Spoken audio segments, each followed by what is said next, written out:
Recorded Books Romance presents Enticed by His Forgotten Lover by Maya Banks, narrated by Harry Berkeley and directed by Kathleen Gormley. Chapter 1. Raphael De Luca had been in worse situations before, and he'd no doubt be in worse in the future. He could handle it. These people would never make him sweat. They'd never know that he had absolutely no memory of any of them. He surveyed the crowded ballroom with grim tolerance, sipping of the tasteless wine to cover the fact that he was uneasy. It was only by force of will that he'd managed to last this long. His head was pounding a vicious cadence that made it hard to down the swallow of wine without his stomach heaving it back up. "Rafe, you can pack it in," Devon Carter murmured next to him. "You've put in enough time. No one suspects a thing." Raphael swiveled to see his three friends, Devon, Ryan Beardsley, and Cameron Hollingsworth, standing protectively at his back. There was significance there. Always at his back. Ever since they were freshmen in college, determined to make their mark on the business world. They'd come when he was lying in the hospital, a yawning black hole in his memory. They hadn't coddled him. Quite the opposite. They'd been complete bastards. He was still grateful for that. "I've been told I never leave a party early," Rafe said as he tipped the wine toward his mouth again. As soon as the aroma wafted through his nostrils, he lowered the glass, changing his mind. What he wouldn't give for a bloody painkiller. He'd refused any medication. He despised how out of control painkillers made him feel. But right now he'd gladly take a few and pass out for several hours. Maybe then he'd wake up without the god-awful pain in his temples. Cam's lips twisted in a half-snarl. "Who gives a damn what you typically do? It's your party. Tell them to—" Ryan held up his hand. "They're important business associates, Cam. We want their money, remember?" Cam scowled as he scanned the room. "Who needs a security team with the three of you around?" Raphael drawled. He joked, but he was grateful for people he could trust.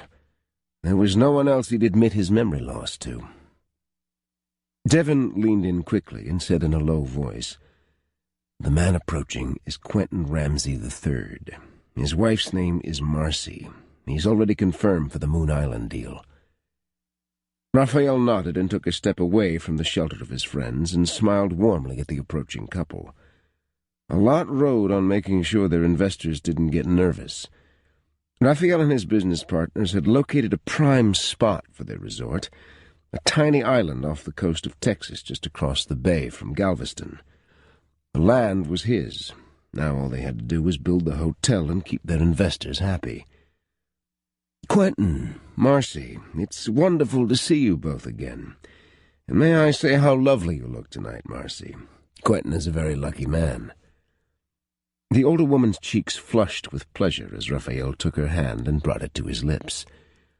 He nodded politely and pretended interest in the couple, but his nape was prickling again, and he squelched the urge to rub it. His head was lowered as if he were hanging on to every word, but his gaze rapidly took in the room, searching for the source of his unease. At first his gaze flickered past her, but he yanked his attention back to the woman standing across the room. Her stare bore holes through him, unflinching and steady even when his eyes locked with hers. It was hard for him to discern why he was so arrested by her. He knew he generally preferred tall, leggy blondes. He was a total sucker for baby blues and soft, pale skin. This woman was petite, even in heels, and had a creamy olive complexion. A wealth of inky black curls cascaded over her shoulders, and her eyes were equally dark. She looked at him as if she'd already judged him and found him lacking. He'd never seen her before in his life. Or had he? He cursed the gaping hole in his memory. He remembered nothing of the weeks before his accident 4 months ago, and had gaps in his memory preceding the weeks that he remembered nothing of. It was all so random. Selective amnesia. It was complete and utter bull. No one got amnesia except hysterical women in bad soap operas. His physician suggested that there was a psychological reason for the missing pieces of his memory. Raphael hadn't appreciated such a suggestion. He wasn't crazy. Who the hell wanted to lose their memory? He remembered Dev, Cam, and Ryan, every moment of the past decade, their years in college, their success in business. He remembered most of the people who worked for him. Most, but not all, which caused him no end of stress in his offices. Especially since he was trying to close a resort development deal that could make him and his partners millions. Now he was stuck not remembering who half his investors were, and he couldn't afford to lose anyone at this stage of the game. The woman was still staring at him, but she'd made no move to approach him. Her eyes had grown colder the longer their gazes held, and her hand tightened perceptibly on her small clutch. "Excuse me," he murmured to the Ramsays. With a smooth smile, he disengaged himself from the group who'd assembled around him and discreetly made his way in the direction of his mystery woman. His security team followed at a short distance, but he ignored them. They didn't shadow him for fear of his safety as much as his partners feared at getting out that he'd lost his memory. The security team was an annoyance he was unused to, but they kept people at arm's length, which served him well at the moment. The woman didn't pretend to be coy. She stared straight at him, and as he approached, her chin thrust upward in a gesture of defiance that intrigued him. For a moment he stood in front of her, studying the delicate lines of her face, and wondering if in fact this was their first meeting. Surely he would have remembered. "Excuse me, but have we met?" he asked in his smoothest voice, one that he knew to be particularly effective on women. Likely she'd titter and then deny such a meeting, or she'd blatantly lie and try to convince him that they'd spent a wonderful night in bed, which he knew couldn't be true because she wasn't his type. His gaze settled over the generous swell of her breasts pushed up by the empire waist of her black cocktail dress. The rest of the dress fell in a swirl to her knees and twitched with sudden impatience. She did none of the things he'd supposed. When he glanced back up at her face, he saw fury reflected in the dark pools of her eyes. "Met? Have we met?" Her voice was barely above a whisper, but he felt each word like the crack of a whip. "You sorry bastard." Before he could process the shock of her outburst, she nailed him with a right hook. He stumbled back, holding his nose. "Son of a—" Before he could demand to know if she'd lost her damn mind, one of his guards stepped between him and the woman, and in the confusion accidentally sent her reeling backward. She stumbled and went down on one knee, her hand automatically flying to the folds of her dress. It was then, as she cupped her belly, that the realization hit him. The folds had hidden the gentle curve of her body, had hidden her pregnancy and the evidence of a child. His guard went to roughly haul her to her feet. "No," Raphael roared. "She's pregnant. Don't hurt her." His guard stepped back, his startled gaze going to Raphael. The woman wasted no time scrambling to her feet. Her eyes flashing, she turned and ran down the marble hallway, her heels tapping a loud staccato as she fled. Raphael stared at her retreating figure, too stunned to do or say anything. The last time she looked at him, it wasn't fury he'd seen. It wasn't the fiery anger that prompted her to hit him. No, he'd seen tears and hurt. Somehow he'd hurt this woman, and damned if he knew how. The vicious ache in his head forgotten, he hurried down the hallway after her. He burst from the hotel lobby, and when he reached the steps leading down to the busy streets, he saw two shoes sparkling in the moonlight, the silvery glitter twinkling at him, mocking him. He bent and picked up the strappy sandals, and then he frowned. A pregnant woman had no business wearing heels this high. What if she'd tripped and fallen? Why the devil had she run? It certainly seemed as if she wanted a confrontation with him, but at first opportunity she'd fled. At least she'd had the common sense to ditch them so she wasn't running down some street on a pair of toothpicks. "What the hell is going on, Rafe?" Cam demanded as he hurried up behind him. In fact, his entire security team, along with Cam, Ryan, and Devon, had followed him from the hotel into the crisp autumn air. Now they gathered around him, and they looked as though they were concerned about him. He blew out his breath in frustration and then shoved the pair of sparkly, ultra-feminine shoes at Ramon, his head of security. "Find the woman who wore these shoes." "What would you like me to do with her when I find her?" Ramon asked in a sober voice that told Raphael he'd definitely find the woman in short order. Ramon didn't typically fail in any task Raphael set him to. Raphael shook his head. "You aren't to do anything. Report back to me. I'll handle the situation." He was treated to a multitude of frowns. "I don't like it, Rafe," Ryan said. "This screams setup. It's not impossible that your memory loss hasn't already been leaked to the press, or even a few confidential sources who haven't yet gone wide with it. A woman could manipulate you in 1,000 ways by using it against you." "Yes, she could," Raphael said calmly. "There's something about this woman that bugs me, though." Cam's brow lifted in that imperious way that intimidated so many people. "Do you recognize her? Is she someone you knew?" Raphael frowned. "I don't know. Yet. But I'm going to find out." Bryony Morgan stepped from the shower, wrapped a towel around her head, and then pulled on a robe. Even a warm shower hadn't stopped the rapid thump of her pulse. Try as she might, she hadn't been able to let go of her rage. "Have we met?" His question replayed over and over until she wanted to throw something, preferably at him. How could she have been so stupid? She wasn't typically one to lose her mind over a good-looking man. She'd been immune to a good many with charm and wit. But from the time Raphael DeLuca had stepped onto her island, he'd been it for her. No fighting, no resisting. He was the entire package. Perfection in those uptight business suits he wore. Oh, she'd managed to get them off of him.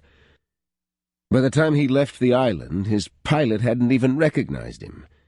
He'd gone from a sober, uptight Type A personality to laid-back, relaxed, and well-vacationed. And in love.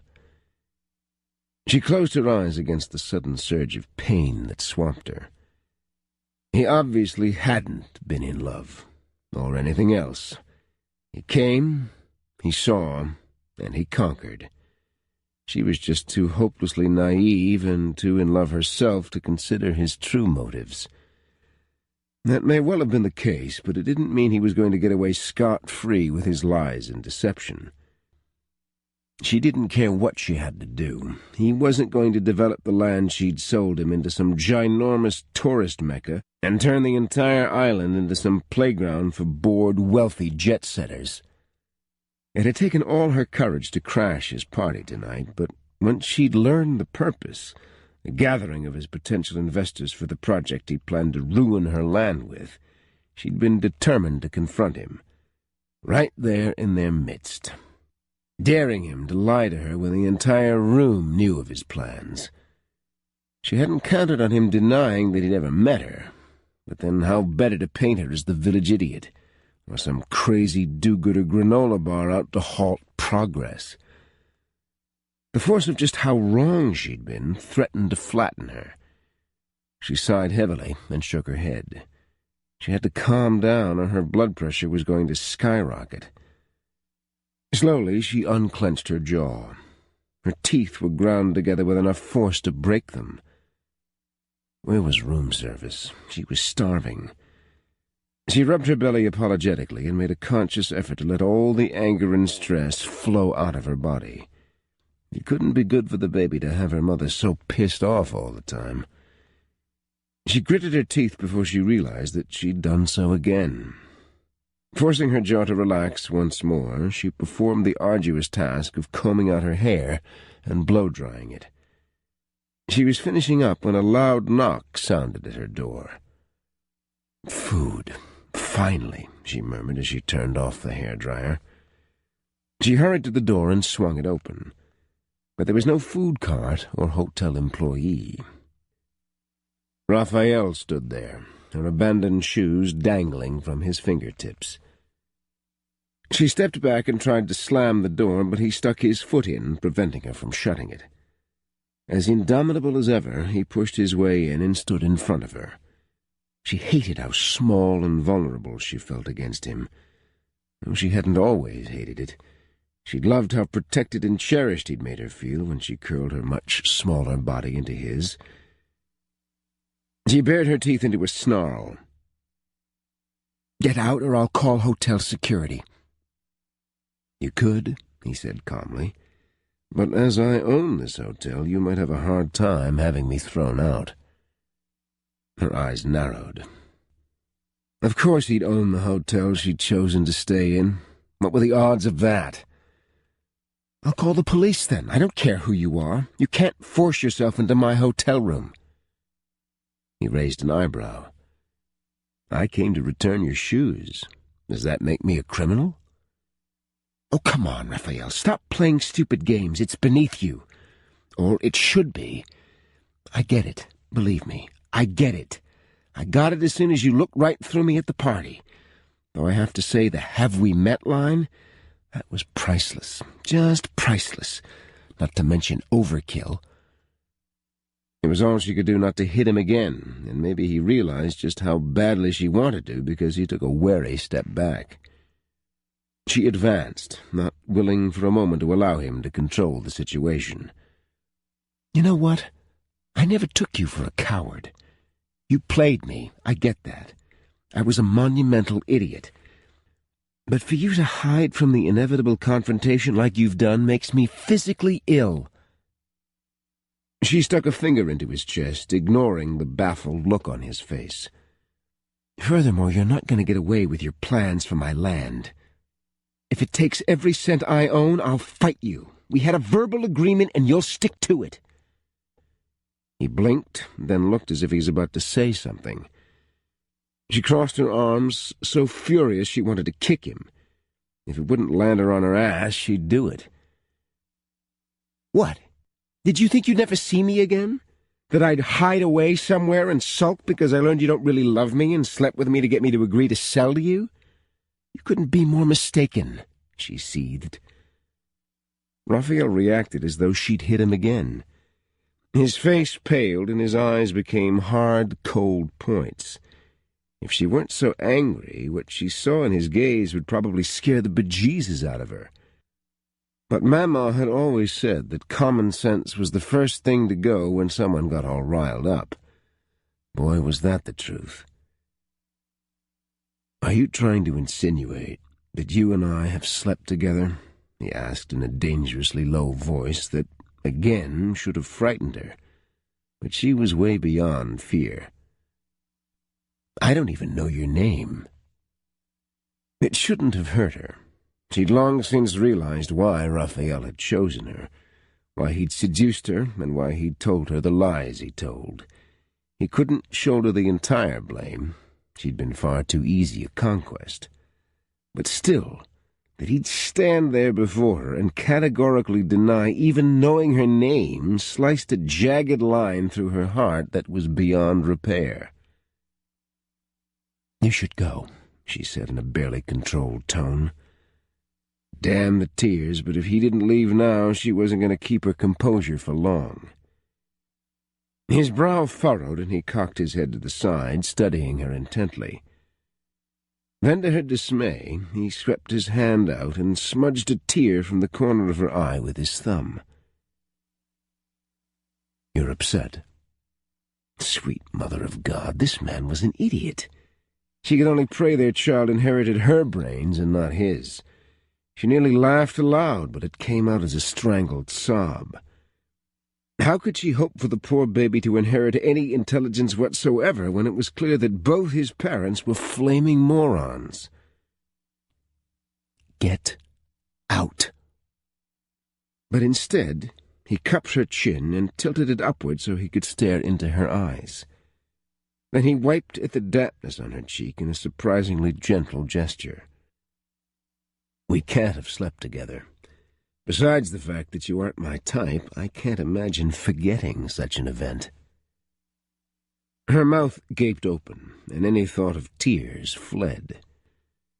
She wrenched herself from his grasp and gave up trying to get the man out of her room. He could stay. She was going. She gripped the lapels of her robe and stopped around him. She made it into the hall before his hand closed around her wrist and he pulled her up short. Enough was enough.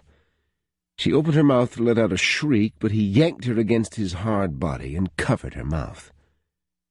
"For God's sake, I'm not going to hurt you," he hissed. He muscled her back into the hotel room, slammed the door and bolted it shut behind him. Then he turned and glared at her. "You've already hurt me," she said through gritted teeth. His eyes softened and grew cloudy with confusion. "It's obvious you feel as though I've wronged you in some way. I'd apologize, but I'd have to remember you and what I supposedly did in order to offer restitution." "Restitution?" She gaped at him, stunned by the difference in the Raphael de Luca she fell in love with and this man standing before her now. She yanked open her robe so that the small mound of her belly showed through the thin satin nightgown underneath. "You make me fall in love with you. You seduce me. You tell me you love me and that you want us to be together. You get my signature on papers agreeing to sell you land that has been in my family for a century. You feed me complete lies about our relationship and your plans for the land. But that wasn't enough. No, you had to get me pregnant on top of it all." His face went white. Anger removed all the confusion from his features. He took a step toward her, and for the first time fear edged out her fury. She took a step back and braced her hand against the TV stand.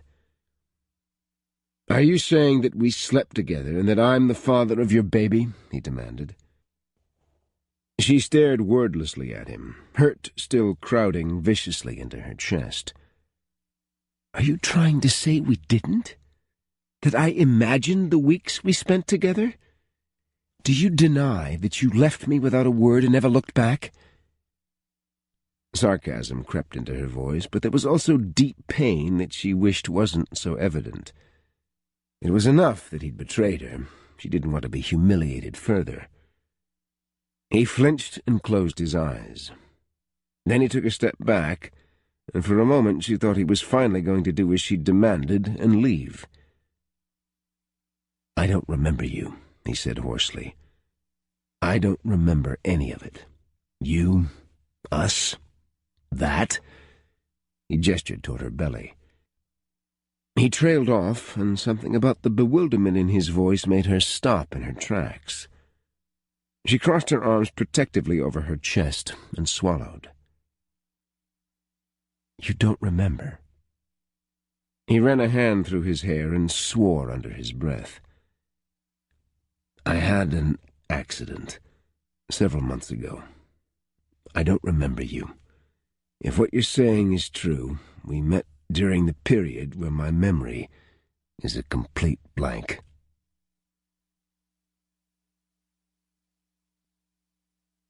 Chapter 2. Raphael watched as all the color leached from her face and she swayed unsteadily.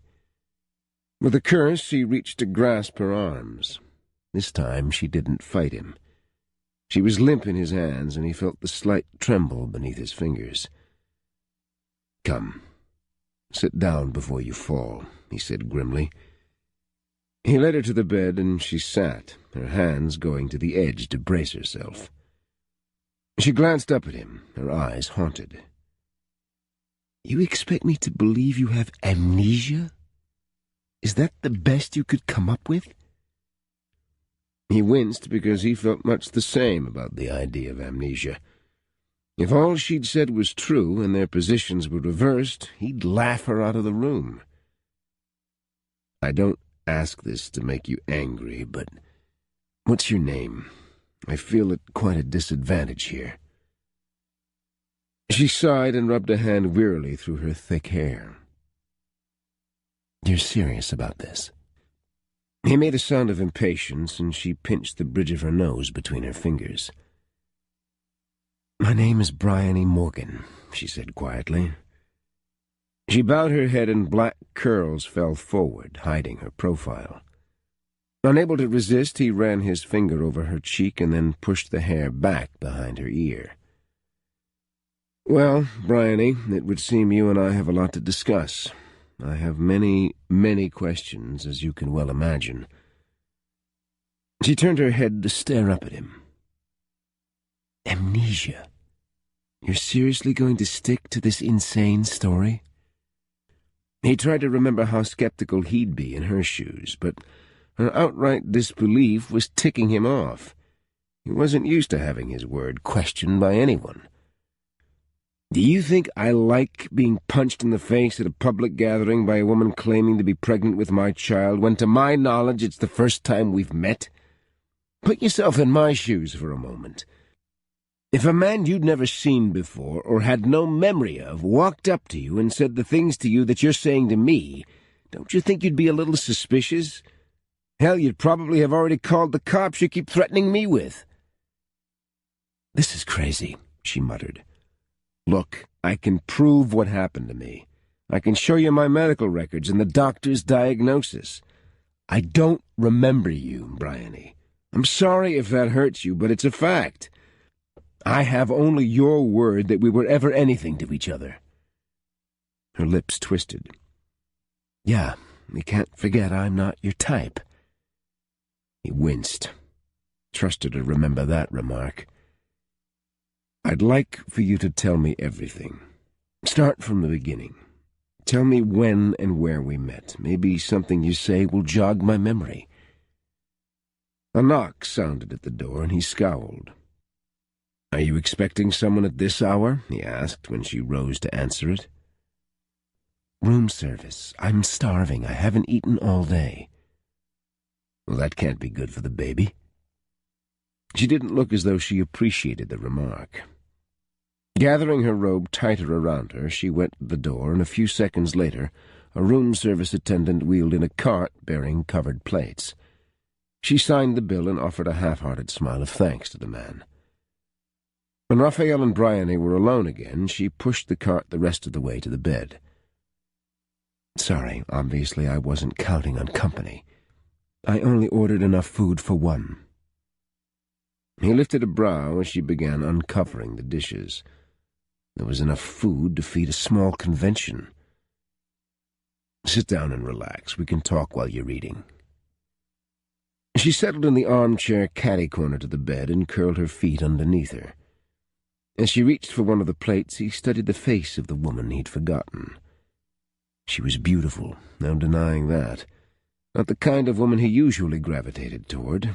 She was entirely too outspoken for his liking. He preferred women who were gentle and, according to his close friends, submissive. Quite frankly, it made him sound like a jackass, but he couldn't deny he did like his women a bit more biddable. He found it fascinating that he'd supposedly met and fallen in love with Bryony Morgan, the antithesis of every woman he dated for the past 5 years. Okay, so he bought that he'd been attracted to her, and yeah, he could buy sleeping with her. But falling in love? In a span of a few weeks? That was a giant hole in the fairy tale she'd spun. But she was also a woman, and women tended to be emotional creatures. It was possible she thought he was in love with her. Her hurt and betrayal certainly didn't seem feigned. And then there was the fact that she was pregnant with his child. It would probably make him seem even more of a bastard, but it would be stupid not to insist on paternity testing. It wasn't out of the realm of possibility that she'd made the entire thing up after learning of his memory loss. He had the sudden urge to call his lawyer and have him tell him whose signature was on the real estate contract for the land he'd purchased sometime during the weeks he'd lost.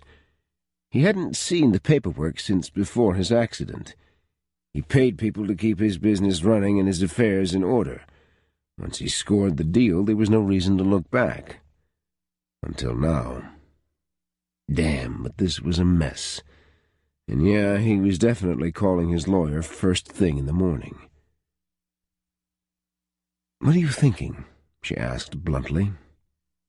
"That this is a huge cluster "You're telling me," she muttered. "Only I don't see what's so bad from your perspective. You've got more money than God, you're not pregnant, and you didn't just sign away land that's been in your family for generations to a man who's going to destroy it to build some tourist trap." The pain in her voice sent an uncomfortable sensation through his chest. Something remarkably like guilt ate at him. But what did he have to feel guilty about? None of this was his fault. "How did we meet?" he asked. "I need to know everything." She toyed with her fork, and her lips turned down into an unhappy frown. "The first time I saw you, you were wearing an uptight suit, shoes that cost more than my house, and you had on sunglasses. It annoyed me that I couldn't see your eyes, so I refused to speak to you until you took them off." "And where was this?" "Moon Island. You were asking about a stretch of beachfront property and who owned it. I, of course, was the owner, and I figured you were some guy from the city with big plans to develop the island and save all the locals from a life of poverty."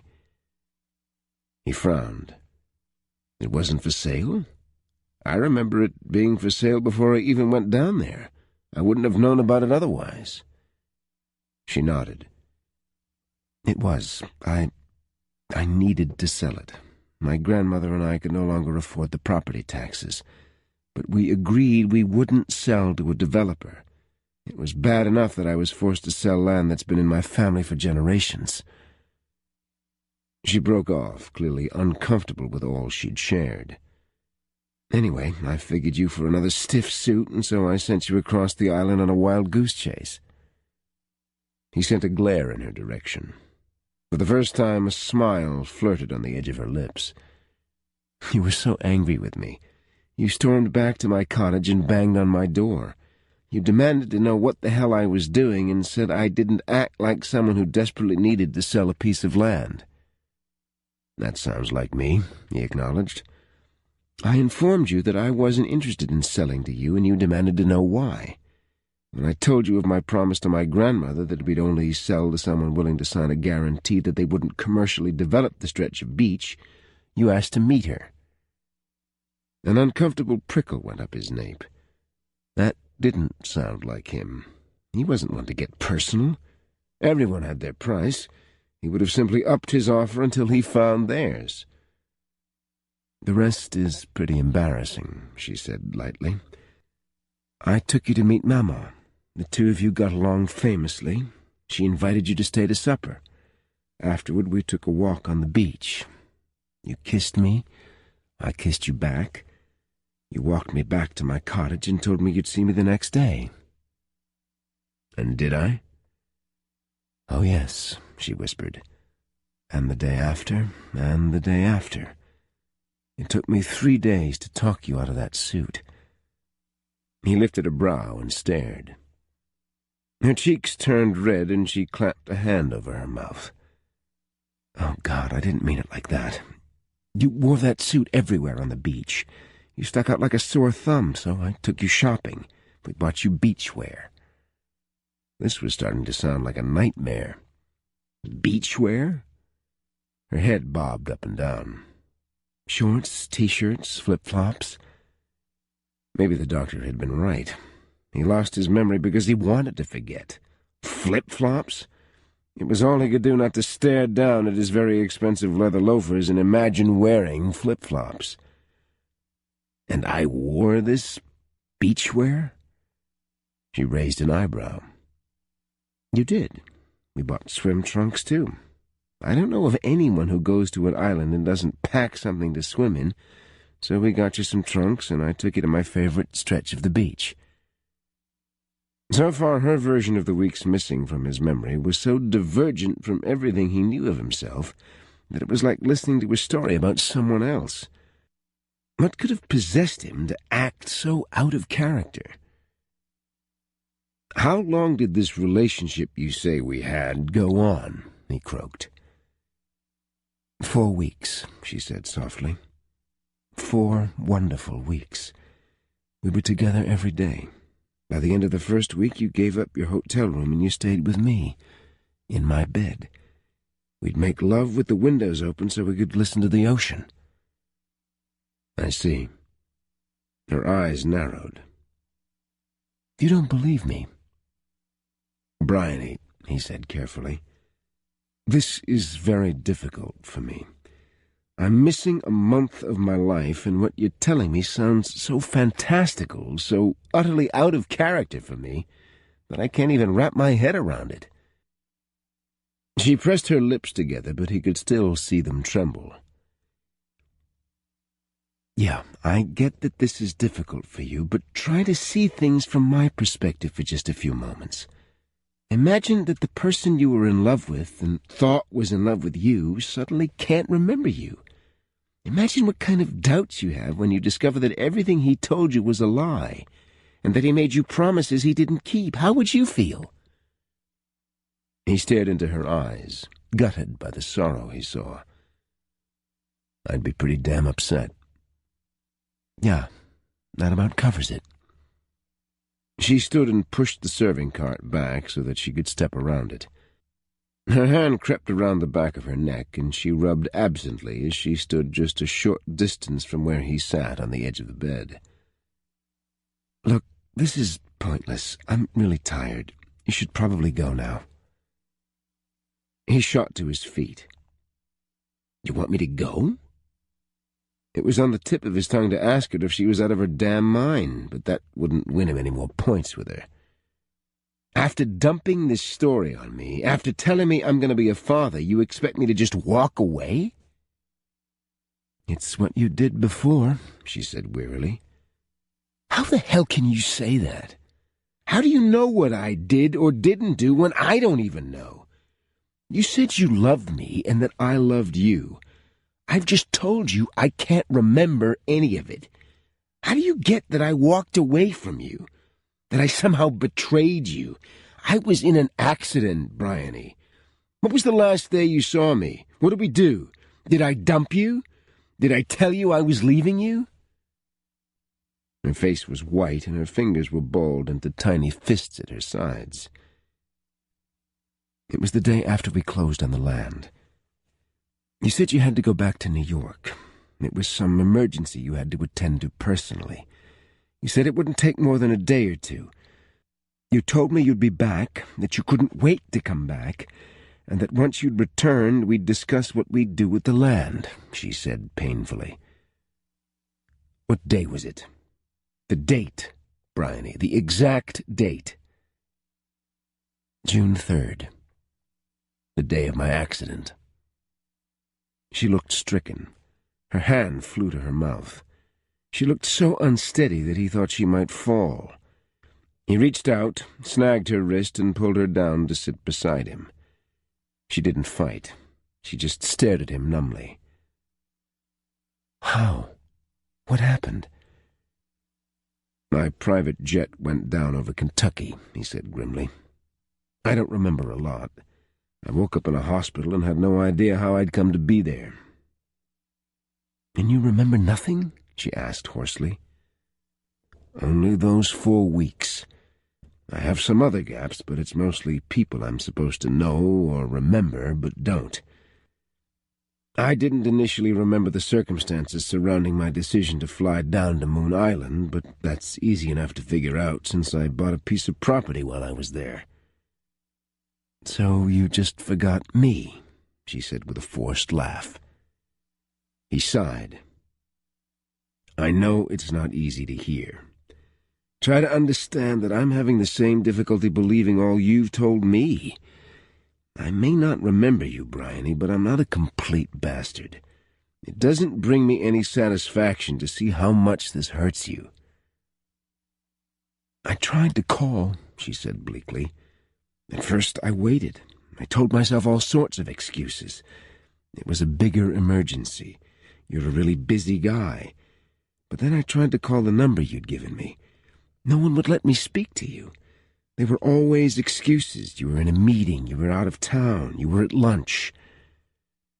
There was a pretty tight security net around me after the accident. We didn't want anyone to know of my memory loss. We were afraid it would make investors lose their confidence in me. Any sign of weakness will make many people pull out of a deal. It looked and felt like a brush-off, and it pissed me off the more time that passed because you didn't have the balls to tell me to my face. So why now? Why did you wait so long to come here and confront me? She stared warily at him as if determining whether he was suspicious of her motives, and maybe he was. It certainly made sense that if she'd been that angry and pregnant, she wouldn't have waited 4 months to confront him. I didn't find out I was pregnant until I was nearly 10 weeks along, and Mama was having health problems, so I was spending a lot of time with her. I didn't want to upset her by telling her that I suspected you seduced me and lied to us, about your plans for the land. It would have broken her heart. Not just about the land. She knew how much I loved you. She wanted me happy. Well, damn, he felt about 2 inches tall. He ran a hand through his hair and wondered how the hell someone's life could change so drastically in a single day. We have some decisions to make, Bryony. She turned and tilted her head in his direction. Decisions? He met her gaze. You've told me that I was in love with you, that you were in love with me. You've also said that you're pregnant with my child. If you think I'm just going to walk out of your hotel room and not look back, you're insane. We have a hell of a lot to work out, and it isn't going to be resolved in a single night, or day, or week even. She nodded her agreement. I want you to come with me. Her eyes widened, her mouth parted, and her tongue swept nervously over her bottom lip. Where exactly are we going? If everything you say is true, then a hell of a lot of my life and future changed on that island. You and I are going to go back to where it all started. She stared in bewilderment at him. Had she expected him to walk away? He wasn't sure if he was angry or resigned over that fact. We're going to relive those weeks, Bryony. Maybe being there will bring it all back. And if it doesn't, she asked cautiously, then we'll have spent a lot of time getting reacquainted.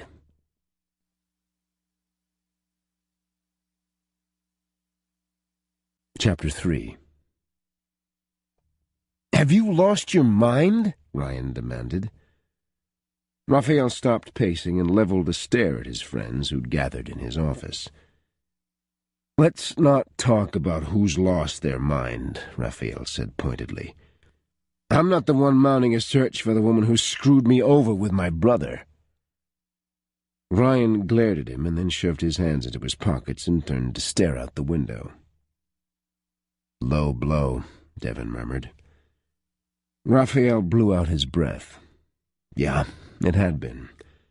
Whatever the reason for Ryan trying to track down his ex-fiancée, he didn't deserve Raphael acting like an ass. Sorry, man, Raphael offered. Cam leaned back in Raphael's executive chair and placed his feet up on the desk. I think you're both certifiable. No woman is worth this much trouble.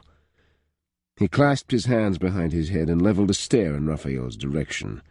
And you, I don't even know what to say to your crazy idea of going back with her to Moon Island. What do you hope to accomplish? That was a damn good question. He wasn't entirely certain.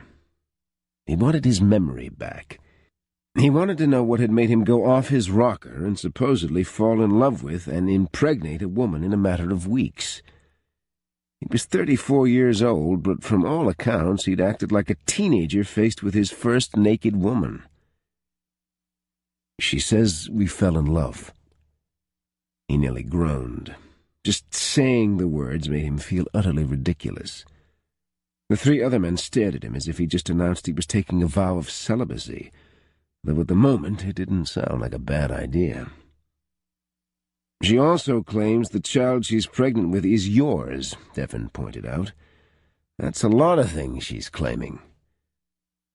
Have you talked to your lawyer? Ryan asked. This entire situation makes me nervous. She could do a lot of damage to this deal if she goes public. If she spills her tale of you being a complete bastard, knocking her up and hauling ass before the ink on the contract was dry, it's not going to make any of us look good. No, I damn well haven't spoken to Mario yet, Raphael muttered. When have I had time? I'm calling him next.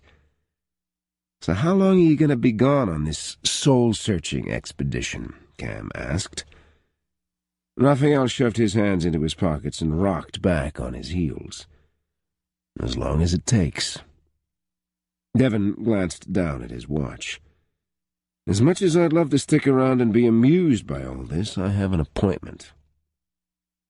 Copeland? Cam smirked. Devon curled his lip in Cam's direction. The old man still adamant that you marry his daughter if you want the merger? Ryan asked. Devon sighed.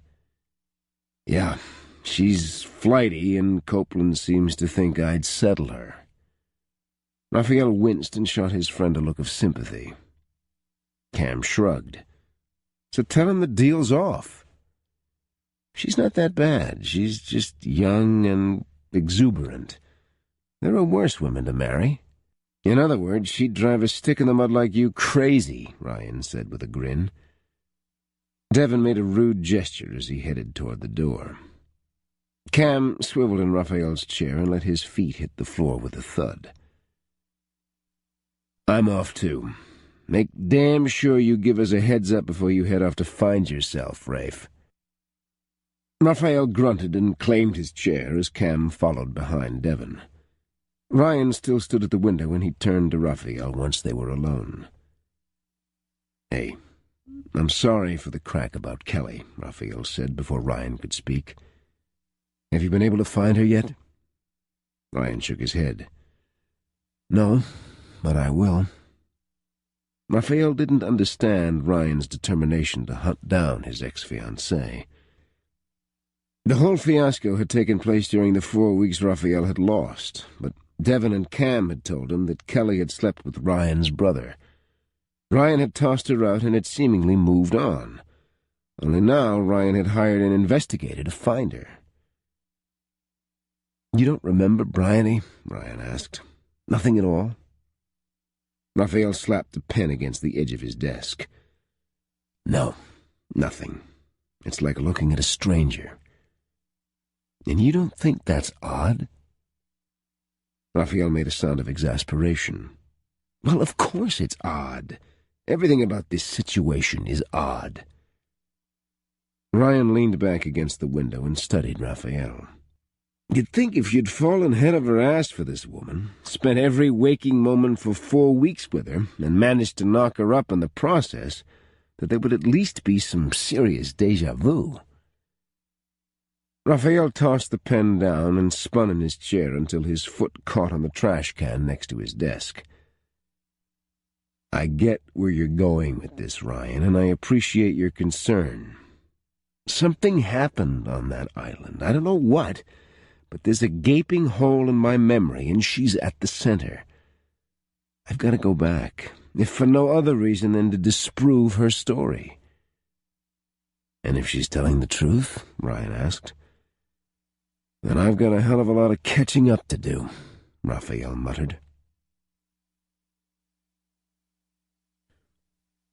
Bryony stood outside the high-rise office building and stared straight up. The sleek, modern architecture glistened in the bright autumn sun. The sky provided a dramatic backdrop as the spire punched a hole in the vivid blue splash. An orange leaf drifted lazily onto her face, brushing her nose before fluttering to the ground. It joined others on the sidewalk and skidded along the concrete until it was crunched beneath the feet of the many passers-by. She was jostled by someone shouldering past her, and she heard a muttered "tourist" as they hurried on by. The city frightened and fascinated her in equal parts. Everyone was so busy here. No one stopped even for a moment. The city pulsed with people, cars, lights, and noise. Constant noise. How did anyone stand it? And yet she'd been ready to embrace it. She'd known that if she were to have a life with Raphael, she'd have to grow used to city life. It was where he lived and worked, where he thrived.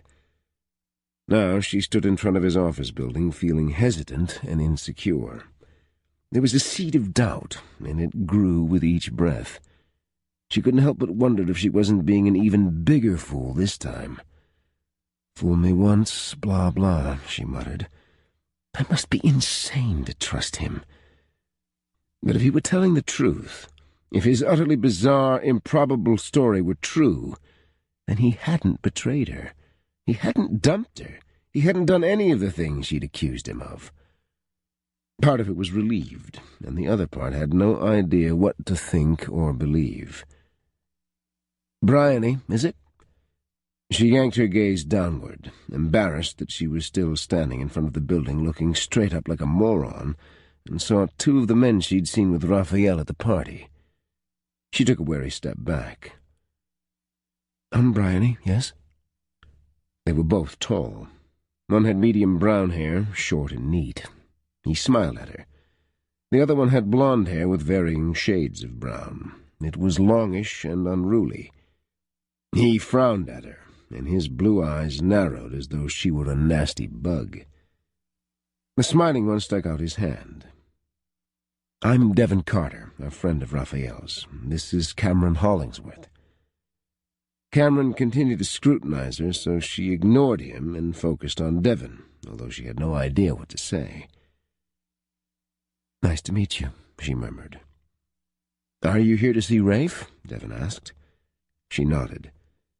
"We'll be happy to take you up." She shook her head. "No, that's okay. I can make it. I mean, I don't want to be a bother." Cameron shot her a cool, assessing look that made her feel vastly inferior. Her chin automatically went up and her fingers balled into a fist at her side. She really wasn't a violent person. Truly. But in the past few days she'd had her share of violent fantasies. Right now she visualized Cameron Hollingsworth picking himself up off the pavement. "It's no bother," Devon said smoothly. "The least I can do is see you to the elevator." She frowned. "You think I'm incapable of finding the elevator? Or are you just one of those really nosy friends?" Devon's smile was lazy and unbothered. He looked at her as if he knew exactly how wound up she was and that her stomach was in knots. Maybe she had that beautiful look of a woman about to puke. "Then I'll bid you a good day," Devon finally said. She swallowed, wishing she hadn't been quite so rude. It was a fault of hers that she went on the offensive the minute she felt at a disadvantage. She wasn't going to win any friends acting like a bitch. "Thank you. It was nice to meet you." She injected enough sincerity into her tone that even she believed herself. Devon nodded, but Cameron didn't look impressed. She forced herself not to scowl at him as the two men walked to the street and got into a waiting BMW. Taking a deep breath, she headed to the revolving door and entered the building. The lobby was beautiful. A study in marble and exposed beams. The contrast between old and modern should have looked odd, but instead it looked opulent and rich. There was a large fountain in the middle of the lobby, and she paused to allow the sound of the water to soothe her. She missed the ocean. She didn't venture off the island often, and it made her anxious now, in the midst of so much hustle and bustle, to return to the peace and quiet of the small coastal island she'd grown up on. Her throat tightened, and pain squeezed at her chest. Because of her, her family's land was now in the hands of a man determined to build a resort, golf course, and God knew what else. Not that those were bad things. She had nothing against progress, and she certainly wasn't opposed to free enterprise and capitalism. A buck was a buck. Everyone wanted to make a few. Not that Raphael seemed to have any problem in that area. But Moon Island was special. It was still untouched by the heavy hand of development. The families that lived there had been there for generations. Everyone knew everyone else. Half the island fished or shrimped, and the other half had retired to the island after working 30 years in cities like Houston or Dallas. There was an unspoken agreement among the residents that they wanted the island to remain as it was. A quiet place of splendor, a haven for people wanting to get away from life in the fast lane. Things just moved slower there. Now, because of her, that would all change. Bulldozers and construction crews would move in, and slowly the outside world would creep in and change the way of life. She bit her lip and turned in the direction of the elevator. It hurt to think how naive she'd been. And now that she had distance from the whirlwind relationship she'd jumped into with Raphael, she knew how stupid she'd been. But at the time she hadn't been thinking straight. She'd been powerless under his onslaught, his magnetism, and the idea that he was as caught up as she was. She angrily jabbed the button for the 31st floor, then stepped back as the others crowded in. It wasn't as if the thought hadn't occurred to her to add in a legal clause to the contract, but she'd imagined that it would seem as though she didn't trust him, sort of like demanding a prenuptial agreement before marriage. Yeah, it was smart, but it was also awkward, and brought up questions she hadn't wanted at the time. He'd absolutely sold her on the idea that he wanted to buy the land for personal use. It hadn't been a corporation name on the closing documents. It had been his and only his, Raphael De Luca. And she'd believed him when he'd said he'd be back, that he loved her, that he wanted them to be together. She was so deeply humiliated over her stupidity that she couldn't bear to think about it. Now, when she'd come to New York to confront Raphael over his lies, she was confronted by his extraordinary claim that he'd lost his memory. It was so damn convenient. But she couldn't help whispering, "Please let him be telling the truth." Because if he was, then maybe the rest wasn't as bad as she thought. And that probably made her an even bigger moron than she'd already proved herself to be. When she got off the elevator, there was a reception desk directly in front of her. As Bryony walked up, the receptionist smiled. "Do you have an appointment?" An appointment. It took her a moment to collect herself, and then she nodded. "Raphael is expecting me." Her voice sounded too husky and too unsure, but the receptionist didn't seem to notice. "Are you Miss Morgan?" Bryony nodded. "Right this way. Mr. De Luca asked that you be shown right in. Would you like some tea or coffee?" With a glance down at Bryony's belly, she added, "We have decaf if you prefer." Bryony smiled. "Thank you, but I'm fine." The receptionist opened a door, and Raphael looked up from his desk. "Mr. De Luca, Miss Morgan is here." Raphael rose and strode forward. "Thank you, Tamara." "Is there anything you'd like me to get for you?" Tamara inquired politely. Raphael shook his head. "See that I'm not disturbed." Tamara nodded and retreated, closing the door behind her. Bryony stared at Raphael, such a short distance away. She could smell him, he was so close. She was at a complete loss as to how to act around him now. She could no longer maintain the outraged, jilted lover act, because if he couldn't remember her, he couldn't very well be blamed for acting as though she didn't exist for the past months. But neither could she just take up where they'd left off and throw herself into his arms. The result was tension so thick and awkward that it made her want to fidget out of her shoes. He stared at her. She stared at him. One would never guess that they'd made a child together. Raphael sighed. "Before this goes any further, there's something I have to do." Her brows came together and then lifted when he took a step toward her. "What?" she asked. He cupped her face and stepped forward again until their bodies were aligned, and his heat and scent enveloped her. "I have to kiss you."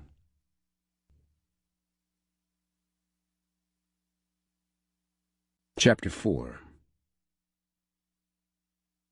Bryony took a wary step back, but Raphael was determined that she wouldn't escape him.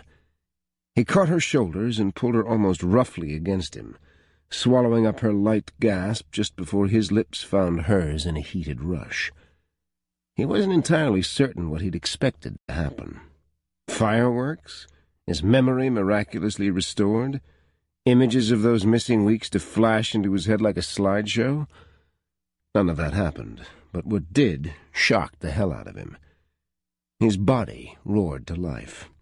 Every muscle tensed in instant awareness. Desire and lust coiled tight in his belly, and he became achingly hard. And hell, but she was responsive. After her initial resistance, she melted into his chest and returned his kiss with equal fervor. She wrapped her arms around his neck and clung to him tightly, her lush curves molded perfectly to his body, a body that was screaming for him to pin her to the desk and slake his lust. He pulled back as awareness returned. For the love of God, what was he thinking? She was pregnant with his child. He couldn't remember her, and yet he was ready to tear both of their clothes off and damn the consequences. Well, at least she couldn't get pregnant again. He ran a hand through his hair and turned away, his heart thudding out of control, and his breaths blowing in ragged spurts from his nose. Not his type? He shook his head. He'd never met a woman in his life with whom he shared such combustible chemistry. When he turned back around, Bryony stood there looking dazed, her lips swollen and her eyes soft and fuzzy. It was all he could do to not haul her back into his arms to finish what he'd started. "I'm sorry," he began before breaking off. "I just had to know." Her eyes sharpened and the haze lifted away. "Know what?" She crossed her arms over her chest and tapped her foot in agitation as she stared him down. "If I could remember anything," he muttered. Her lip curled into a snarl, baring her teeth. He was reminded of a pissed-off cat, and remembering that she'd decked him the night before, he took a step back. "And?" He shook his head. "Nothing." She threw him a disgusted look and then turned to stalk out of his office. "Wait a damn minute," he called as he started after her. She made it to the door before he caught her arm and turned her around to face him. "What the hell is your problem?" She gaped at him. "My problem? Gee, I don't know. Maybe I don't appreciate being mauled as some sort of experiment. I get that this is difficult for you, Raphael, but you aren't the only one suffering here. You don't have to be such an ass." "But—" Before he could protest, she was gone again, and he watched her walk away. At least she was wearing sensible shoes she wouldn't trip in. He stood there arguing with himself over whether to go after her, but what would he say when he caught up? He wasn't sorry he kissed her, even if it hadn't been a magic cure-all. It had told him one important thing. He couldn't get close to her without erupting into flames, which meant the likelihood of her carrying his child? Pretty damn good. He strode back to his desk and picked up the phone. A few seconds later, Ramon answered with a curt affirmative. "Miss Morgan has just left my office. See that she gets back to her hotel safely." Bryony got off the elevator and exited the office building, no longer caring whether she and Raphael had dinner plans. Her jaw ached from the tight set of her teeth, and tears stung the corners of her eyes. She'd hoped for any sign of the Raphael de Luca she'd fallen in love with. Maybe she'd also hoped that their kiss would spark something, or that maybe he would embrace the possibility that he'd felt something for her, once. But there had been no recognition in his eyes when he pulled away, just lust. Lust that any man could feel. A man could have sex with any number of women, but it didn't mean he harbored any deeper feelings for her. The crisp air ruffled her hair, and she started down the sidewalk, no clear direction in mind. It seemed colder than before, and she shivered as she walked. Around her, horns honked. People jostled as they passed. Dusk was settling, and streetlights had started to blink on. There was still plenty of light for her to walk the few blocks back to her hotel, and she needed to let off some steam. She was flushed from Rafe's kiss, and she was furious that he'd been so cold and calculating about it. She'd felt like a plaything, like she hadn't mattered, like she was just a set of boobs for his amusement. But then that's likely all she'd ever been from the start. She couldn't afford to be stupid a second time. Not until she had his guarantee, his written guarantee, that he wouldn't develop the land would she allow herself to think that his intentions toward her had been sincere. She hugged her arms to her chest and stopped at a pedestrian crossing. A man knocked into her, and she turned with a startled, "Hey!" He mumbled an apology about the time the light turned and the crowd surged forward. With her attention diverted, she didn't feel the tug at her other arm until it was too late. Her purse strap fell, and her arm was nearly yanked from its socket as the thief started to run. Anger rocketed through her veins, and, reacting on instinct, she grabbed a hold of the strap with her other hand and tugged back. The man was close to her own unimpressive height and nearly as slight, but grim determination was etched onto his grimy face. He slammed into her, sending her sprawling to the pavement. She hit with enough impact to jar her teeth, but the strap was wrapped around her wrist now. He jerked again, and this time dragged her a few feet before he let out a snarl of rage and backhanded her. Her grip loosened, and out of the corner of her eye she saw a flash of silver. Fear paralyzed her when she saw the knife coming toward her. But her attacker slashed at the strap, sending her flying backward as the tension was released. He was gone, melting into the crowd as she lay sprawled on the curb, holding her eye. It had only taken a few seconds, under a minute, surely. She heard someone shout, and then someone knelt next to her. "Are you okay, lady?" She turned, not recognizing the person who'd spoken, and she was too stunned to respond. Then she saw a sleek black car screech to a halt in front of her, and a huge mountain of a man rushed out to hover protectively over her.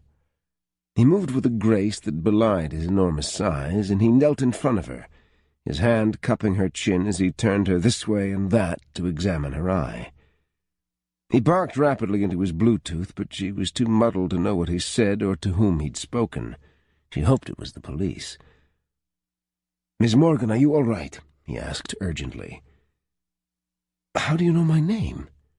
"Mr. DeLuca sent me." "How would he know what happened?" she asked in a baffled tone. "He wanted to make sure you made it to your hotel safely. I didn't catch you in time to give you a ride. I was looking for you when I saw what happened." "Oh, can you stand?" he asked. She slowly nodded. She certainly tried. As he gently helped her to her feet, she clutched at her belly, worried that her fall had hurt her child. "Are you in pain?" the man demanded. "I don't know," she said shakily. "Maybe. I'm just scared. The fall—" "I'm taking you to the hospital at once. Mr. DeLuca will meet us there." She didn't protest when he ushered her into the back seat of the car. He got in beside her and issued a swift order for the driver to take off. They were away and into traffic in a matter of moments. She sank back into the seat, her hands shaking so badly that she clenched them together in her lap to try and quell the movement. The giant beside her took up most of the back seat. He leaned forward and rummaged in an ice bucket in the console, and a moment later held an ice pack to her eye. She winced and started to pull away, but he persisted and held it gently to her face. "Are you feeling any pain anywhere else?" he queried. "I don't think so. I'm just shaken up." His expression was grim as he pulled away the ice pack to examine her eye. "You're going to have one heck of a bruise. I think it's a good idea to have a doctor check you out so you can be sure the baby wasn't harmed." She nodded and grimaced when he put the ice pack back into place. "Thank you," she murmured, "for your help. Your timing was excellent." His face twisted with anger. "No, it wasn't. If I had been there a moment earlier, he wouldn't have hurt you." "Still, thanks. He had a knife." She swallowed the knot of panic in her throat and drew in steadying breaths. She could still see the flash of the blade as it slashed out at her. A shiver stole up her spine and attacked her shoulders until she trembled with almost violent force. "I don't even know your name," she said faintly. He looked at her with worried eyes as if he thought his name was the last thing that should be on her mind. "Ramon. I'm Mr. DeLuca's head of security." "I'm Bryony," she said, before realizing he already knew her name. He'd called her Miss Morgan earlier. "You're almost there, Bryony," he said in a steady, reassuring voice. Was she about to melt down on him? Was that why he was staring at her with such concern and speaking to her as if he was trying to talk her down from the ledge? She leaned her head back against the seat and closed her eyes. He followed with the ice pack, and soon it was smushed up against her face again. A few seconds later the car ground to a halt and the door immediately opened. She opened her eyes as Ramon removed the ice pack and hurriedly got out of the car. He reached back to help her out, and they were met by an ER tech pushing a wheelchair. Astonished by the quickness in which they got her back to an exam room, she stared with an open mouth as she was laid on one of the beds by two nurses, and they immediately began an assessment of her condition. Ramon hung by her bedside, watching the medical staff's every move. As if sensing Bryony's bewilderment, Ramon leaned down and murmured, "Mr. DeLuca is a frequent contributor to this hospital. He called ahead to let them know you'd be arriving." Well, that certainly made more sense. "The on-call obstetrician will be in to see you shortly," one of the nurses said. "He'll want to make sure all is well with the baby." Bryony nodded and murmured her thanks. The nurse went over a series of questions as she did her assessment. Bryony was a little embarrassed over all the fuss. Near as she could tell, all she'd suffered was a black eye and a bruised behind, but she wouldn't turn down the opportunity to make sure all was well with her baby. She'd leaned back to close her eyes when the door flew open and Raphael strode in, his expression dark and his gaze immediately seeking out Bryony. He hurried to her bedside and took her hand in his. "Are you all right?" he demanded. "Are you hurt? Are you in any pain?" He took a breath and dragged a hand through his hair in agitation. "The baby?" Before she could respond, his gaze settled on her face and his eyes darkened with fury. He tentatively touched her cheek, and then he turned to Ramon, his jaw clenched. "What happened?"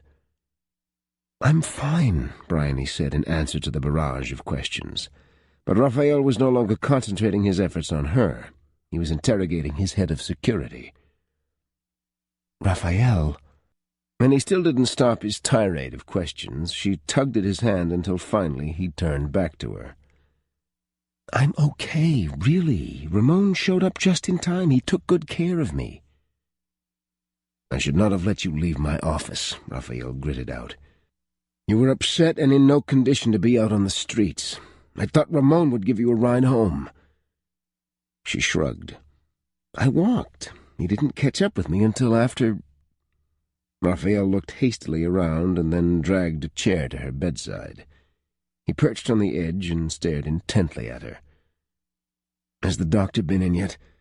What has he said about the baby? Are you hurt anywhere else? Did the bastard hit you?" She shook her head at the flurry of questions and blinked at the fierceness in his voice and expression. This wasn't the side of Raphael she'd ever seen before. "The nurse said the on-call obstetrician would be in to see me shortly and that he would conduct an assessment to make sure all was well with the baby. And no, I'm not hurt anywhere else."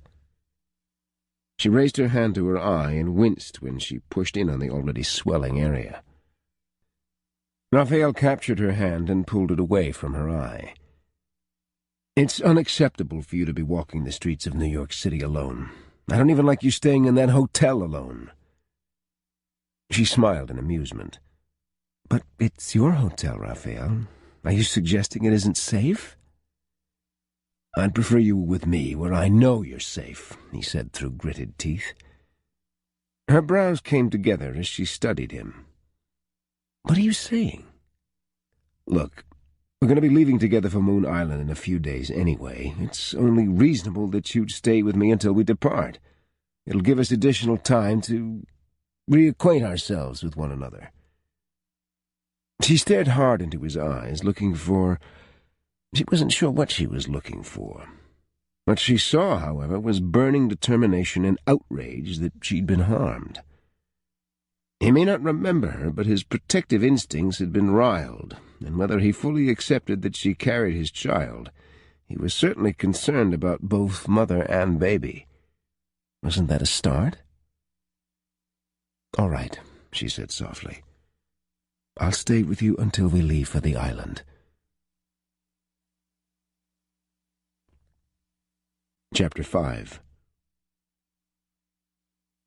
Raphael would have carried her into his penthouse if she'd allowed it. As it was, he argued fiercely until she rolled her eyes and informed him that she was perfectly okay and that no one got carried around because of a black eye.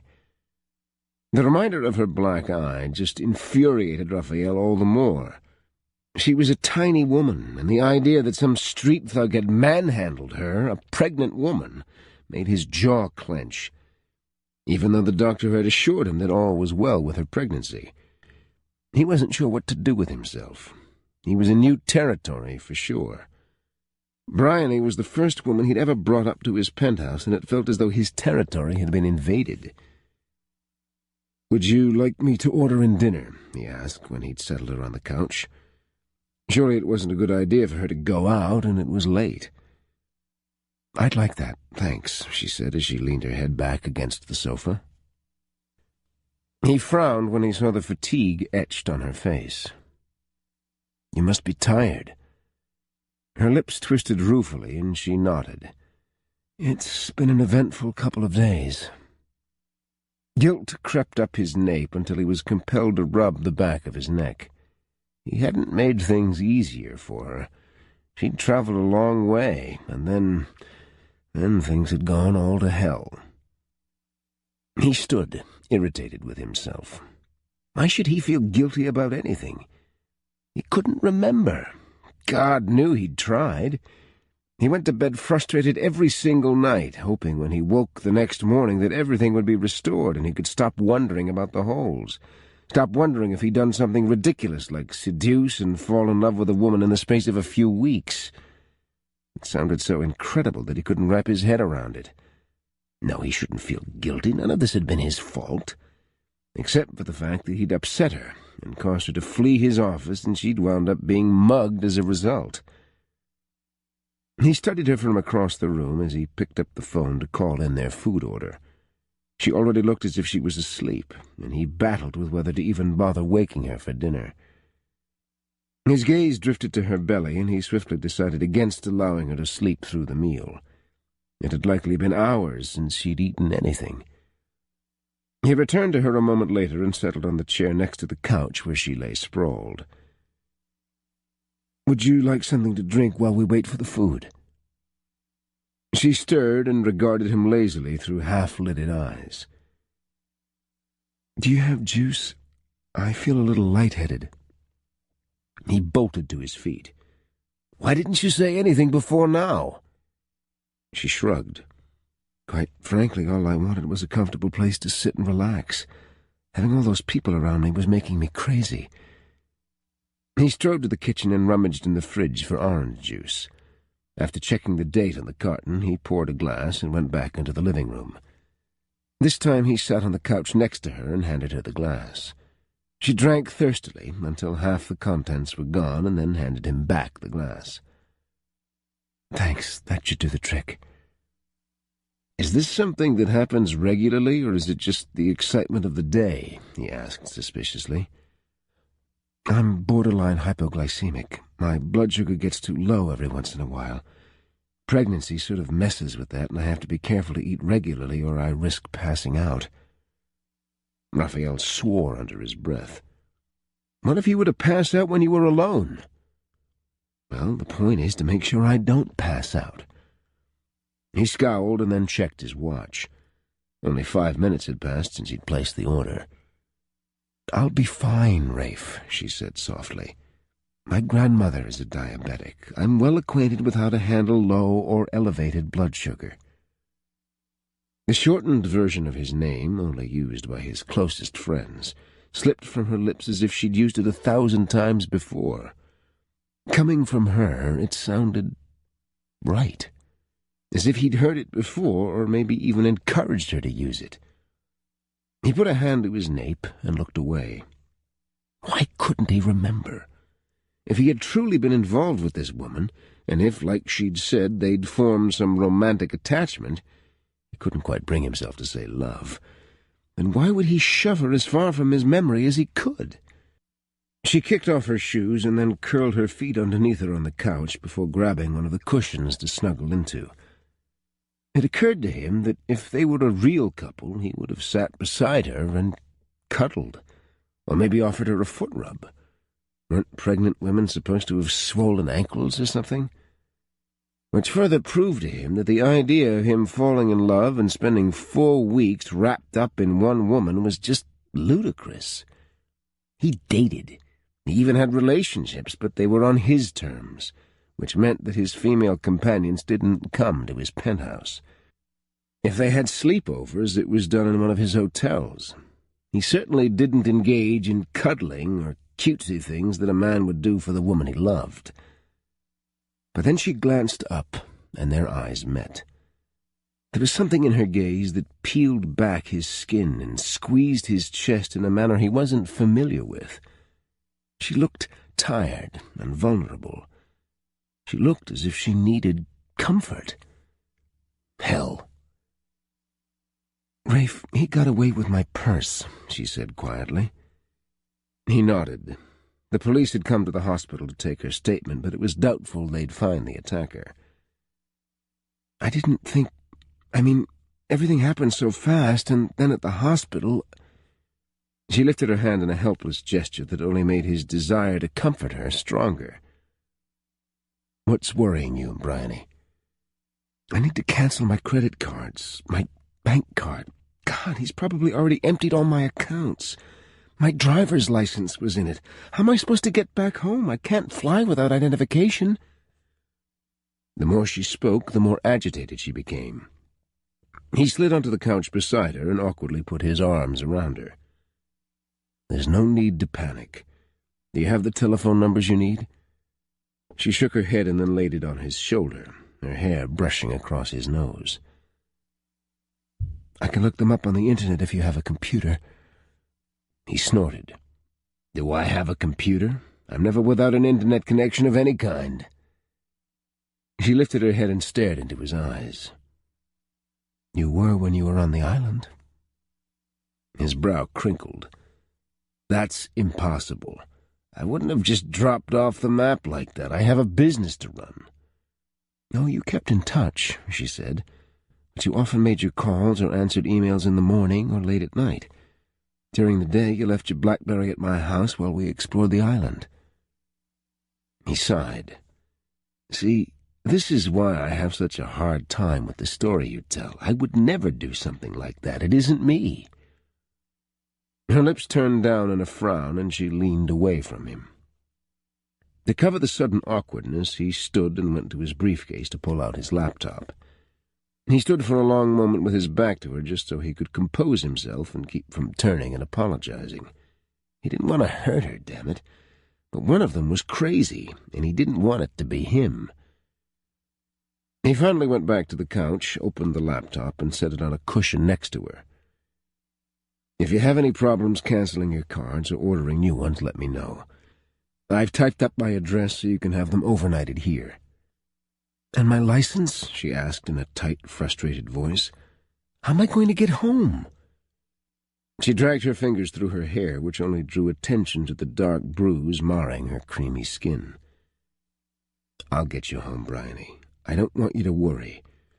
Can you call your grandmother to fax you a copy of your birth certificate?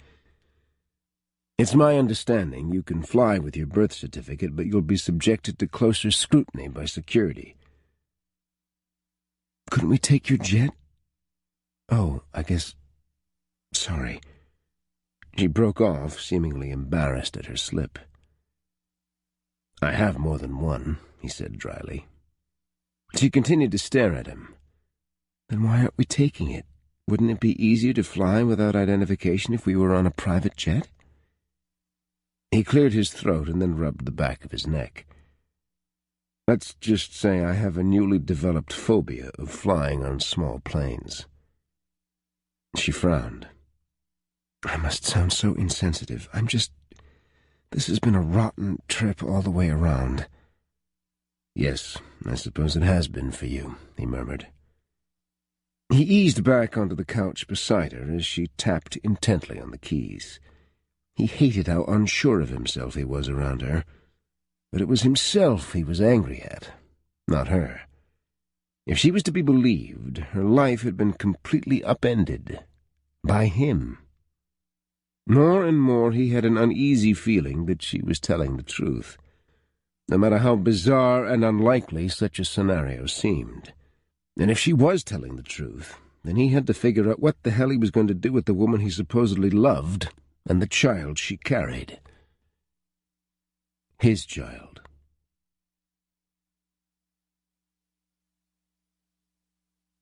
Chapter 6.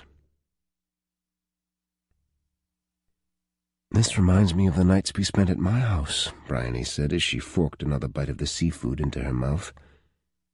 He paused, fork halfway to his own mouth, resigned to hearing more about his uncharacteristic behavior.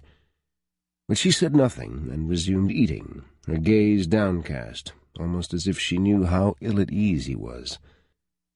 But his curiosity was also piqued because, damn it, something had happened between them, and she was the only key he had to recover the missing pieces of his memory. He forced himself to sound only mildly inquisitive. "What did we do?" A faraway look entered her eyes as she stared toward the window at the night sky. "We used to sit cross-legged on the deck and eat the dinner I'd cooked. Then I'd lay my head in your lap and you'd stroke my hair while we listened to the ocean and watched the stars." Her voice lowered, catching on a husky note. "Then we'd go inside and make love. Sometimes we didn't make it to the bedroom, sometimes we did." The dreamy quality of her voice affected him fiercely. His body ached, and he hardened at the images she provoked. It was suddenly very easy for him to see her spread out before him, his mouth on her skin, her fingers clinging to him as he brought them both pleasure. He shook his head when he realized he was staring and that he was so tense that his muscles had locked. Part of him wanted to just get it over with, take her to bed, have sex with her until they both forgot their names. His body was eager enough, but his mind was calling him a damn fool. And she'd likely think it was some damn experiment after he'd basically admitted earlier that his kiss had been nothing more than that. An experiment. He wanted to laugh. Could he call desire so keen that his eyes had crossed when he looked at her an experiment? Whether he wanted to admit it or not, they had compelling, uncontrollable chemistry. Maybe he'd gotten so wrapped up in her that he'd lost all common sense. Maybe he'd made her rash promises in the heat of the moment. If her outrage was anything to go on, he at least hadn't been stupid enough to sign anything. He needed her cooperation. He needed this deal. He had too many investors committed. Money had exchanged hands. Construction was on a tight deadline, and the last thing he needed was her making noises over him reneging on a deal. She lifted her gaze and was now studying him so intently that he found her scrutiny uncomfortable. He studied her in return, finding himself mesmerized by her dark eyes. The delicate lines of her face called to him. He wanted to trace his fingers over her cheekbone and down to her jaw, and then over the softness of her lips. Had this been the way he'd felt when he'd first seen her? Logic told him it had to have been. How could his reaction now have been any different than the first time he'd laid eyes on her? "Why are you staring at me?" she asked in a low voice. "Maybe I find you beautiful." Her reaction wasn't what he'd expected. She lifted her nose in scorn and shook her head. "I thought I wasn't your type." "What I said was that you aren't my normal type." Her lips twisted. "That isn't what you said. To quote you exactly, you said, 'You aren't my type.' That pretty much tells me you don't find me remotely appealing." "I don't care what I said," he growled. "What I meant was that you aren't the type of woman I normally date." "Have sex with?" she asked mockingly. "Because we did, you know. We had lots and lots of sex. You were insatiable. In fact, unless you're the best damn actor in the world and can fake not only an erection but an orgasm as well, I'd say you're either lying now about me not being your type, or you're not terribly discerning when it comes to the women you sleep with." He'd just been insulted, but he was so distracted by the sparks shooting from her eyes and how damn gorgeous she looked when she got sassy that he couldn't formulate a response. "See, the problem is, a woman can get away with faking sexual attraction," she continued. "We can pretend all manner of things. Men, it's kind of hard to pretend attraction to a woman if your penis isn't cooperating." "Holy hell," he muttered. "I think we've established that it's pretty damn obvious I'm sexually attracted to you. Whatever I may have thought in the past about my preferences in women obviously doesn't apply to you." "So then you're willing to concede that you slept with me and that the child I'm carrying is yours?" "Yes," he said through gritted teeth. "I'm willing to concede it's possible, but I'm not stupid enough to believe it's absolutely true until either I regain my memory or we have DNA testing done." Her top lip curled a moment, and it looked as if she wanted to light into him again, but instead she took a calming breath. "As long as you're willing to accept the possibility, I can work with that," she muttered. "Were you always this charming with me when we spent all this time together?" She lifted one eyebrow. "What's that supposed to mean?" "Just that I tend to like my women a little more—" "Stupid?" she challenged. He scowled. "Weak? Mousy? Unchallenging?" she continued. "Or maybe you prefer them to simply nod and say yes, sir, to your every whim." She broke off in disgust and regarded him as if he were some annoying bug she was about to squash. He finally decided remaining silent was his best option, so he didn't dig his hole any deeper. She laid down her fork and raised her haunted gaze to his. He was surprised to see tears shimmering in her eyes, and his throat knotted. Damn, he hadn't wanted to upset her again. He wasn't that big of a jerk. "Do you have any idea how hard this is for me?" she asked in a quiet, strained voice. "Do you know how difficult it is for me to see you again and not touch you or hug you or kiss you? I came here expecting to confront a man who scammed me in the worst possible way. I had resigned myself to it, and there was nothing I wanted more than to wash my hands of you. But then you tell me this story about you losing your memory, and what am I supposed to do then? Now I have to consider that maybe you didn't lie to me, but I'm scared to death of believing that and then being wrong. Again. I have to put everything on hold until you regain your memory, and that sucks, because I just don't know how to feel anymore." He stared at her, frozen, an uncomfortable sensation coiling in his chest. "I can't exactly walk away. It's what I accused you of, and there's a part of me that thinks, what if he's telling the truth? What if he regains his memory tomorrow and remembers he loves you? What if it's all some horrible misunderstanding and we have a chance to get back what we had on the island?" She shoved her plate away and looked down as she visibly tried to collect herself. "But what if I was right?" she whispered. "What if me sticking around hoping makes me an even bigger fool than falling for your lies to begin with? I have a child to consider now." Before he could think twice about what he should say or do, he found himself reaching for her. It was impossible not to want to touch her, to offer her comfort. The pain in her expression was too real. Her eyes were clouded with moisture, and hurt shimmered in their depths. He pulled her into his arms and leaned back against the couch. For a moment she lay there stiffly, so still that he wondered if she held her breath. He inhaled the scent of her hair and felt keen disappointment that it stirred nothing to life in his memories. Wasn't smell supposed to be the most powerful memory trigger?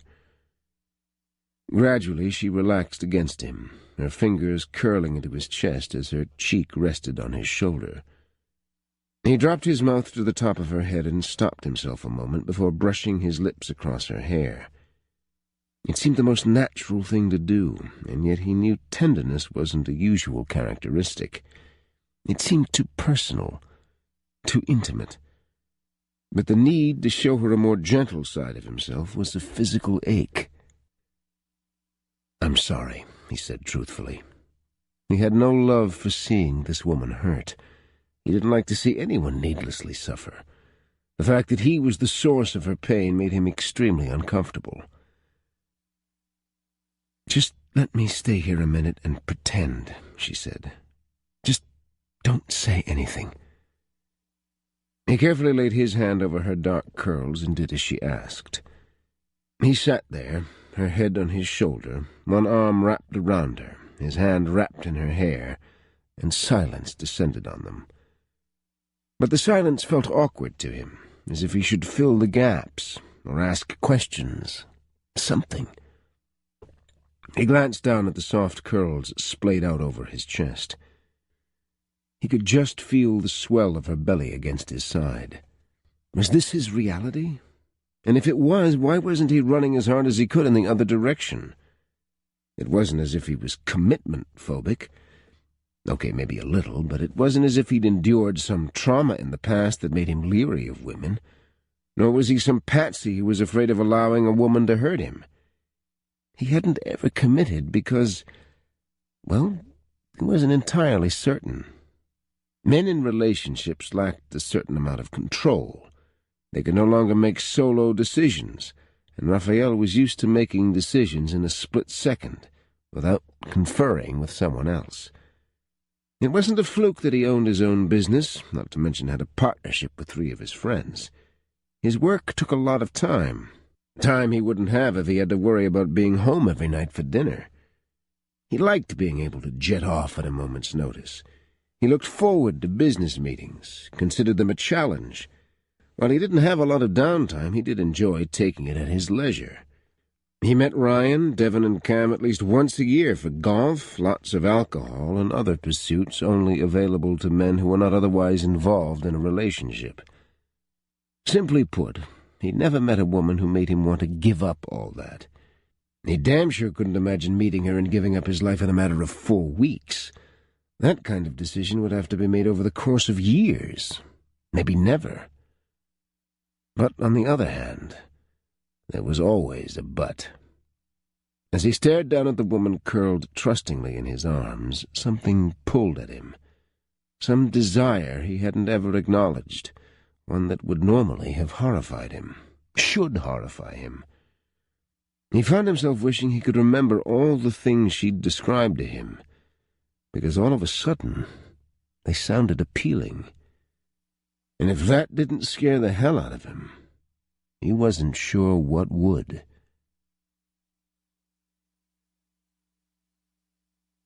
Chapter 7. Raphael, wake up, hurry! Raphael came awake with a start, his arms flying out as he pushed himself up from his bed. Bryony stood at his bedside, fully dressed, hopping around like her feet were on fire. He threw his feet over the side and leaned forward. "What is it? Is it the baby? Are you hurt?" She frowned a moment, shook her head, and then grinned like a maniac. He rubbed his eyes and ran his hand through his hair. "And what the hell are you shouting about?" He glanced over at his bedside clock. "For God's sake, it's early." "It's snowing." She grabbed at his hand and started to pull. The covers fell away from his hips, and they both went still. Her gaze dropped about the time his did, and it was then he remembered he hadn't worn anything to bed, and worse, his penis was making its presence known in a not very subtle way. He yanked the covers back over him as she stepped hastily back, pulling her sweater around her like a protective barrier. Hell, it wasn't as if he was bursting into her room trying to maul her. "Sorry," she said. "I'll just go down by myself." She turned and he scrambled out of bed, pulling the sheet with him. "Wait a minute," he ordered. "What are you doing? Where are you going?" Her eyes came alive again, brimming with excitement. The sparkle was infectious. "Outside, of course. It's snowing." He glanced toward his window, but he was too bleary-eyed to make sense of the weather.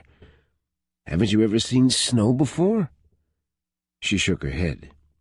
"Are you serious?" She nodded this time. "I live on an island off the Texas coast. We don't exactly get snow there, you know?" "But you've been off the island. Haven't you ever been anywhere it snowed before?" She shrugged. "I don't leave much. Maman needs me. I go to Galveston to do our shopping, but I do a lot of it online." He saw her cast sidelong glances at the window, as if she were afraid the snow would disappear at any moment. Then he sighed. "Give me 5 minutes to get dressed, and I'll go down with you."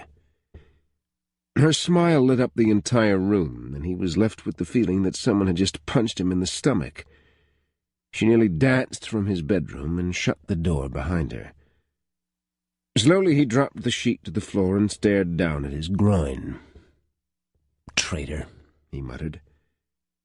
He went into the bathroom, splashed water on his face, and surveyed his unshaven jaw with a grimace.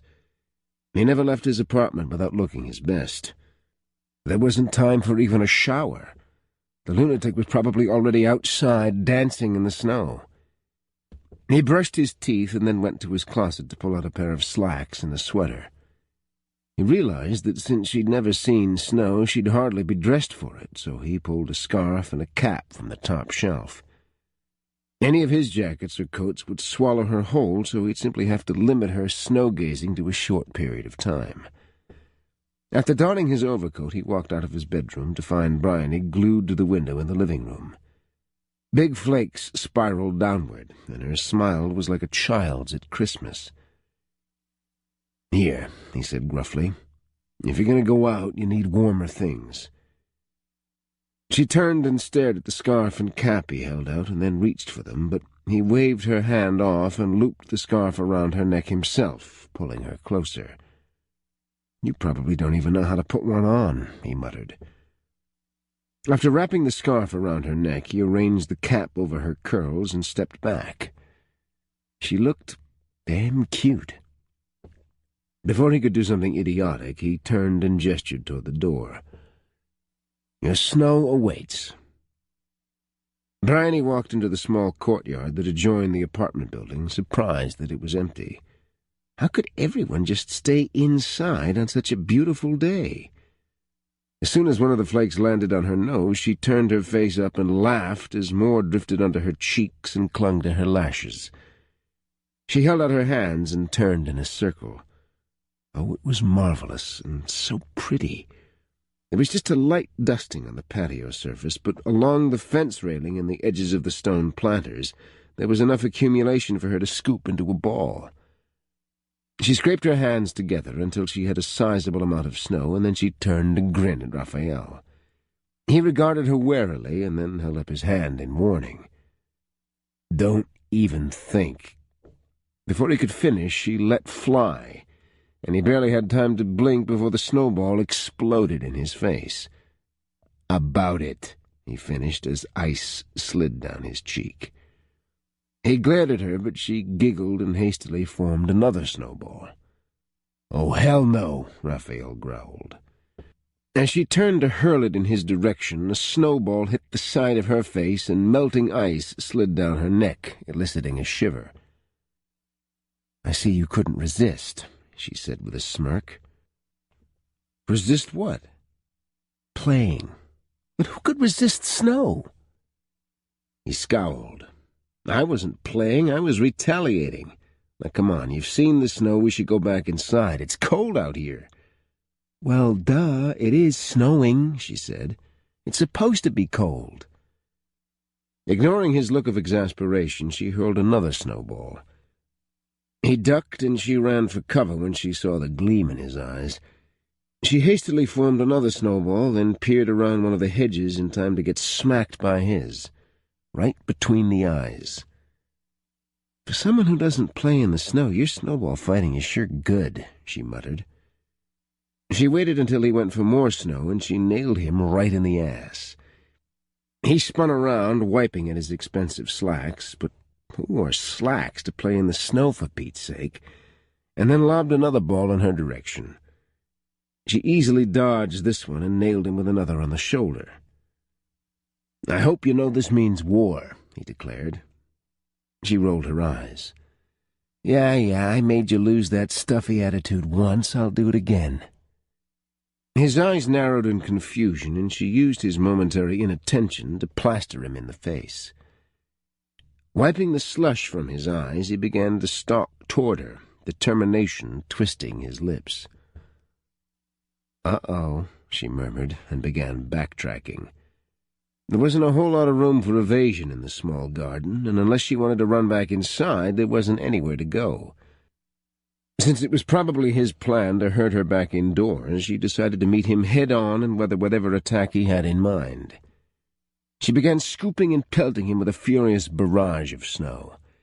He swore as he twisted and ducked, and then he made a sound of resignation and began scooping snow from the stone benches and hurling it back at her as fast as he could. Unfortunately for her, his aim was a lot better, and after 6 direct hits in a row, she raised her hands and cried, "Uncle!" "Now why don't I believe you?" he asked as he stared cautiously at her, his hand cocked back to blast her with another snowball. She gave him her best smile of innocence and raised her empty hands, palms up. "You win. I'm freezing." He dropped the snowball and then strode forward to grasp her shoulders. He swept that imperious gaze up and down her body, much like he'd done the first time they'd met. This time it didn't rankle, for she knew that beneath that boring, straight-laced hauteur lay a fun-loving man just aching to get out. She just had to free him. Again. She sighed at the unfairness of it all. It was like some sick joke being played on her by fate. Karma, maybe. Though she was sure she'd done nothing so hideous as to have the love of her life and father of her child regard her as a complete stranger. She shivered, and Raphael frowned. "We should go inside at once. You aren't dressed for the weather. Did you bring nothing at all to wear for colder weather?" She shook her head ruefully.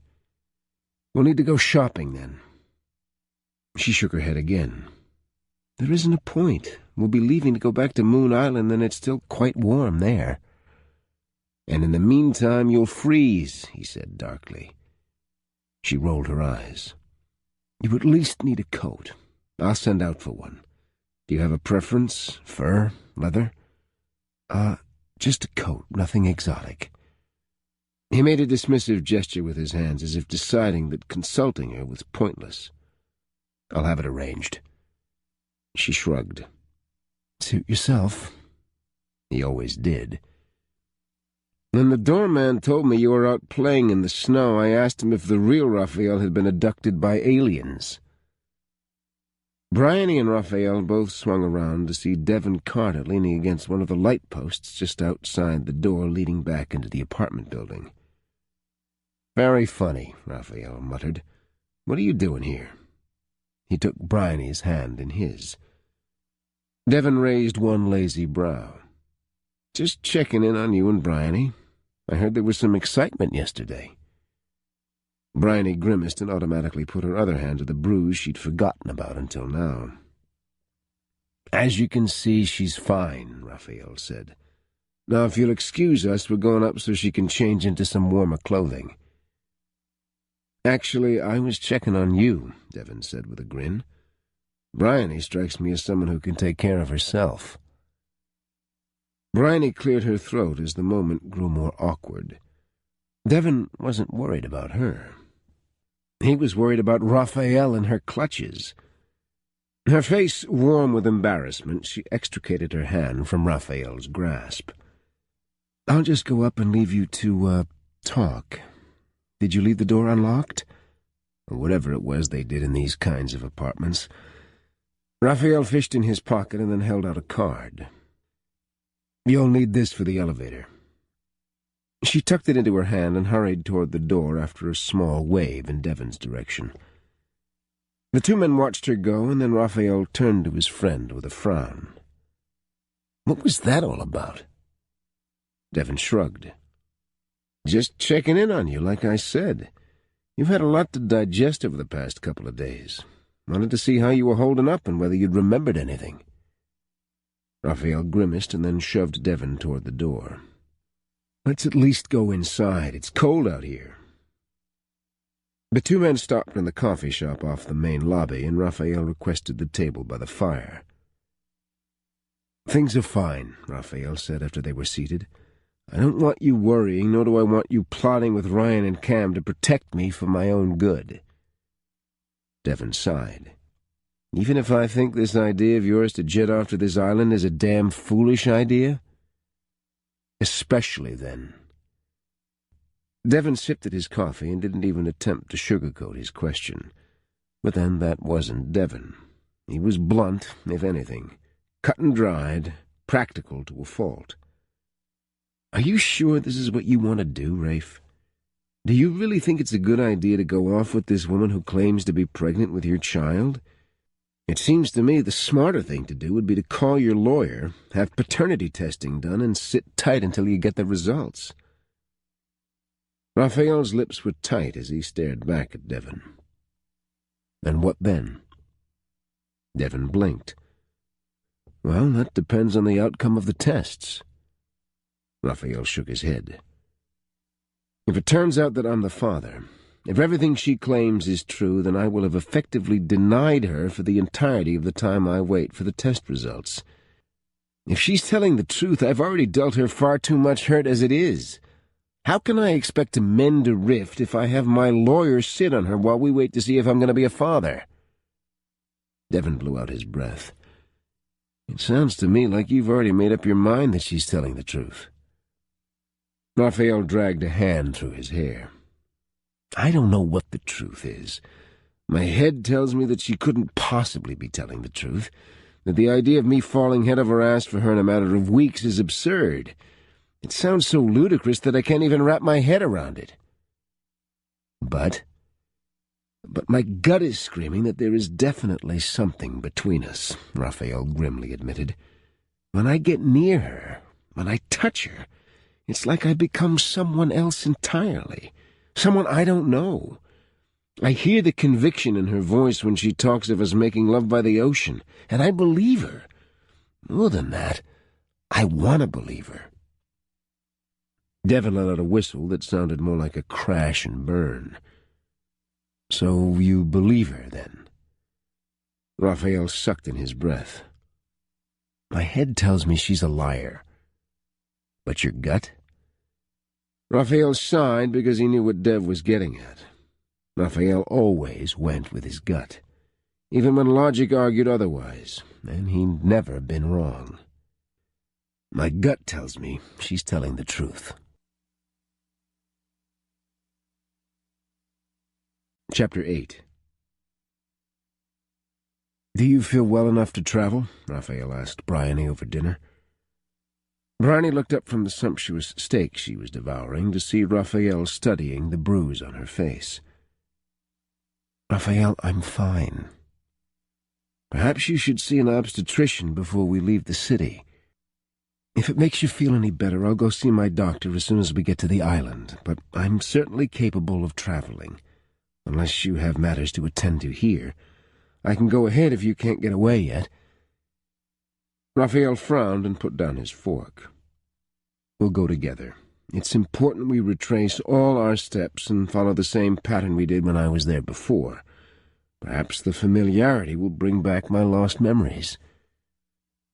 Bryony cut another piece of her steak, but paused after she speared it with her fork.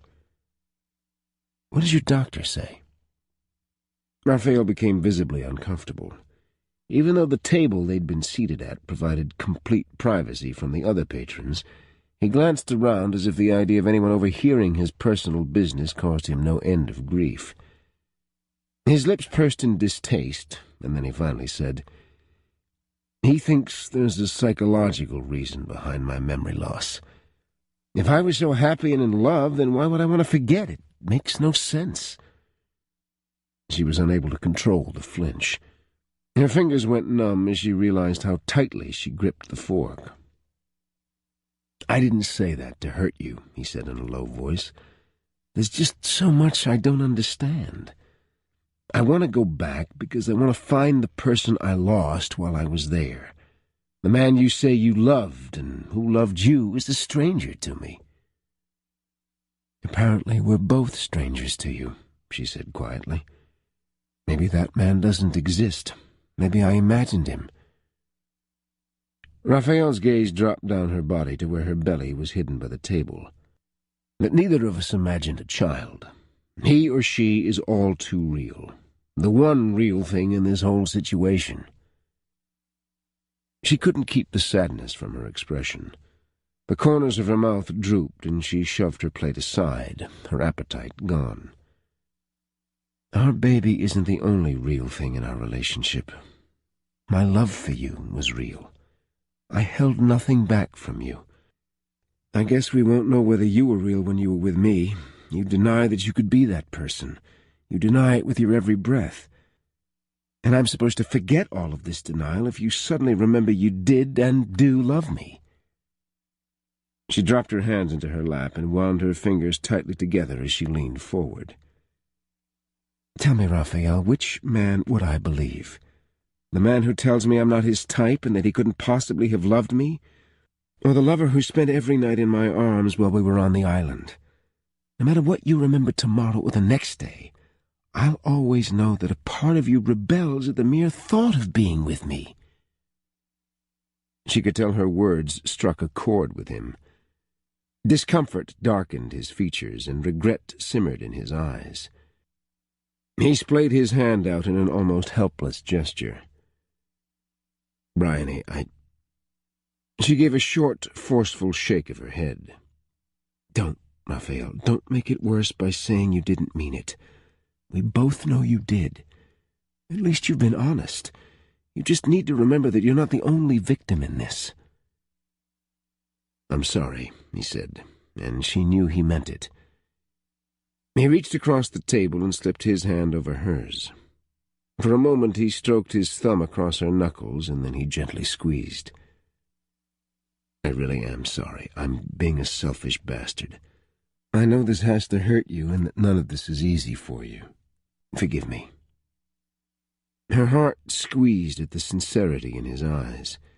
It was all she could do not to throw herself into his arms and hold on for all she was worth. She wanted to whisper to him that she loved him. She wanted to beg him never to let her go. But all she could do was stare across the table in helpless frustration. "What if you never remember?" she asked, voicing her greatest fear. "I don't know," he said honestly. "I hope it doesn't come to that." She leaned back in her seat, slipping her hand from underneath his. The heaviness in her chest was a physical ache, one that clogged her throat and made it hard to breathe. "What have you packed?" she asked lightly, forcing a smile. He looked confused by the abrupt shift in conversation. "I haven't yet." She raised an eyebrow. "We leave in the morning and you don't know how long you'll be gone. Aren't you leaving it to the last minute?" He grimaced. "I wasn't sure what to pack. You mentioned things like swimwear and flip-flops." She laughed as some of the tension in her chest eased. "Well, it's too cold to swim. The weather is still quite warm, but the water's chilly. But we can buy you shorts and flip-flops like we did before. We can't have you wearing suits all the time, and your expensive loafers will just get ruined." "I'm trusting you," he muttered, "since you swear I did this before." "And it didn't kill you," she teased.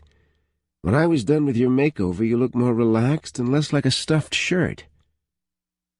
"You're implying I'm stuffy?" he asked in mock outrage. "Oh, you were. Totally stuffy." "I don't want to stand out this time. I'd like to keep my problem as private as possible." "Of course," Bryony murmured. He sat back in his chair and fiddled with his wine glass, though he didn't pick it up to drink.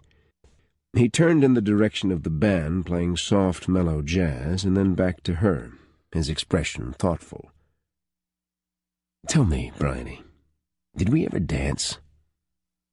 Caught off guard by the question, she shook her head mutely. He stood and held his hand out to her. "Then dance with me now." Mesmerized by the husk in his tone, she slipped her hand into his and allowed him to pull her to her feet. He led her onto the dance floor and slid his palm over her back as he pulled her into his embrace. She closed her eyes and sighed as she melted against him. His warmth wrapped tantalizingly around her, and his scent brushed over her nose. She inhaled deeply, holding his essence in the deepest part of her. Oh, how she'd missed him. Even when she'd hated him, when she'd thought the absolute worst, she'd lain awake at night remembering the nights in her bed when they'd made love with the music of the ocean filling the sky. She was acutely aware of him as they swayed in time to the sultry tones. He cupped her to him possessively, as if telling the world she belonged to him. It was nice to get lost in the moment and her daydreams. As he turned her, she tilted her neck and gazed up at him as he tucked her hand between them, his thumb caressing the pulse at her wrist. "You're an interesting dilemma, Bryony." She raised her brows. "Dilemma?" "Conundrum. Puzzle. One of the many things I can't seem to figure out lately." She cocked her head to the side in question. "I swear I have no memory of you. I look at you and draw a blank. But when you get close to me, when I touch you—" His voice dropped to a mere whisper, and it sent a shiver racing down her spine. "I feel as though—" "As though what?" she whispered. He had a slightly bewildered look on his face, as if he were searching for just the right word. And finally he sighed and stared down at her, his gaze stroking over her skin. "We fit," he said simply. "I have no explanation for it, but it just feels right." Her heart sped up. Hope pulsed in her veins, the first real hope she'd had since hearing his fantastic story. She didn't know whether to squeeze him or kiss him, so she stood there as they swayed with the music and smiled so brilliantly that her cheeks hurt. "Amazing that such a simple thing could make you so happy," he murmured. "We do fit," she said, her voice catching as her throat throbbed with a growing ache. She reached up to frame his face, and then she leaned up on tiptoe to brush her lips across his. She meant it to be a small gesture of affection, maybe a reminder of what they'd once shared, or maybe to just reaffirm the sensation to him that they fit. But he didn't allow her to stop there. Cupping his hand to the back of her head, he wrapped his other arm around her waist and hauled her up until her lips were in line with his. There was nothing tentative about his kiss, no hesitancy as he attempted to find his way back. It was as if they'd never been apart. He kissed her like he'd kissed her so many times before, only this time there was something different she couldn't quite put her finger on. More depth, more emotion. It wasn't just sexy or passionate. It was tender. Like he was apologizing for all the hurt, for the separation and misunderstanding, for what he couldn't remember. She sighed into his mouth, sadness and joy mixing and bubbling up in her heart until she was overwhelmed by it all. When he finally drew away, his eyes were dark. His body trembled against hers, and as he eased her down, his hand slid up her arms to cup her face. "Part of me remembers you, Bryony. There's a part of me that feels like I've come home when I kiss you. That has to mean something." She nodded, unable to speak as emotion clogged her throat. She swallowed several times and then finally found her voice.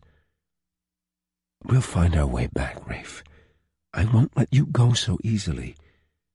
When I thought you didn't want me, that you played me, it was easy to say never again. But now that I know what happened, I won't give up without a fight. Somehow I'll make you remember. It's not just your happiness at stake. It's mine, too."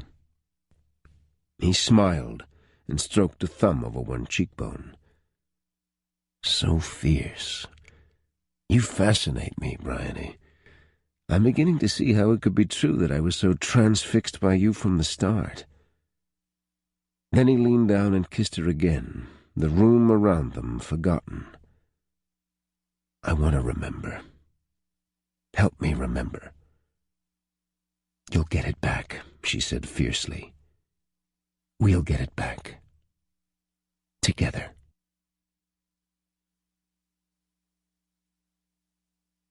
Chapter 9. The flight back to Houston was much better than her trip to New York. On the way, she'd been squeezed between two men who she swore had to be football players. She hadn't been able to move, and had spent the entire time being miserable. She and Raphael occupied the first two seats in first class, and once they'd taken off, she'd reclined without guilt, since there was plenty of room between the rows.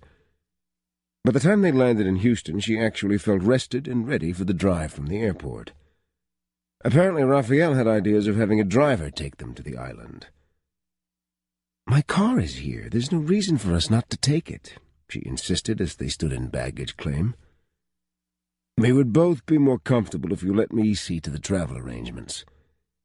"And what am I supposed to do without my car? We'll need it on the island. It's small, but everything isn't in walking distance." As their luggage piled up, Raphael sighed. "All right, we'll take your car, but it's senseless for you to drive when we've already been traveling half the day." She rolled her eyes and bit her lip to keep from making a remark about spoiled men. She grabbed a cart for their luggage, and Raphael piled it up and pushed it as she led him to the parking garage. "Where's the damn parking lot?" he demanded. "In Galveston?" "It's a bit of a walk," she admitted, "but it's all indoors, and then we'll take the elevator to the top level." "Why did you park on the roof?" She shrugged. "I just kept going around, and then suddenly I was on the roof. It's the same as parking anywhere else." He shook his head as they trudged down the long corridor. When they finally got to the elevator, Bryony breathed in relief. A few moments later they were on the roof, and she took out her keys to remotely unlock the car. "What the—" She cast him a puzzled look. "That's your car?" he asked. She looked toward the Mini Cooper and nodded. "Is something wrong?" "You expect to fit me and the luggage in this tin can?" "Quit being so grumpy," she said mildly. "We'll manage. It does have a luggage rack. I'm sure I have a bungee cord in the trunk." "Who the hell carries around bungee cords?" She laughed. "You never know when they'll come in handy." They filled the trunk and then piled suitcases into the back until the bags were stacked to the roof of the car. "There," she said triumphantly as she shut the door. "We didn't even have to use the bungee cords." "Unfortunately, we didn't push the passenger seat back before we stored all the luggage," he said dryly. Bryony winced when she saw him fold his legs to get into the front seat. His knees were pushed up into the dash, and he didn't look at all comfortable. "Sorry," she mumbled as she got into the driver's seat. "I wasn't thinking. No one who ever rides in my car has such long legs." "How do you plan to drive the baby around after he or she is born?" Bryony reversed out of the parking space and then drove toward the exit. "In a car seat, of course." "And where do you think the car seat will fit in here? Even if you crammed it in, if you got into a wreck, neither of you would likely survive. Someone could run right over you in this thing and probably not even realize it." "It's what I have, Raphael. There's not a lot I can do about it. Now let's talk about something else." "How far of a drive is it?" She sighed. "An hour to Galveston from the airport. Then we take a ferry to Moon Island. It's about a half-hour ferry ride, so we should be there in under 2 hours, barring any traffic issues." It was a bad thing to say. 30 minutes later they were completely stalled on I-45. Bryony cursed under her breath as Raphael fidgeted in his seat. or at least tried to fidget. He couldn't move much, and he looked as if he was ready to get out and walk. It would probably be faster, since traffic hadn't moved so much as an inch in the past 5 minutes. "I know what you're going to say," she said when she saw him turn toward her. "We should have left my car at the airport. Yeah, I know that now, but really, traffic jams are a fact of life in Houston." A smile quirked at the corners of his mouth. "I was actually going to say it's a good thing I went to the bathroom before we left the airport." She heaved a sigh. "Just be grateful you aren't pregnant." He arched an eyebrow. "Want me to take over?" She shook her head. "You'd never be able to drive with your knees jammed to your chin. Let's find something to talk about. Music would just irritate me right now." He seemed to think for a moment, and then he said, "Tell me what you do. I mean, do you work? You said you took care of your grandmother, but I wasn't sure if that was a full-time task or not." Bryony smiled. "No, Mama is still quite self-sufficient. I wouldn't say I take care of her as much as we take care of each other. She's been sicker lately, though. As for what I do, I'm sort of a Jill of all trades. I do a little bit of everything. I'm the go-to gal on the island for whatever needs doing." He looked curiously at her. "Basically, I'm a consultant, if you want a posh name for my job. I'm consulted on all manner of things, though nothing you'd probably think was legitimate," she added with a laugh. "You have me curious now. Just what exactly are some of the things you do?" "One day a week I take care of the mayor's correspondence. He's an older gentleman, and he's not fond of computers, or the internet for that matter. He likes old-school things like actual newspapers, print magazines, watching the news on the local channel instead of surfing to CNN, that sort of thing. He doesn't even have cable, if you can believe it." "And this guy got elected?" Bryony laughed. "I think you'll find that our island is pretty tolerant of being old-fashioned. It's a bit of a throwback. While you can certainly avail yourself of all the modern conveniences, such as internet, cable TV, and the like, a large percentage of our population is quite happy in their technology-challenged world." Raphael shook his head. "I'm shuddering as you speak. How can anyone be happy living in the Dark Ages?" "Oh, please. You enjoyed it well enough yourself once I finally weaned you off your BlackBerry and your laptop. You went a whole week without using either. A week." "Surely a record," he muttered. "Oh, look, traffic is moving." She put the Mini Cooper into gear as cars began to crawl forward. She checked her watch to see that they'd already lost an hour. It would be close to dark by the time they arrived on the island. Still, the delay couldn't dim her excitement. It was foolish of her to get her hopes up, but she wanted so badly to relive her time with Raphael on the island, take him through all the steps they'd taken before. She wanted him to remember, because if he didn't, things would never be the same for them. He'd resisted the idea of being with her. Her only hope was for him to remember, and then, just as she told him the night before, she'd forever have to live with the fact that at least some part of him recoiled at the idea of them being lovers. "Penny for your thoughts." She grimaced as she navigated her way down the interstate. "They aren't worth that much." "Then don't think them." To her surprise, he leaned over, curled his hand around her nape, and massaged lightly, threading his fingers through her thick hair. It was tempting to close her eyes and lean her head all the way back, but then they'd have a wreck and never get off this damn interstate. "I'm nervous, Raphael," she admitted. She bit her lip, wondering if she shouldn't just shut up, but she'd always had this habit of being completely honest. It wasn't in her makeup to shy away from the bald truth, no matter how uncomfortable. She always figured if people talked more about their issues, then there wouldn't be so many issues. Raphael, the old Raphael, hadn't minded her speaking her mind. They'd enjoyed long conversations, and she'd always told him what was occupying her thoughts. But now she had a newfound reservation against being so forthright. She hated feeling so unsure of herself. "Why are you nervous?" he asked softly. "You, me, us. What if this doesn't work? I feel like this is my only chance, and that if you don't remember, I've lost you." Regardless of whether I regain my memory, we still have a child to think about. I'm not going to disappear just because I can't remember the details of his conception." "You sound like you've accepted that I'm carrying your child." He shrugged. "I've embraced the very real possibility. Until I'm proven wrong, I choose to think of it as my child." Her heart did a little squeeze in her chest. "Thank you for that. For now, it's enough. Until we figure out everything else, it's enough that you accept our baby." "And you." She turned to glance quickly at him before returning her gaze to the highway.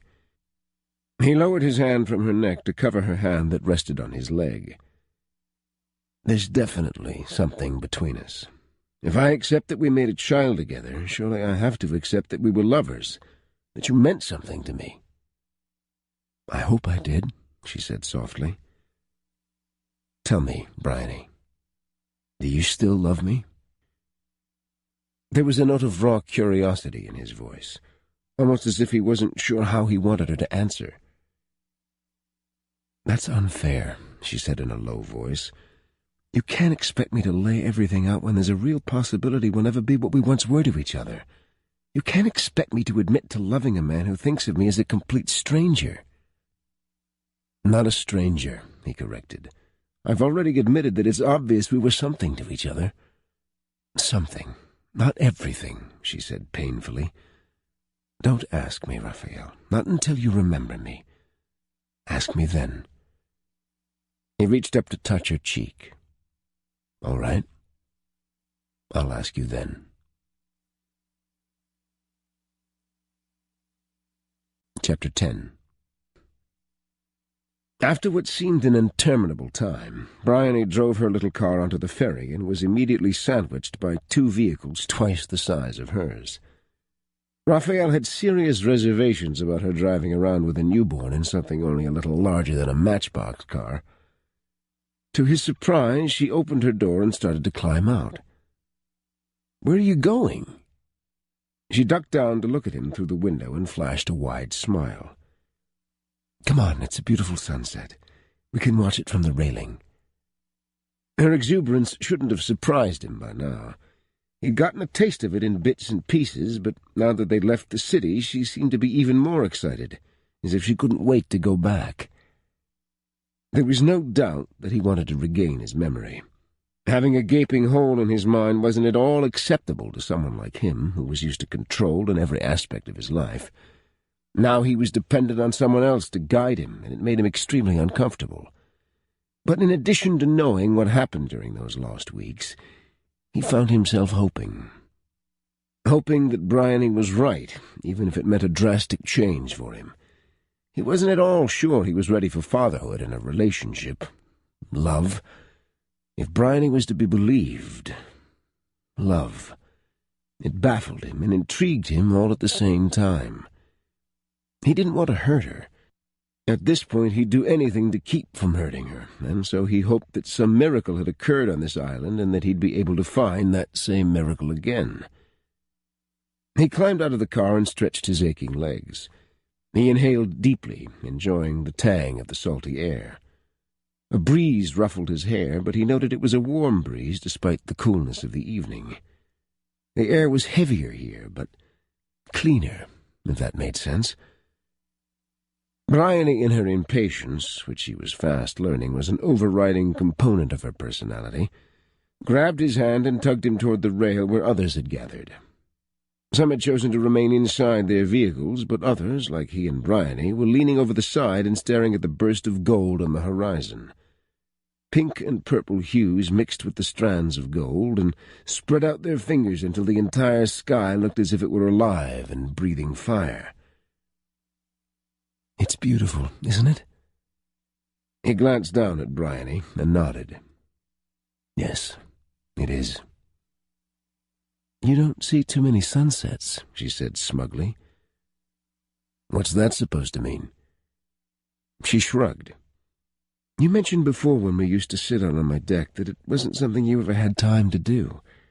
You usually worked late and were always in too big a hurry.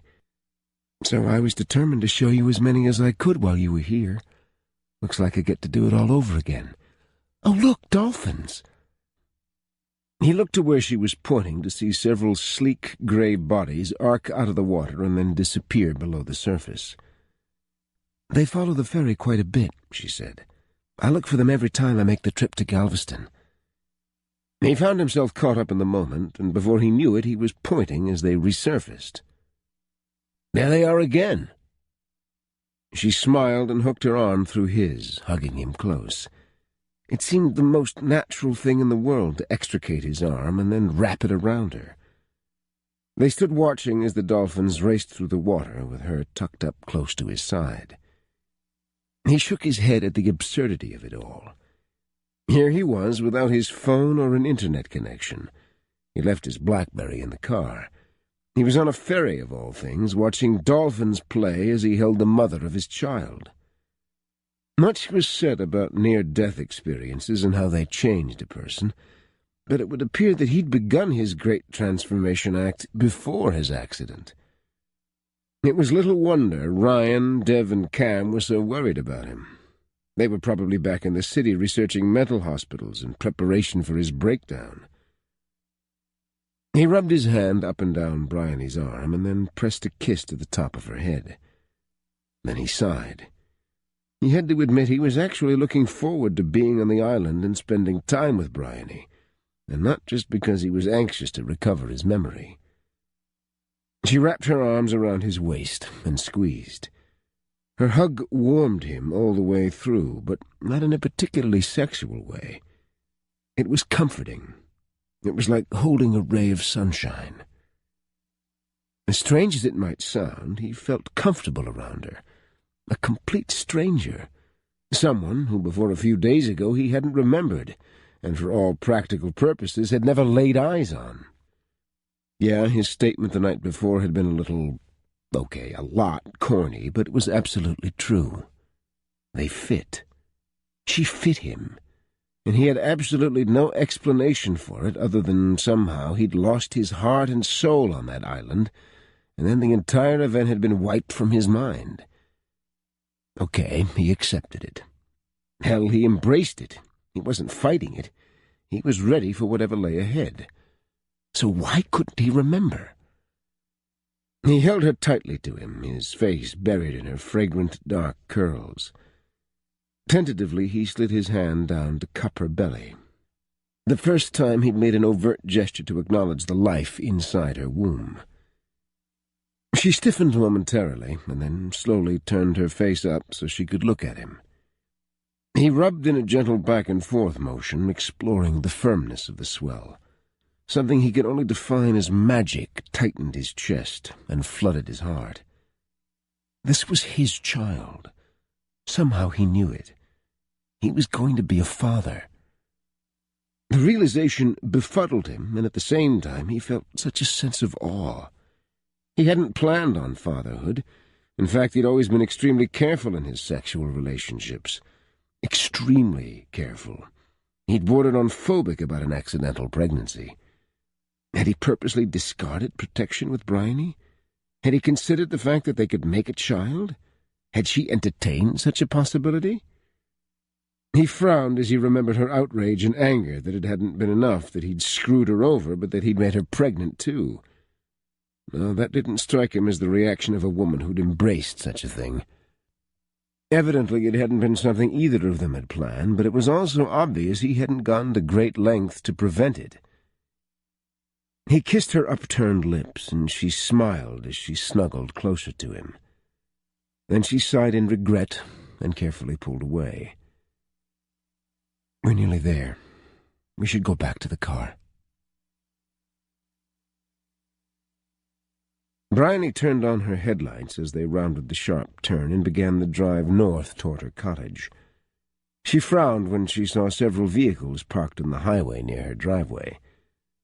Her heart began to pound as fear gripped her. Had something happened to Mama? She'd spoken to her grandmother just hours earlier when she and Raphael had landed in Houston. She'd sounded fine then and eager to see Bryony again. She recognized one of the vehicles as belonging to Mayor Daniels. What would he be doing here? She pulled into the gravel driveway and turned off the ignition. Her grandmother stepped out onto the front porch, followed by Mayor Daniels, who wore a frown, and Sheriff Taylor, who didn't look any happier. She opened her door and scrambled out. "Mama, is everything all right? Are you okay?" "Oh, honey, I'm fine. I'm sorry if we worried you.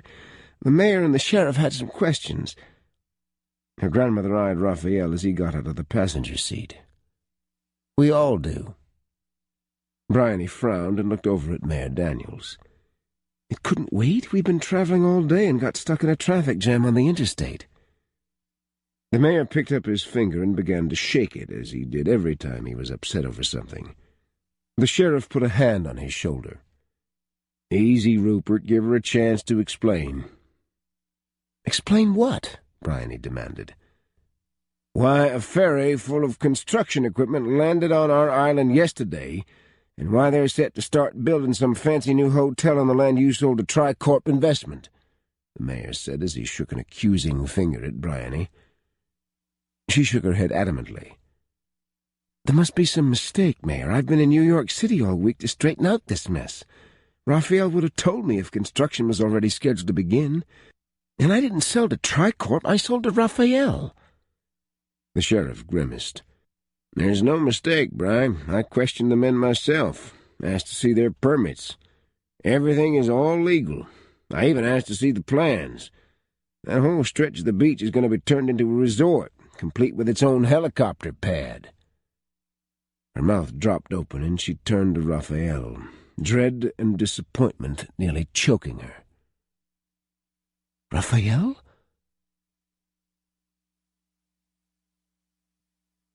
Chapter 11.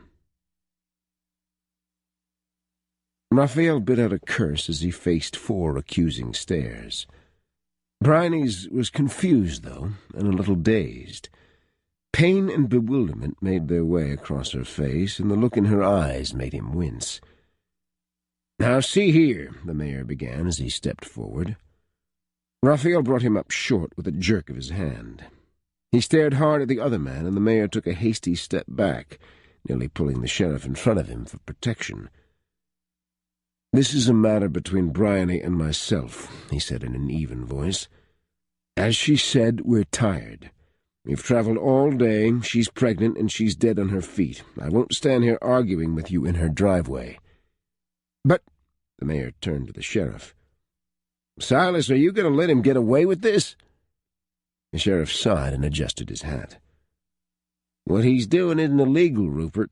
It might be unethical, but it isn't illegal. He owns the land, he can do what he likes with it." "Raphael, did you approve this? Is it true they're starting construction?" Bryony asked in a strained voice. Her grandmother stepped to her side and wrapped her arm around Bryony's waist. Her grandmother was a frail-looking woman, and it irritated Raphael to no end that it was Bryony who looked the more fragile of the two at the moment. "We'll discuss this in private," he said tightly. "Do you want him here, Bry?" the sheriff asked. Bryony raised a hand to her temple and rubbed as if she had no idea what to say to that question. Hurt crowded her eyes, and then deep fatigue, as if all her energy had been sapped in a single instant. Knowing if he didn't take control of the situation, he'd likely be carted off to some second-rate jail cell, Raphael moved to Bryony's side and gently pried her away from her grandmother. He wrapped his arm around her waist and cupped his hand over her elbow. "We'll talk inside," he murmured. She stared up at him as if she searched for some shred of truth, or maybe deceit. He couldn't be entirely sure what she was thinking.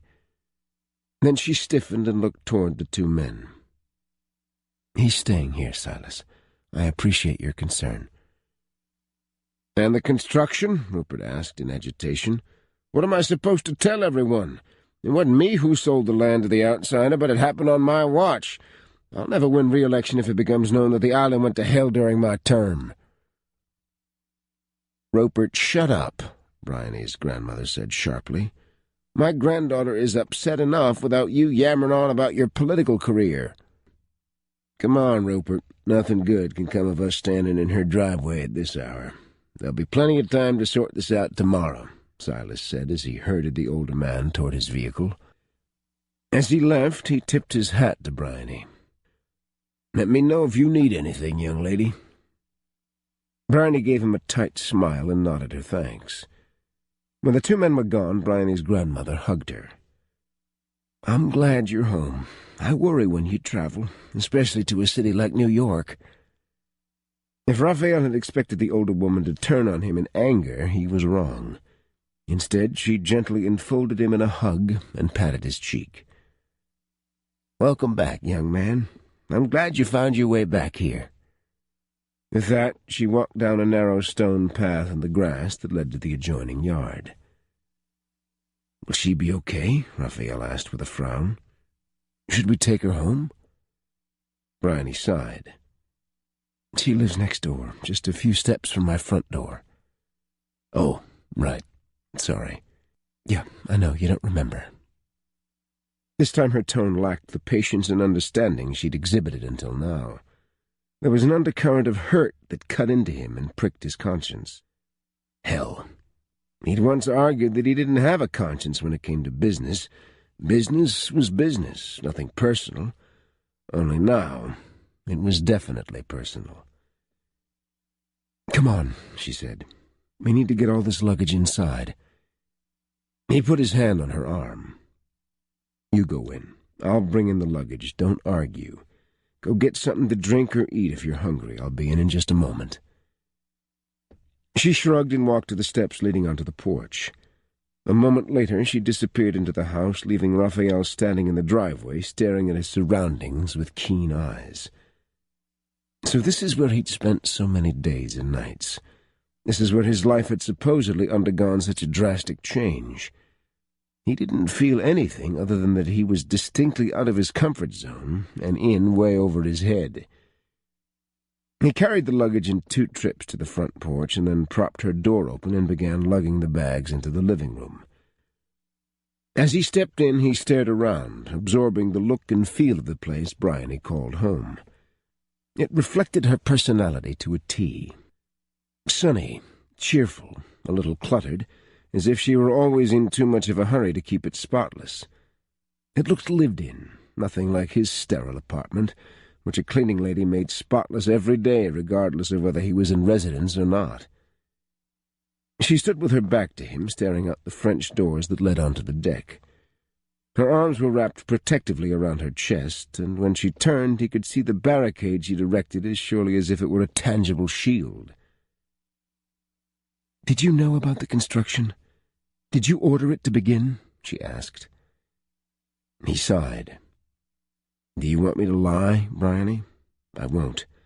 I've been nothing but truthful to you. Yes, I ordered construction to begin. I would have started much sooner, but my accident delayed me significantly. My investors are anxious. They want to see progress in return for the money they've shelled out."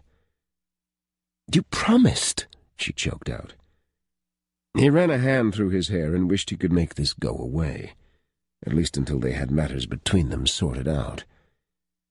"You know I can't remember," he said. "As far as I knew, the land was bought, the deal closed, the property to do with as I liked. There was nothing in the contract that stipulated how I could use the land. I wouldn't have signed such a contract. This land is useless to me unless I develop it." Damn it. Why couldn't he remember? Surely he wouldn't have made her such a promise. It defied all logic. Why on earth would he have bought the land and promised not to develop it? He closed the distance between them and slid his hand over her shoulder. She flinched and lifted her shoulder away, but he kept his hand against her skin. "Bryony, again, I'm not doing this to hurt you. I don't remember. You say I made you a promise, but I have no proof of that. What I do have is proof of sale. I have your signature on the closing documents as well as a copy of the bank draft issued to you from my bank." She turned to face him again, her eyes red-rimmed. She looked to be fighting tears with every bit of her power. "I made it clear from the start that I wouldn't sell to you unless you promised it wouldn't be developed on a large scale. Obviously, I can't control what a new owner does with the land, but I'd hoped for something in keeping with the integrity of our community here. You looked me in the eye, and you promised me that you had no such plans. That was a lie, Raphael. It's an obvious lie because clearly you had investors lined up, plans drawn, a schedule planned. You yourself just said that your accident delayed the groundbreaking significantly. Raphael swore because one of them had to be lying, and he didn't want it to be him. He didn't want it to be her. Damn it, Bryony, I refuse to feel guilt for something I can't remember. We should get some sleep, she said dully. There's little point in arguing over this when we're both tired and I'm upset. I'll show you to the guest room. It has its own bathroom. There are towels and soap, everything you should need. And just like that, she was dismissing him. She'd withdrawn, and he was treated to the cold, angry woman she'd been the first night in New York when she'd confronted him at his event. He drew in a breath, feeling like a fool for what he was about to say, but it rushed out before he could think better of it, before he could question his sanity. I'll put a temporary halt to construction. Tomorrow, I'll go to the site myself.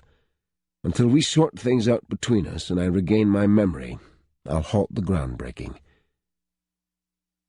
She blinked in surprise, her mouth forming a silent O. From all appearances, it was the last thing she'd expected him to say, and he was suddenly glad of it, fiercely glad that he'd caught her off guard. Really? He nodded. I'd go tonight, but no one will be at the site, and I have no idea where they're staying. But if I'm there at dawn in the morning, I'll make sure nothing is done until I give the okay to begin. Once again she surprised him by launching herself into his arms and hugging him so tight he struggled to breathe. For such a small woman, she possessed amazing strength. "Every time I think you've let me down, you do something to completely change my mind," she whispered fiercely. "Every time I think I've lost the Raphael I fell in love with, you do something to make me realize he's still there, and I just have to find him again." He wasn't sure he liked the sound of that, as if he was some sort of Dr. Jekyll and Mr. Hyde. Hell, maybe he was crazy. It was the only explanation behind the past few months of his life. Most men bought a flashy sports car, had an affair, or hooked up with a girl barely out of school in their midlife crisis. Apparently, he did bizarre things like fall in love and throw away a multi-million-dollar deal.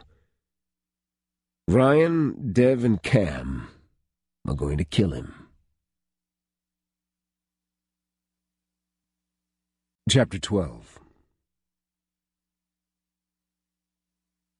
"You did what?" Raphael held the phone away from his ear and winced at the spring of expletives that flooded the airways. "I'm coming down there. We all are," Devon said. "This is precisely what I was afraid of happening. You get down there and she has you by the balls. Make me the bad guy. I don't care, but construction has to begin immediately. We're already months behind schedule." Raphael paced back and forth over the slight bluff overlooking the beach while Bryony waited in the car. The crew hadn't been happy that they were being asked to stand down until Raphael informed them that they'd be paid full wages during the temporary layoff. He'd stressed temporary and hoped like hell that he would have this resolved in a few days' time. He didn't offer that little tidbit to Devon.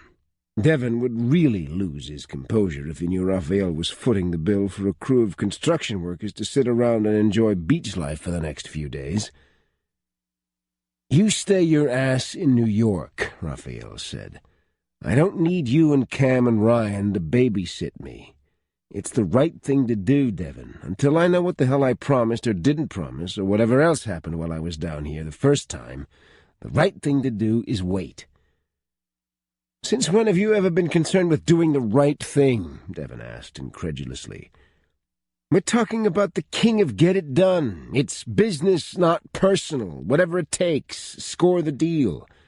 Are you getting soft in your old age, or has she messed with your head so much that you no longer know up from down?"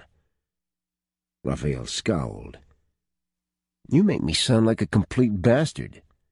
Yeah, well, you are. Why should that bother you now? It's what's made you so successful. Don't go growing a conscience on me now. Raphael frowned even harder. What do you know about this deal, Devon? What aren't you telling me? There was a long silence, and then his friend said, Look, I don't know what happened down there. What I do know is that before you left New York, you said quite clearly that you'd come back with a signed bill of sale and you didn't give a damn what you had to do to achieve it. Son of a bitch, Raphael muttered. That's not helping my case here. Why do you want it to help your case? You've got the land. You've got our investors on board. The only thing standing in our way right now is you. Raphael stared back at the car to see that Bryony had gotten out and leaned against the door. Her hair blew in the morning breeze, and it was a little chilly. She hadn't worn a sweater. Yeah, well, for now I'm not moving, he said quietly. I'll accept full responsibility for this. Damn right you will, Devon said in disgust. We've all made sacrifices, Raphael. We're on the verge of being huge. With this resort deal and the merger with Copeland Hotels, we'll be the largest luxury resort business in the world. Don't screw it up for all of us. Raphael sighed. Yeah, he knew they'd made sacrifices. Devon was even marrying Copeland's daughter to cement the deal. They were close to having everything they'd ever wanted, success beyond their wildest imaginations. And he'd never felt worse or more unsure of himself in his life. Trust me on this, Dev. Give me some time, okay? I'll make it right. I've never not come through before, but this is my future we're talking about here. Raphael heard the weary sigh through the phone. 1 week, Rafe. 1 week, and if ground isn't broken, I'm coming down there and I'm bringing Ryan and Cam with me. Raphael ended the call and shoved the phone into his pocket. 1 week. It seemed a ridiculous amount of time to decide the fate of his entire future, and Bryony's future, the future of his child. He blew out his breath and walked away from the beach toward Bryony's car. She was probably tired. He'd bet that neither of them had slept much the night before. He'd seen dark circles under her eyes when they left her cottage before sunup to drive to the construction site. With a week's reprieve, it was time to concentrate on the most important issue at hand, regaining his memory and figuring out his relationship with Bryony Morgan. As Raphael strode back toward the car, Bryony regarded him warily. He looked angry and determined. Whatever phone call he'd made, it hadn't been pleasant.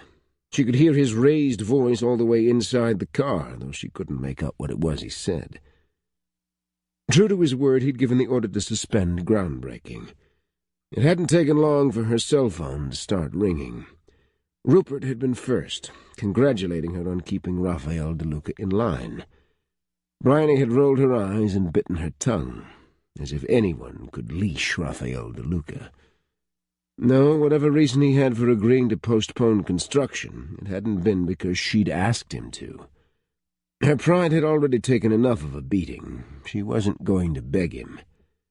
Then Silas had called to confirm that construction had indeed been halted, and then expressed his concern that the workers were now on the island with nothing to do for the next however many days. He worried about the implications, as if Bryony had any experience with enforcing the law. Still, she had to remember that a lot of people counted on her to keep things running smoothly. It was what she did. Never mind that her life was in shambles. She didn't offer any guarantees about keeping her own affairs straight. When Raphael arrived, he didn't say anything. He took the keys from her and guided her around to the passenger side. When he got in, she eyed him sideways. "Everything okay?" "Fine." He started the engine and drove over the bumpy dirt path back to the main road and then accelerated. "Feel like some breakfast?" It sounded like he grunted in return, but she couldn't be sure. Still, he hadn't said no, so she took it as an affirmative. "I'll make your favorite." He glanced sideways at her. "My favorite?" "Eggs Benedict." "Yeah, it is," he mumbled. "I guess I told you that before." Uh-huh. Clearly he wasn't in a talkative mood. He looked downright surly. She was more of a morning person, but Mama wasn't, and she often told Bryony she was too cheerful for her own good before noon. Mama didn't have any compunction about telling her to shut up and go away, but Bryony guessed Raphael was too polite to do the same. Funny, but she hadn't noticed him being particularly grumpy in the mornings before, but then more often than not they'd slept late after a night of making love. Just the memory of them waking in bed, wrapped around each other, had her cheeks warming and a tingle snaking through her body. She missed those nights, and the mornings. Most of the time she'd cooked for them both, but at least twice Raphael had risen while she still slept and brought her breakfast in bed. So instead of saying anything further, she reached over and took his hand, squeezing it before lacing her fingers through his. He looked surprised by the gesture, but he didn't make any effort to extricate his hand from hers. "Thank you." He cocked his head. "For doing that. It means a lot not just to me, but also to the people on this island." He looked uncomfortable. "You need to understand that this is only a temporary solution. I can't suspend operations indefinitely. There are a lot of people counting on me. They've trusted me with their money. My partners are heavily invested with me. This is huge for us." "But you understand I would have never sold you the land if you hadn't given me your promise," she said. "The result would be the same. It's not as though I sold you the land under false pretenses." Raphael sighed, but then squeezed her hand. "For now, let's not talk about it. There's no simple solution to all this, whether I regain my memory or not." For the first time, she weighed his position in the matter. If all he'd said were true, then it couldn't have been easy for him to call off the operation. Regardless of whether he'd lied to her before, he'd done the honorable thing now, and it was costing him dearly. She leaned over and brushed her lips across his cheek. "I realize this isn't easy, but we all appreciate it. I've already gotten calls from the mayor and the sheriff. I'm sure there'll be more before the day is out. You can expect to be courted by the locals while you're here. They'll want to present their case." "Are they angry with you?" he asked. "The mayor didn't seem pleased with you last night. Do they all blame you?" She blew out her breath. "They think I'm young and gullible. Some of them blame that and not me directly. They're too busy feeling sorry for me for being taken by a suave, debonair man. Others put the blame solely on my shoulders, as they should." Raphael's face grew stormy. "It's your land. You can't allow others to guilt you into keeping it just because they don't want their way of life to change." She shrugged. "I grew up here. They consider me a part of their family. Family doesn't turn their backs on each other. A lot of them think I did just that. Maybe I did. I knew that if you and I were going to be together that I wouldn't stay here. I knew I'd have to make the move because your business is based in the city. At the time, I didn't care." He slowed to pull into her driveway and stopped the car. For a long moment he stared out the windshield before finally turning to face her. "So you were willing to give up everything to be with me?" "Yes," she said simply. Throwing his words back at him, she continued, "I don't say that to hurt you. It's simply the truth, and we've both been honest and blunt. I'm not trying to make you feel guilty."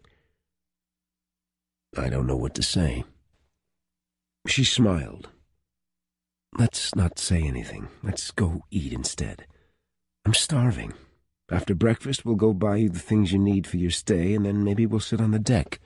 Enjoy the day." Strangely enough, it sounded blissful. Suddenly, after a not-so-great start to the day, he found himself quite looking forward to the rest.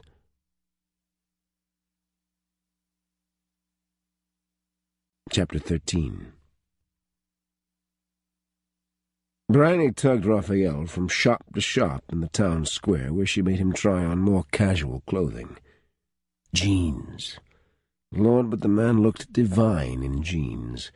They cupped his behind in all the right places and molded to his muscular legs. And a T-shirt.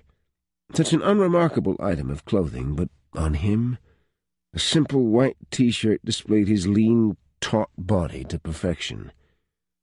He looked uncomfortable when he came out of the dressing room. He had on the jeans and the shirt she'd picked out, and he was barefooted. Barefooted. She was standing there drooling over a barefooted man in jeans, and she wasn't the only one. "Oh, my," Stella Jones breathed. "Honey, that is one fine specimen you got there. He looks hot in the GQ stuff, don't get me wrong, but he fills out a pair of jeans like nobody's business." Bryony shot the saleswoman a glare, but had to admit she was right. "Will this make you happy?" Raphael asked Riley as he turned, hands up. "Oh, yeah," Bryony murmured. "Me and every other female on this island." Stella chuckled. "Shall I bag up a few more pair like that one? And T-shirts, lots of T-shirts. I'm thinking white and maybe a red one." "Green wouldn't be bad with those dark eyes and hair," Stella advised. Raphael rolled his eyes. "I'm going back in to change while you ladies sort it out." "No, no," Bryony said in a rush. "Just let me pull off the stickers. No reason to change out of them. Stella will ring them up. You'll be more comfortable." "And so will the rest of us," Stella said over her shoulder as she sashayed off to get the rest of the clothing. Raphael grinned and sauntered toward Bryony. "So you like me in jeans?" "I think 'like' is perhaps too mild a word," Bryony muttered.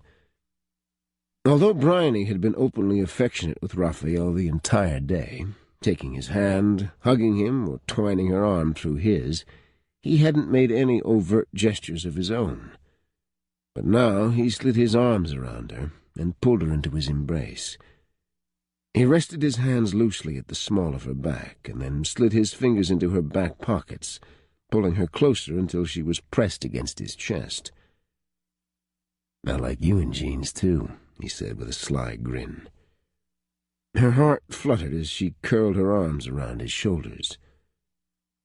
"Yeah, but I'm wearing baggy jeans with an elastic maternity waist." "They fit your behind just fine." To emphasize his point, he moved his fingers to where they were snug in her back pockets. "We'll have the whole island talking," she murmured. He snorted. "As if they aren't already? I think everyone who lives here has been out to either look at us or tell me what a wonderful thing I did by stopping the construction. And I think it's a widely known fact that it's my child you're carrying. What else could they possibly talk about beyond that?" "Okay, you have a point," she said wryly. He leaned down and kissed her softly. "Why don't we take our jeans-clad selves back to your cottage and I'll fix us some lunch?" She raised her eyebrows. "What have you got in mind?"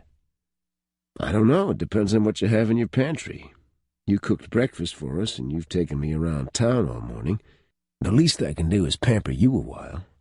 Are your feet tired?" She laughed, even as her heart squeezed at the concern in his voice. "My feet are fine, but I wouldn't turn down a massage if you're offering." He gave her a smile filled with genuine warmth. "I think that could be arranged." She flung her arms around him and buried her face in his chest. "Oh, Raphael, today has been perfect. Just perfect. Thank you." When she pulled away, he had a befuddled expression on his face, as if he didn't know quite how to respond to her outburst. "I had no idea shopping for jeans made you so happy," he teased. She flashed him a cheeky grin. "Only when I get to see you wear them." He patted her affectionately on the behind and then gestured for her to go ahead of him. "Let's go, then. All this shopping has worked up my appetite." She laced her fingers with his, delighting in the sense of closeness that had quickly built between them.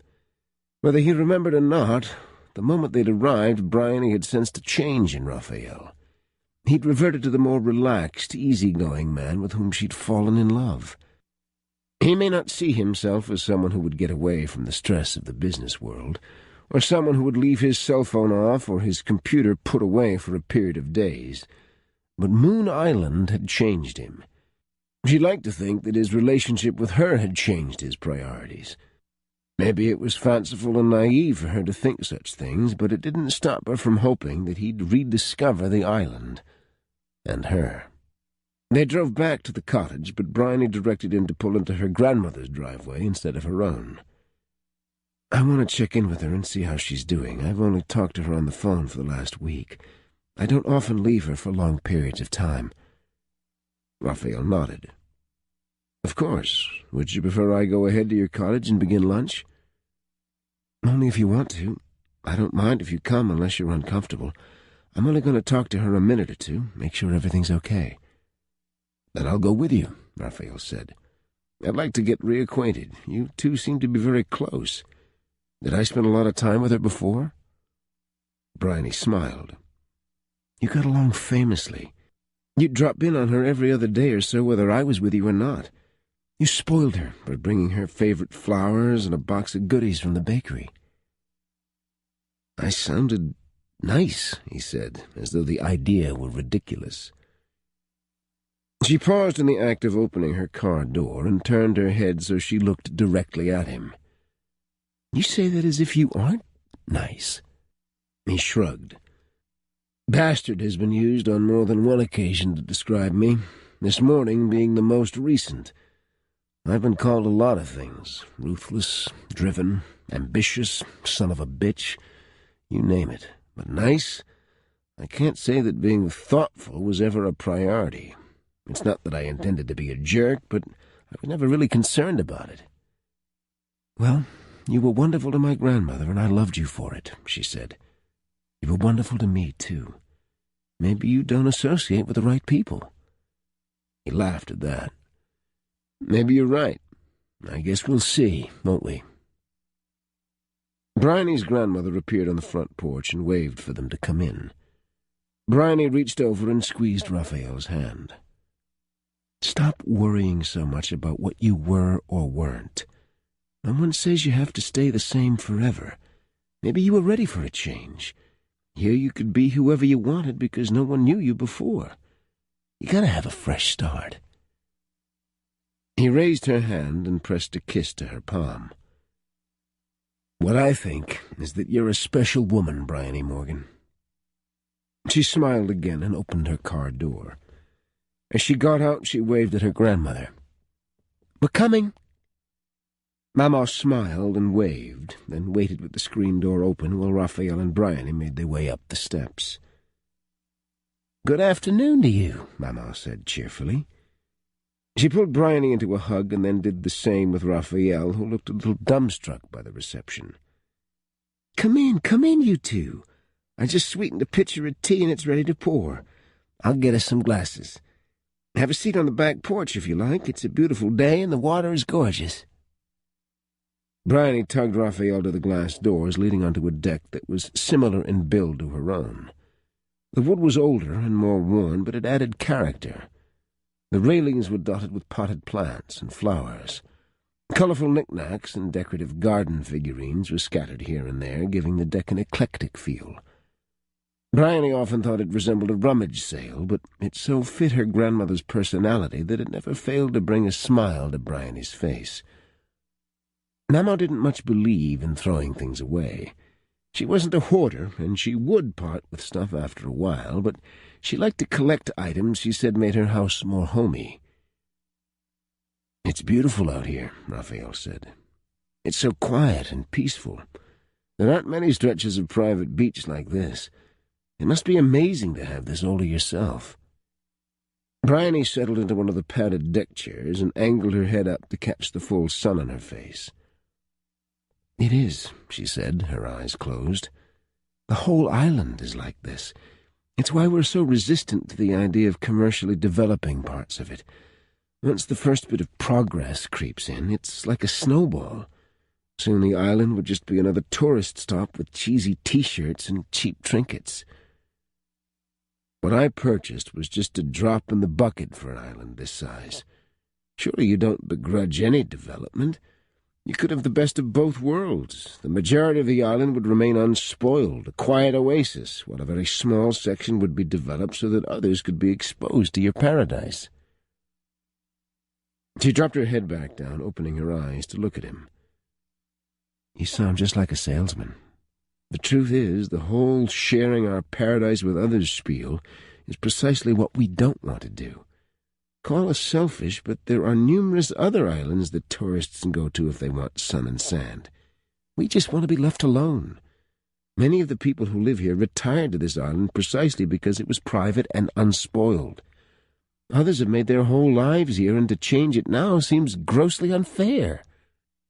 Having one resort wouldn't ruin the integrity of the island, and it would boost the economy and bring in an influx of cash from those tourists you all despise.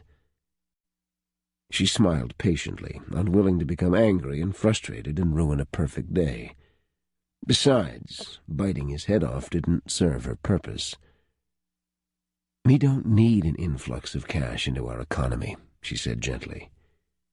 He arched a disbelieving eyebrow. Everyone can always use a boost in capital.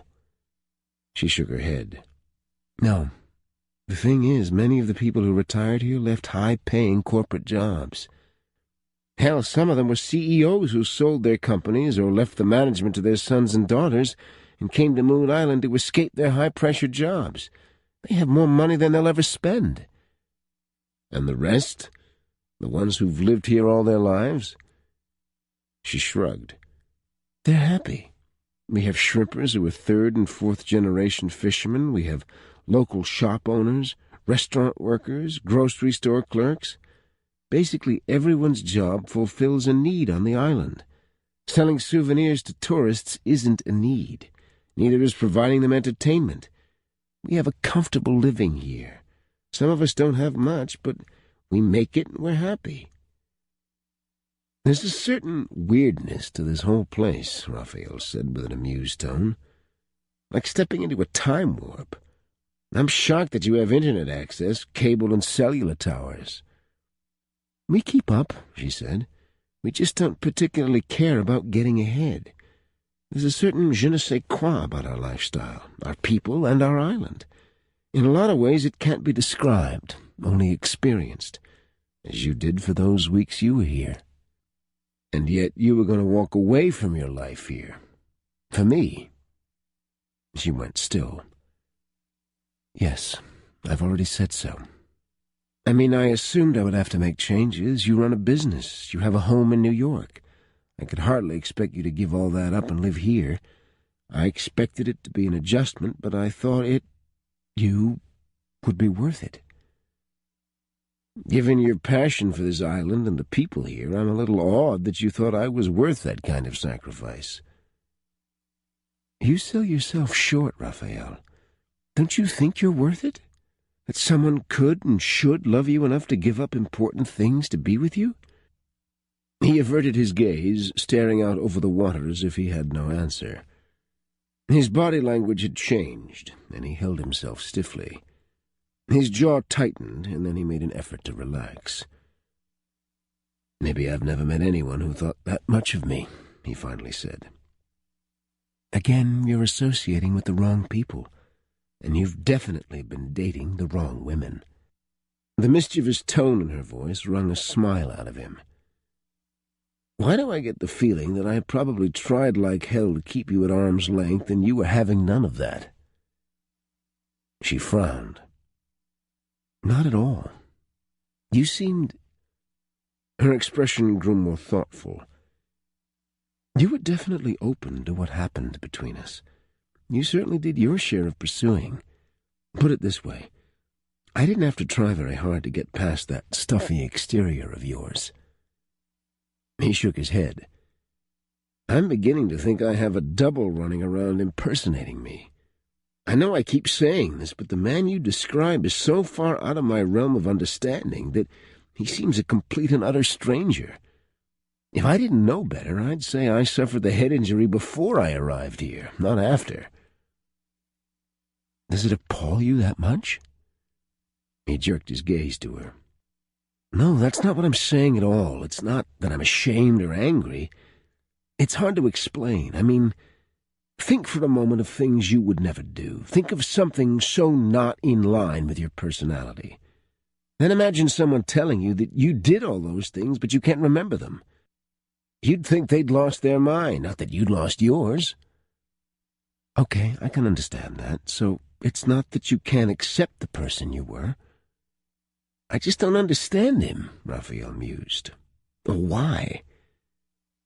Maybe you took one look at me and decided you had to have me or die, she said impishly. He leaned sideways until their mouths were hovering just a breath apart. Now that I can understand, because I find I feel that way around you with increasing frequency. She closed the remaining distance between them and found his lips in a gentle kiss. He kissed the bow of her mouth, and then each corner in a playful, teasing manner, and every time she felt a thrill down to her toes. "I have tea, but I can see you're not that interested," Mama said with a laugh. Bryony pulled back and turned to see her grandmother standing outside the glass doors holding 2 tea glasses. "Of course I want your tea. It's the best in the South." "Do I like it?" Raphael asked, a hint of a smile on his face. Mama walked over and handed him a glass. "You sure do, young man. Said it was better than any of that fancy wine you drink in the city." He gave her a smile that would have made most women melt on the spot. "Well, then, if I said it, I must have meant it." He took the glass and took a cautious sip. Bryony took her own glass and sent Raphael an amused look. "It isn't spiked, I promise. You're looking at it like you expect it to be poisoned." He took another sip. "It's good." Mama beamed at him as if it were the first time she'd heard the compliment. "Have a seat, Mama. We came to see you, not to be alone." Her grandmother pulled up a chair and sat across from Bryony and Raphael. "Bryony tells me you were in a plane crash. That must have been traumatic for you." Raphael nodded. "I don't remember much about the crash. I do have a few memories. Mostly of the aftermath and feeling relief that I was alive. But the rest is a blur, including the weeks before the crash, as I'm sure Bryony has told you." Mama nodded. "It's a shame. Bryony was so upset. She was sure you'd pulled a fast one on her and left her alone and pregnant." Heat crept up Bryony's neck. "Mama, don't." "No, it's fine," Raphael said to Bryony. "I'm sure she has anger toward me just like you did. There's no need for her to pretend differently." Mama nodded. "I like a man who's honest and straightforward. Now that you're back and are trying to work things out with my granddaughter, I think we'll get along just fine." He smiled. "I hope so, Miss—" He stopped in mid-sentence and looked to Bryony for help. "What do I call her? I don't remember you telling me her name." Bryony laughed. "That's because to everyone she's just Mama." Mama reached forward and patted Raphael's leg. "There now, if that makes you uncomfortable, you can call me Laura. Hardly anyone does. Just the mayor, because he thinks it's unseemly for a man of his position to be so familiar with one of his constituents. His malarkey, not mine. He's a bit of an odd duck, but he's a decent enough mayor." "Laura. It suits you. Pretty name for an equally pretty lady." To Bryony's amusement, her grandmother's cheeks bloomed with color, and for once she didn't have a ready comeback. She just beamed at Raphael like he'd hung the moon. "Are things okay with you, Mama?" Bryony asked. "How have you been feeling, and do you need us to get you anything while we're out?" "Oh, no, child, I'm good. Silas came by while you were gone and took my grocery list to his nephew. He's got a job delivering groceries now. Just got his driver's license, and he's excited to get to be driving everywhere. I keep expecting to hear of him getting into an accident the way he zips around these roads, but so far nothing's happened, and not one of my eggs was broken, so I guess he's got it under control." "You're taking your medicine every day like you're supposed to?" Mama rolled her eyes and then looked toward Raphael. "One would think she was the grandmother and I was the ditzy young granddaughter. Mind you, it wasn't me who got herself pregnant. I know how to take my pills. Mama. She shrugged. Well, it's true. Oh, God, Bryony groaned. You're on fire today, aren't you? I should have just gone home. Raphael chuckled and then broke into steady laughter. Bryony and her grandmother stared as he laughed so hard he was wiping at his eyes. You two are hilarious. Easy for you to say. She wasn't taking you to task for not using a condom, Bryony said sourly. It was next on my list, Mama said airily. Raphael shook his head. At least I can claim I have no memory of the event. It broke, Bryony said tightly. I see, if you were taking your pills like you were supposed to, a broken condom wouldn't be an issue, Mama said. Bryony stood and tugged at Raphael's arm. Okay, I've had enough of let's embarrass the hell out of Bryony today. It's obvious Mama is feeling her usual sassy self, so let's go home. I'm starving. Raphael laughed again and climbed out of his chair. He bent down to kiss Mama on the cheek. It was a pleasure to reacquaint myself with you. Chapter 14. Comfortable? Raphael asked as he plumped a pillow behind Bryony's back. Bryony reclined on the wicker patio lounger. She smiled up at Raphael and sighed. It was an absolutely beautiful day, as only a fall day could be on the island. Still quite warm, but without the oppressive heat and humidity of summer. The skies were brilliant blue, unmarred by a single cloud, and the salt-scented air danced on her nose as the soft music of the distant waves hummed in her ears. "You're spoiling me," she said. "But by all means, keep on. I'm not opposed in the least." He sat at the opposite end of the lounger and pulled her feet into his lap. He toyed with the ankle bracelet and then traced a finger over the arch of her foot. "You have beautiful feet." She shot him a skeptical look. "You think my feet are beautiful?"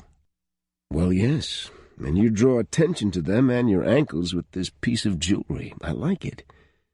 You have great legs, too. A complete package." "I don't think I've ever had my feet propped up on a gorgeous guy's lap while he does an analysis of my legs and ankles before. It makes me feel all queenly." He began to press his thumb into her arch with just enough force to make her moan. "Isn't that how a man should make the mother of his child feel? Like a queen?" "Oh, God, you're killing me. Sure, in theory, but how many guys really do? Of course, I've never been pregnant before, so how would I know?" He laughed. "I think you're supposed to pick up on the fact that I'm embracing this child as our child, our creation, together. I know it seems I've ignored his or her presence. We haven't discussed your pregnancy much, but I've thought of little else since I've found out. It's kept me up at night. I lay there thinking how ill-prepared I am to be a father, and yet I have this eager anticipation that eats at me. I start to wonder who the baby will look like, whether it will be a son or a daughter." Tears crowded her eyes, and she felt like an idiot. But there was no doubt the longing in his voice hit her right in the heart and softened it into mush. "Why do you think you're ill-prepared to be a father?" she asked softly. He closed both hands around her foot and rubbed his thumbs up and down the bottom, pressing and massaging the sole, then moving up to her arch and onto the pads below her toes. "I work to the exclusion of all else. I never go anywhere that I don't bring work with me. Most of my social events are work-related. There are times I sleep at my office. Just as many times I sleep on a plane en route to a meeting or to scope out a location for a new development. A child needs the attention of his parent. He needs their love and support. All I can really do is provide financially." "I said this once already, but you don't have to stay the same person just because that's who you've always been. Parents make changes for their children all the time. I'm not any more prepared for parenthood than you are. I always imagined I'd wait until I was older." He arched a brow. "Just How old are you? You make it sound like you're some teenager. She laughed. I'm 25. Plenty old to have children, but since until a few months ago I haven't had a serious relationship. And by serious, I mean thinking of marriage and commitment, etc. I knew that having children was still some years away. It would seem we're both going to be handed parenthood before we thought we were ready. But would we really ever say we were ready? I mean, who just announces one day, okay, I'm ready for children? I think even people who plan their pregnancies still have to be a little unprepared for the changes that occur with the arrival of a child. You're probably right. I think you'd make a great mother, though. She cocked her head, flushed with pleasure at the compliment. That means a lot that you'd say that, Raphael, but what makes you think so? I haven't exactly shown a lot of responsibility to this point. You're a loving and affectionate woman, warm, spontaneous, loyal, and generous, and you're direct. You had no qualms about taking me on when you thought I'd wronged you. I can only imagine how fierce you'd be in protection of our child. Do you know why I think you'd make a great father? His hands stilled on her foot, and he glanced up at her. Because you always admit your shortcomings, she said gently. You know your faults. You acknowledge them. You're well aware of the areas where you'd need to change. Most people aren't that self-aware. I have no doubt that you'd be sensitive to your child's needs and make adjustments. There's nothing you can say to convince me that you wouldn't absolutely put your child first in your priorities. He slid one hand up her leg to snag her fingers, and then he squeezed. Thank you for that. I still love you, Raphael. The words slipped out. They were an ache in her heart that she had to let loose. Here in this moment it was more than she could take, even though she'd sworn she wouldn't make herself vulnerable again until they had resolved his memory loss and their relationship. She simply had to tell him how she felt. His eyes darkened. His hands were no longer gentle as he roughly pulled her up and toward him. She sprawled indelicately across his lap as he framed her face in his grasp. For a long moment he stroked her cheek as he stared into her eyes. Then he leaned his forehead against hers in a surprisingly tender gesture, as he gathered her hand in his, trapped it between their chests. I had no idea how I'd feel when I asked you if you still love me yesterday. It was an idle curiosity. I had no idea the impact those words would make. I can't even explain it. How can I? I had to tell you, she whispered. I've been honest. I don't want to hold anything back. It's hard for me. I'm unused to being reserved. You deserve to know the truth. You're here, you're making the effort. The least I can do is meet you halfway. It was my pride that held me back before. I didn't want to humble myself or make myself vulnerable to you again, but holding back the words doesn't change anything. He lowered his head and kissed her, forgoing his earlier gentle and playful smooches.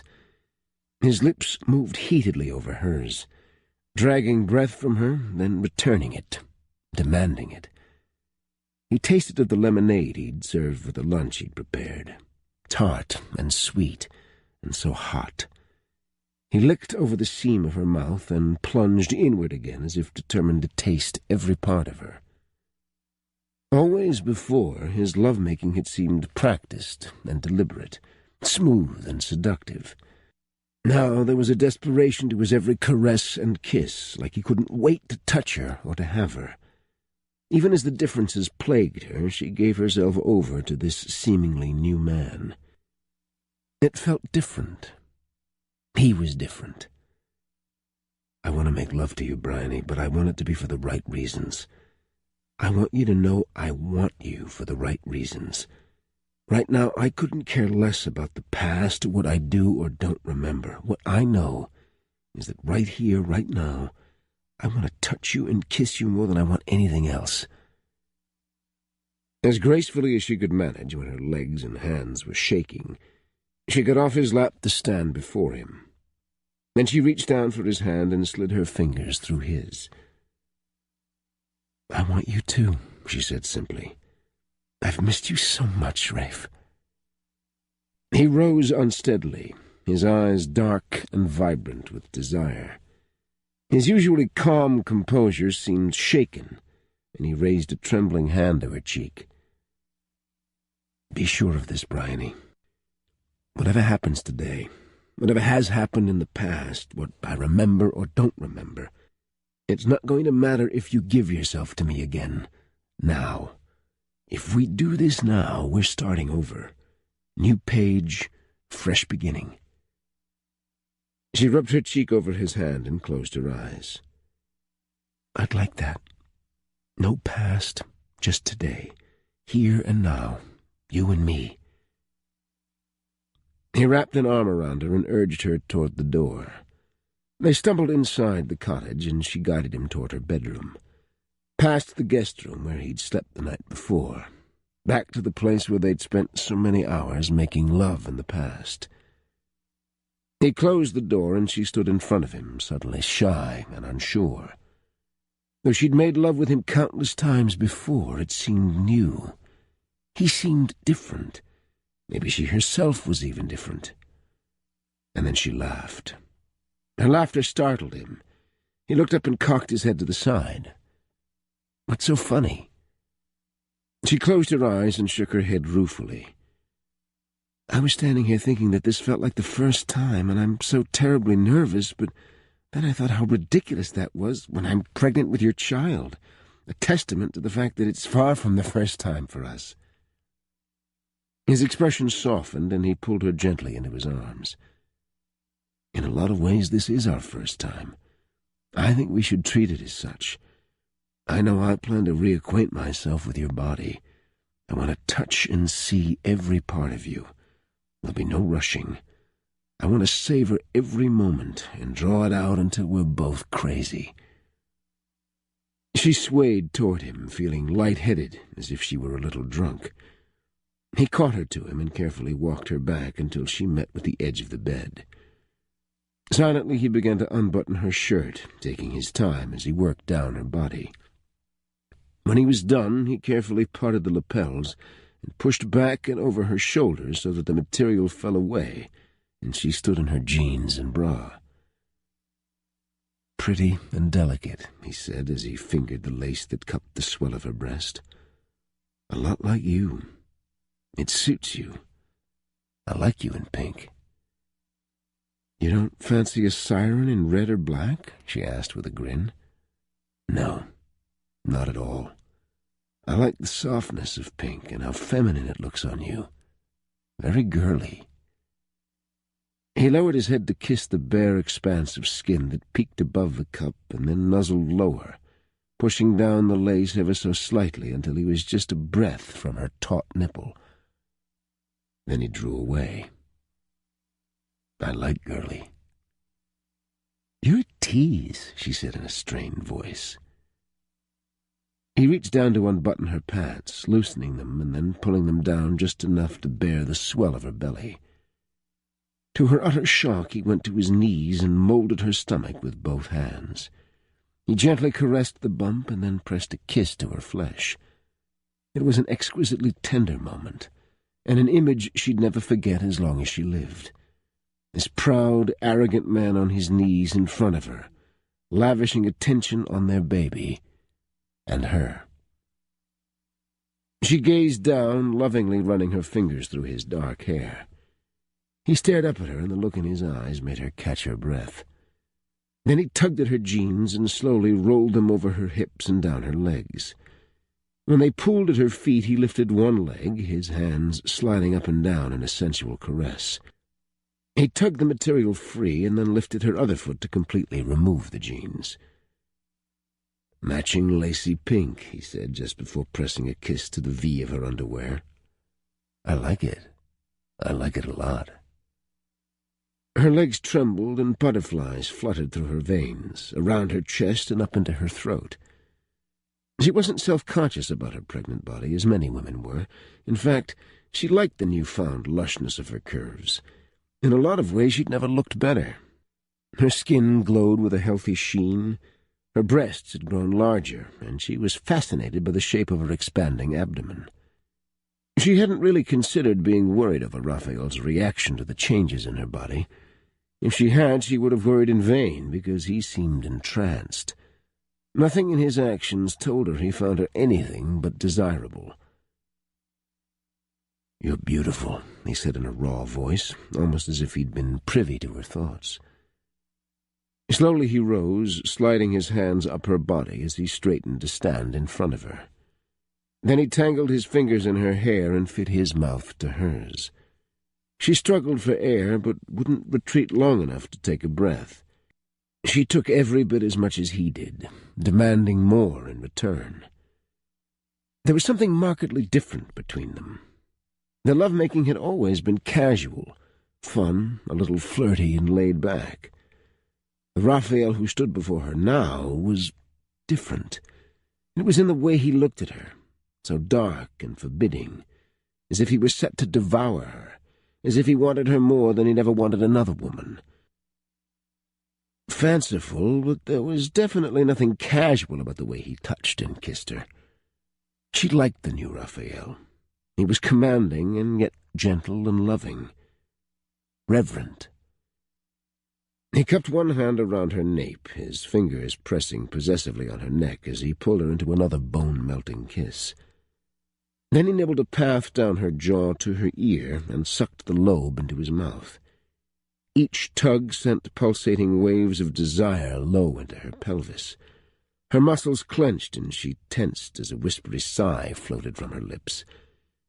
His mouth never leaving the sensitive column of her throat, he slipped his arms underneath hers and hoisted her upward so he could lift her onto the bed.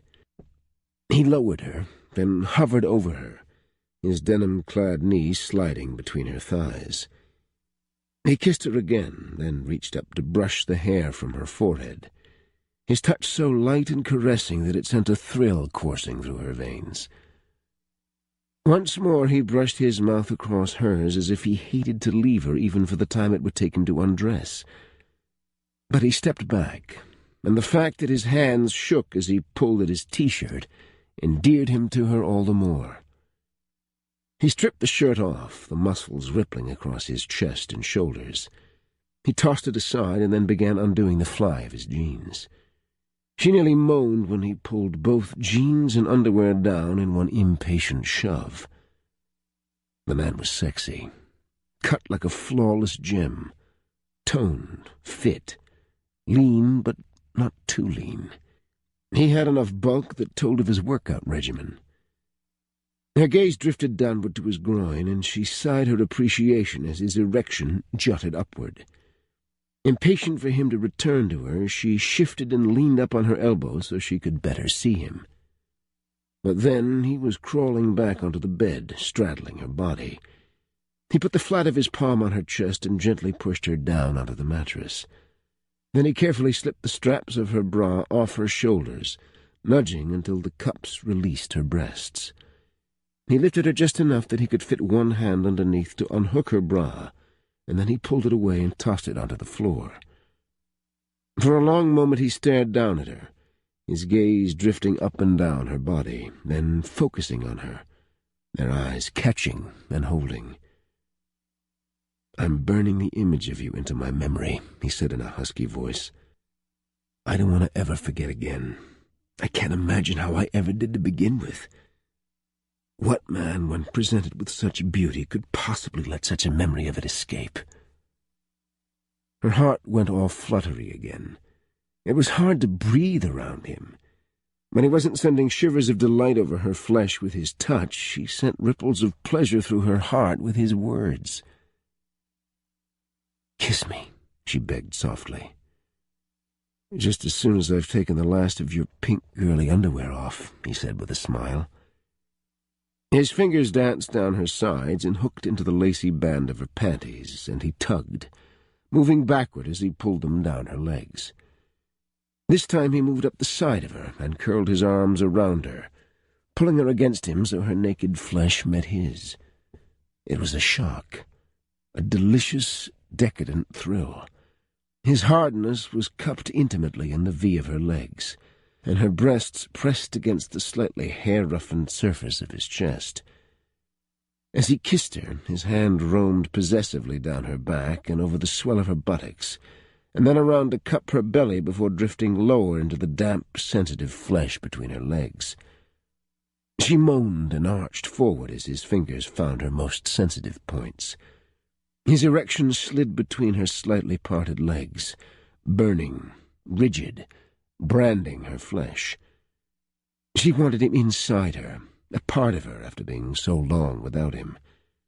She stirred restlessly, clinging to him, spreading her legs wider to encourage him to take her. He smiled against her mouth. "So impatient. I'm not nearly finished yet, little love. I want to make you crazy with pleasure before I make you mine again. So crazy that you'll scream my name when I slide into your warmth." "I want you," she whispered. "So much, Rafe. I missed you. Missed holding you like this. Missed having you touch me." He drew away and regarded her, his expression so serious that it touched something deep inside her. "I think somehow that I've missed you too, Bryony. A part of me has. I don't think I could be so happy so quickly with you if we hadn't known each other before, if we hadn't been close, lovers. You feel so perfect next to me. I feel like I've opened the door into someone else's life because this feels nothing like mine. And yet I want it so badly. I can taste it. I can feel it." She reached up and tugged him down into a kiss, so moved by his words that her heart felt near to bursting. "I don't want to wait. I need you now, Rafe, please. Be inside me. Let me feel you." He leaned over her body, pressing into her, his heat enveloping her.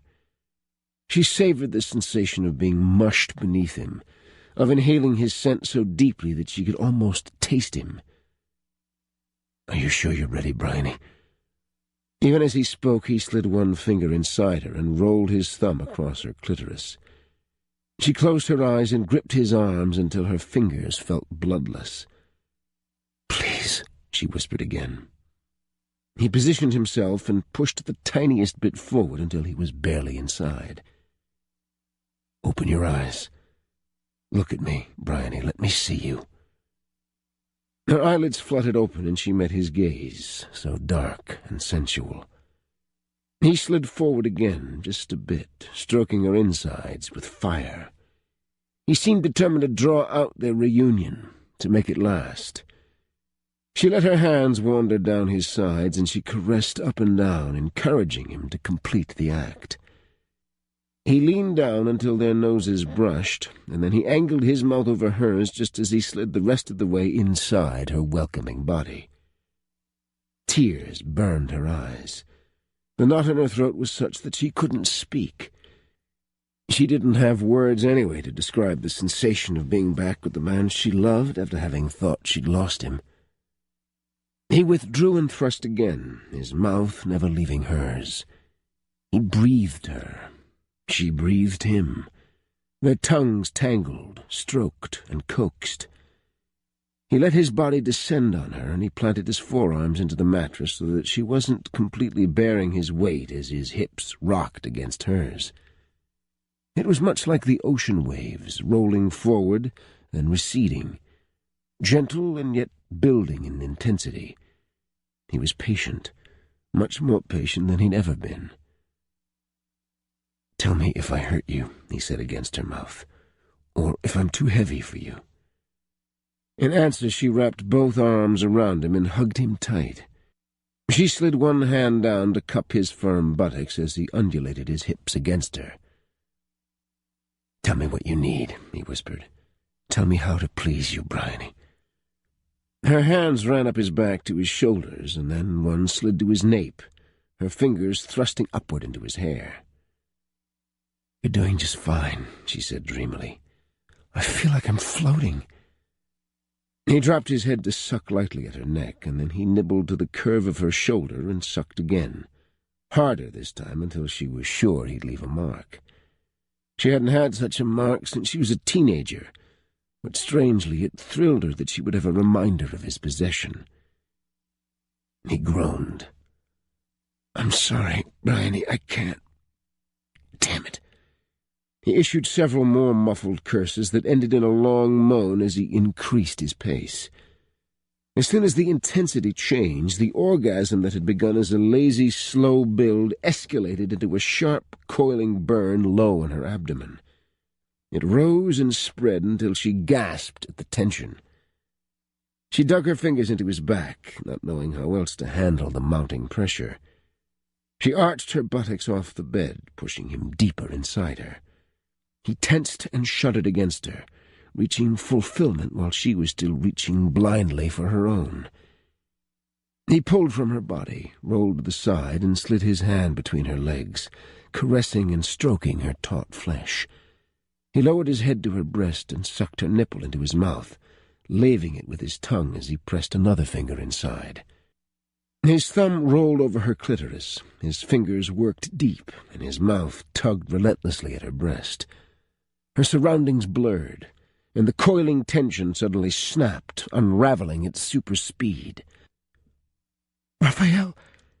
Her back came off the mattress, and her hand went to his hair, ripping, her fingers curling into his nape as she went rigid underneath him. Her release was sharp. It was sweet. It was intense. It was one of the most shattering experiences of her life. She was left clinging to him, saying his name over and over incoherently as she came down. He continued to stroke her more gently than before, sweetly and comfortingly as she settled beneath him, her body quivering and shaking like she'd experienced a great shock. Her mind couldn't quite put it all together yet. All she knew was that it had never been this way between them before. She was shattered. There was no other way to put it, and completely and utterly vulnerable before him. Bare, stripped. He gathered her close, holding her tightly as they both fought for breath. His hands seemed to be everywhere, caressing, touching, soothing. He kissed her hair, her temple, her cheek, and even her eyelids. The one thing that seemed to penetrate the haze that surrounded her was that however undone she was, he'd been equally affected. She wrapped herself around him as tightly as he was wound around her, snuggled her face into the hollow of his neck, and drifted into a fuzzy sleep, so sated that she couldn't have moved if she wanted to.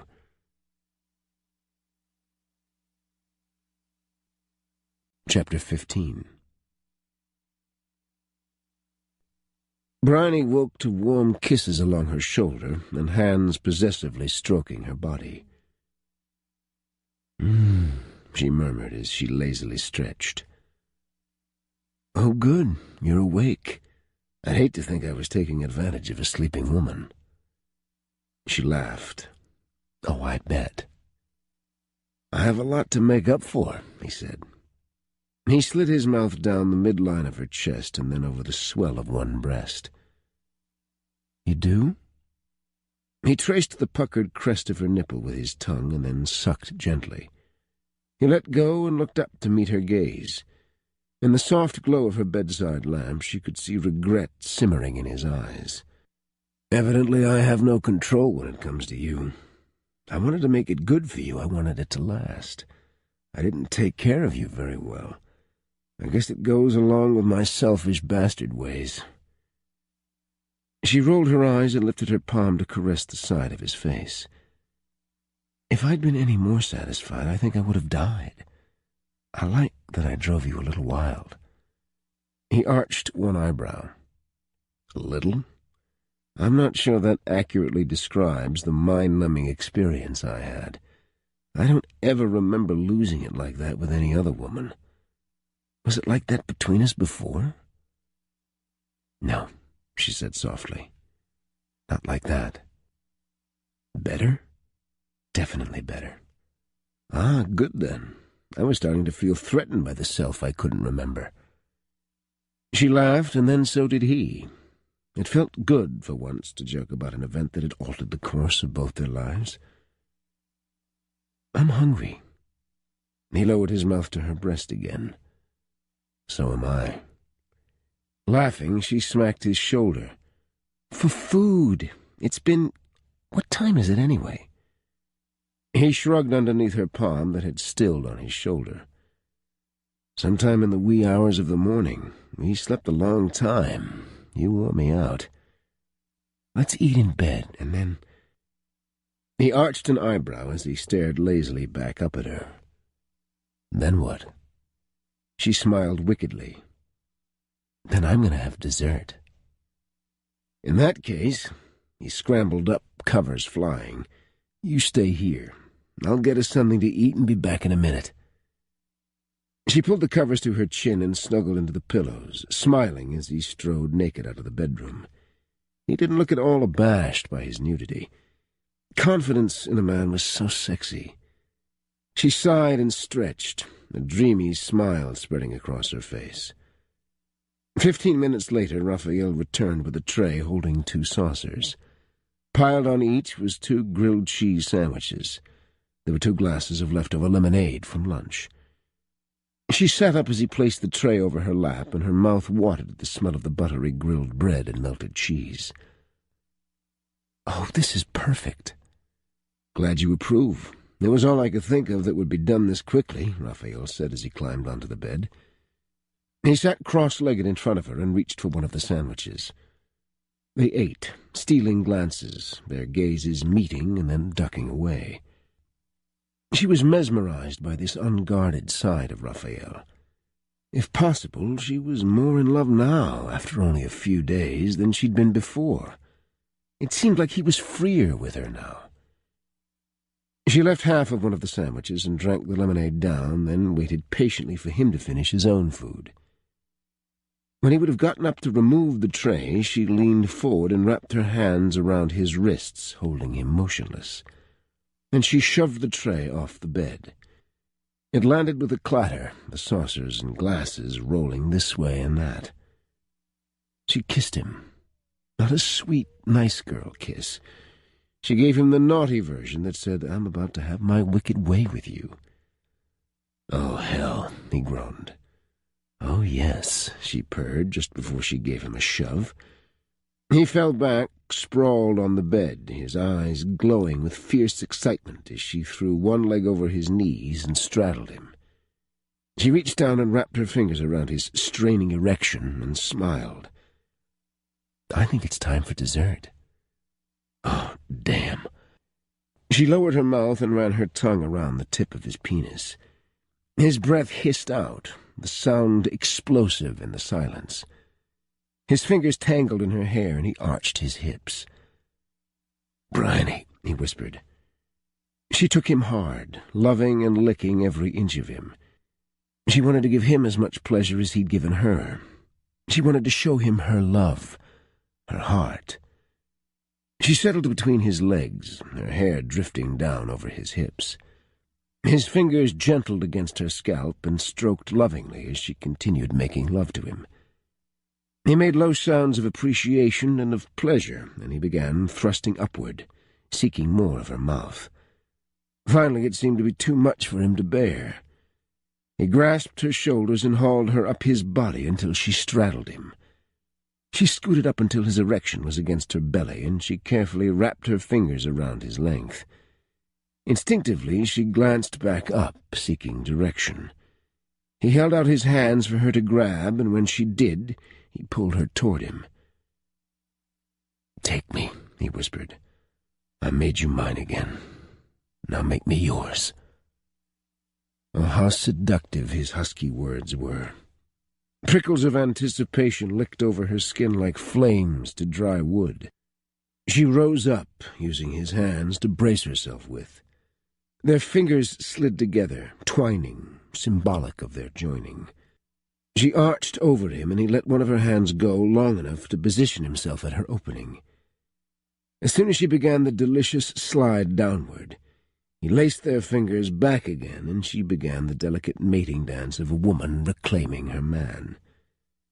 Before, she'd never felt bold enough to take the initiative in their lovemaking. Raphael had always been the one to take control, had always seen to her pleasure before his own. and yet she preferred this man who wanted her so badly that he found his release before her, who was so lost in passion that he couldn't control his response. This man seemed more real. Now she delighted in teasing him, pleasuring him, taking control and driving him crazy with desire. It was a heady, intoxicating feeling that only heightened as she watched him through half-lidded eyes. He squeezed her hands and then took his away from hers. He caressed her hips, then slid his palms up her sides to cup her breasts, toying and teasing her nipples as she undulated atop him. His eyes glittering and his mouth tight, he lowered one hand, splayed it over her pelvis, and dipped his thumb between their bodies to rub gently over her clitoris.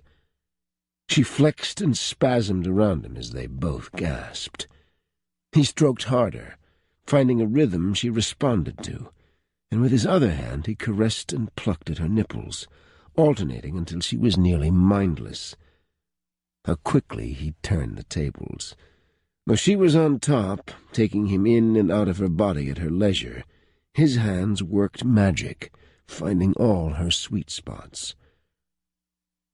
"Come for me, Bryony," he said. "I want to feel your heat around me as you come apart." Her head fell back. Her entire body trembled. Her knees shook where they dug into the mattress. Beautiful, intense, vicious tension coiled low in her belly, spread to the spots he so expertly stroked, and then it gathered and burst in all directions. The force of her orgasm was staggering. She fell forward, but he was there to catch her. She braced her hands on his chest, not wanting to leave him, not wanting to stop until he found his own release, but she couldn't be still. She writhed uncontrollably. All the while he held her and stroked his hands over her body as he whispered her name over and over in her ear.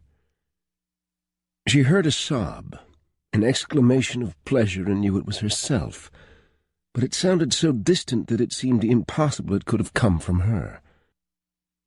When her strength sagged from her, he simply held her hips and took over, thrusting upward into her still quivering body until he went tense underneath her.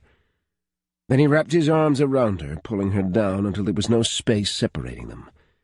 He thrust one last time, and then they both went limp on the bed.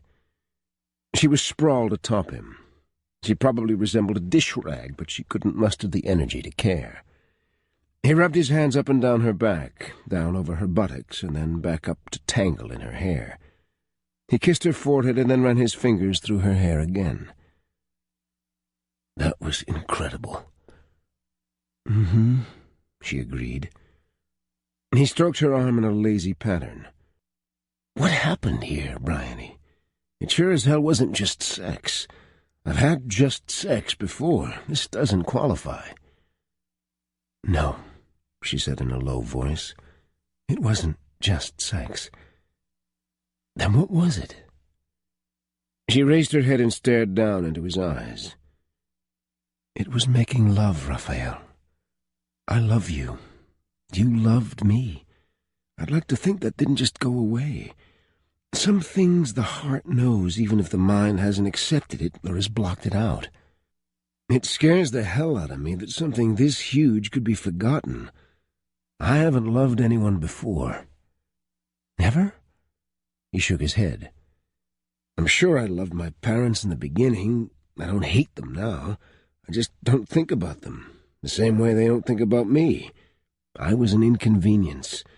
They were merely the people who gave me my DNA. It sounds cold, but it is what it is. I'm not saying that because I'm harboring some horrible psychological defect because my mommy doesn't love me. I'm merely saying that I've never deeply loved anyone.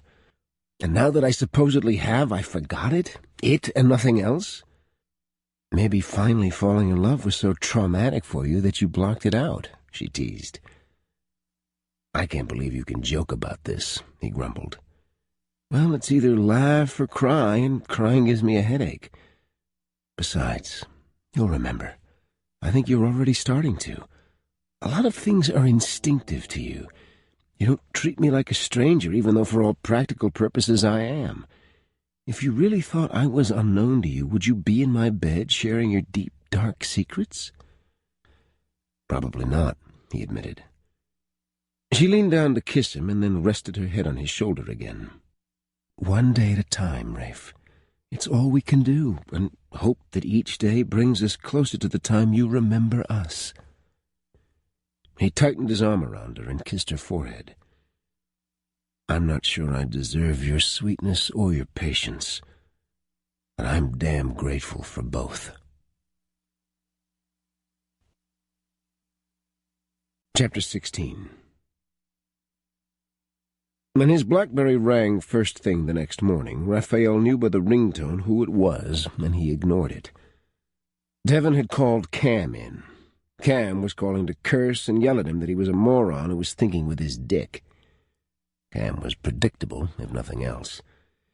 When his phone immediately began to ring again, Raphael cursed and leaned down as far as he could without loosening his hold on Bryony. He managed to drag his pants closer and fish the BlackBerry out. He hit the ignore button first and then hit the power button second. His business could run without him for a couple of days. He paid many people very good money to think on their feet and be able to handle any situation that arose. It was time to give them the freedom to do what he'd hired them to do. Oddly, in the past, such an idea would make the control freak in him break out in hives. Now he reasoned that he parted with good money so that he could occasionally enjoy a break. Maybe Bryony was right. He didn't have to be the person he'd always been. Furthermore, she was right in that he would make sacrifices for his son or daughter. He didn't want to be an absentee father. He didn't want to be like his own father, who thought being a provider was his only obligation to his family. There was a hell of a lot more to parenthood than providing all the material necessities. Raphael wanted to be there for all the school plays, the soccer games. He wanted to be the one to put money under his kid's pillow when he lost a tooth and pretend that it was the tooth fairy. He wanted to be a father, the best father he could be. He gazed down at Bryony, whose head was pillowed on his shoulder. The morning sun shone on her skin, giving it a translucent, angelic glow. She looked at peace. She looked content. She looked loved. Then his mind kicked in with a screaming whoa. No way was he falling for this woman after only a few days. But had it been just a few days? Or was he responding to the weeks they'd spent together before? It could be she was right. On some level he remembered her, recognized her as the woman he'd chosen. But the woman he'd fallen in love with? He'd always considered that love was like being struck by lightning. This odd sort of contentment didn't match with what he considered falling in love might feel like. He damn sure hadn't thought it could be so easy. Easy, yeah. Love was complicated, wasn't it? No one managed to pull it off in a few days. It was the good sex talking. But no, Bryony had been right about one thing. It wasn't just sex.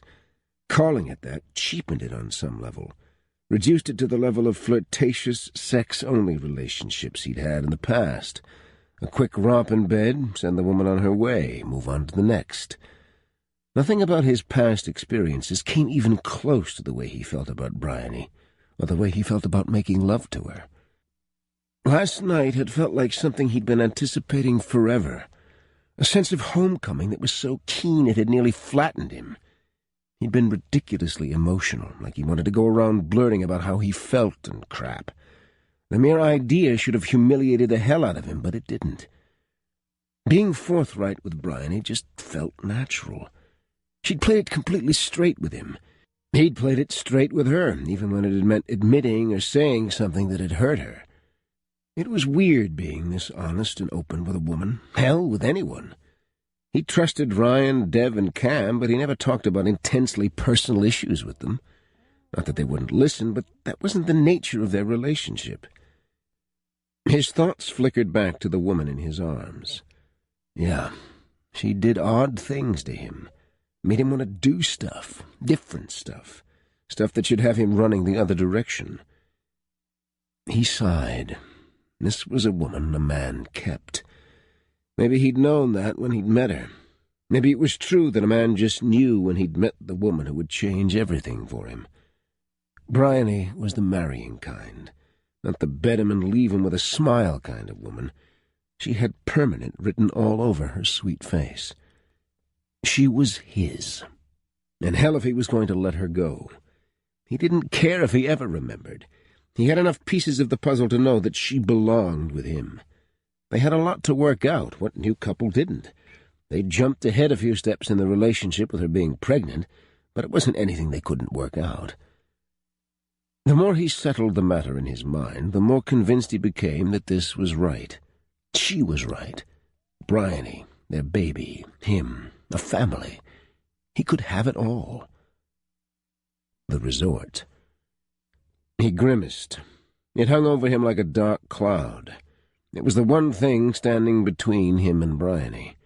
She swore he had promised her he wouldn't develop the land, which made absolutely no sense. Why buy it at all? He certainly didn't have need of a private expanse of beach for personal use. A hell of a lot rode on this deal. There had to be some way to convince her and the rest of the people on the island that one resort wouldn't change their way of life. It was either that or he had to go back to his partners and friends and investors and pull the plug on the entire thing. He would lose a hell of a lot of money, but worse than that, he'd lose credibility, future backing, and his standing in the business community. All because of a promise he couldn't remember making. Bryony stirred in his arms, and his grip tightened possessively around her. Before she could open her eyes, he pulled her close and kissed her lingeringly. She sighed as her eyelashes fluttered, then her warm brown eyes found his, and she smiled. "That's a nice way to wake up." "I was thinking the same thing," he murmured. "What time is it?" 7. She yawned and snuggled closer to him. "Plenty of time." "Plenty of time for what?" "To do whatever we want, or nothing at all." He chuckled. "I like your attitude." "Any idea what you'd like to do today?" "Yeah, actually. I thought you could take me around the island. Private tour. Show me what makes it so special to everyone who lives here. I can't remember the last time I went to a beach just to see and enjoy the sights and sounds." She leaned her head back and frowned. "You work entirely too hard. Maybe your accident was a blessing in disguise. If it causes you to slow down and reevaluate, then it's a good thing." "I wouldn't have put it that way exactly. I'm not sure nearly dying is the kind of wake-up call anyone wants," he said dryly. She touched his cheek. "But would you be thinking the way you're thinking now if it hadn't happened?" He sighed. "Maybe not. Maybe you're the reason for my reevaluation. Ever think of that?" She smiled and leaned up to kiss him. "I'll take that explanation. I prefer it over thinking about you dying anyway."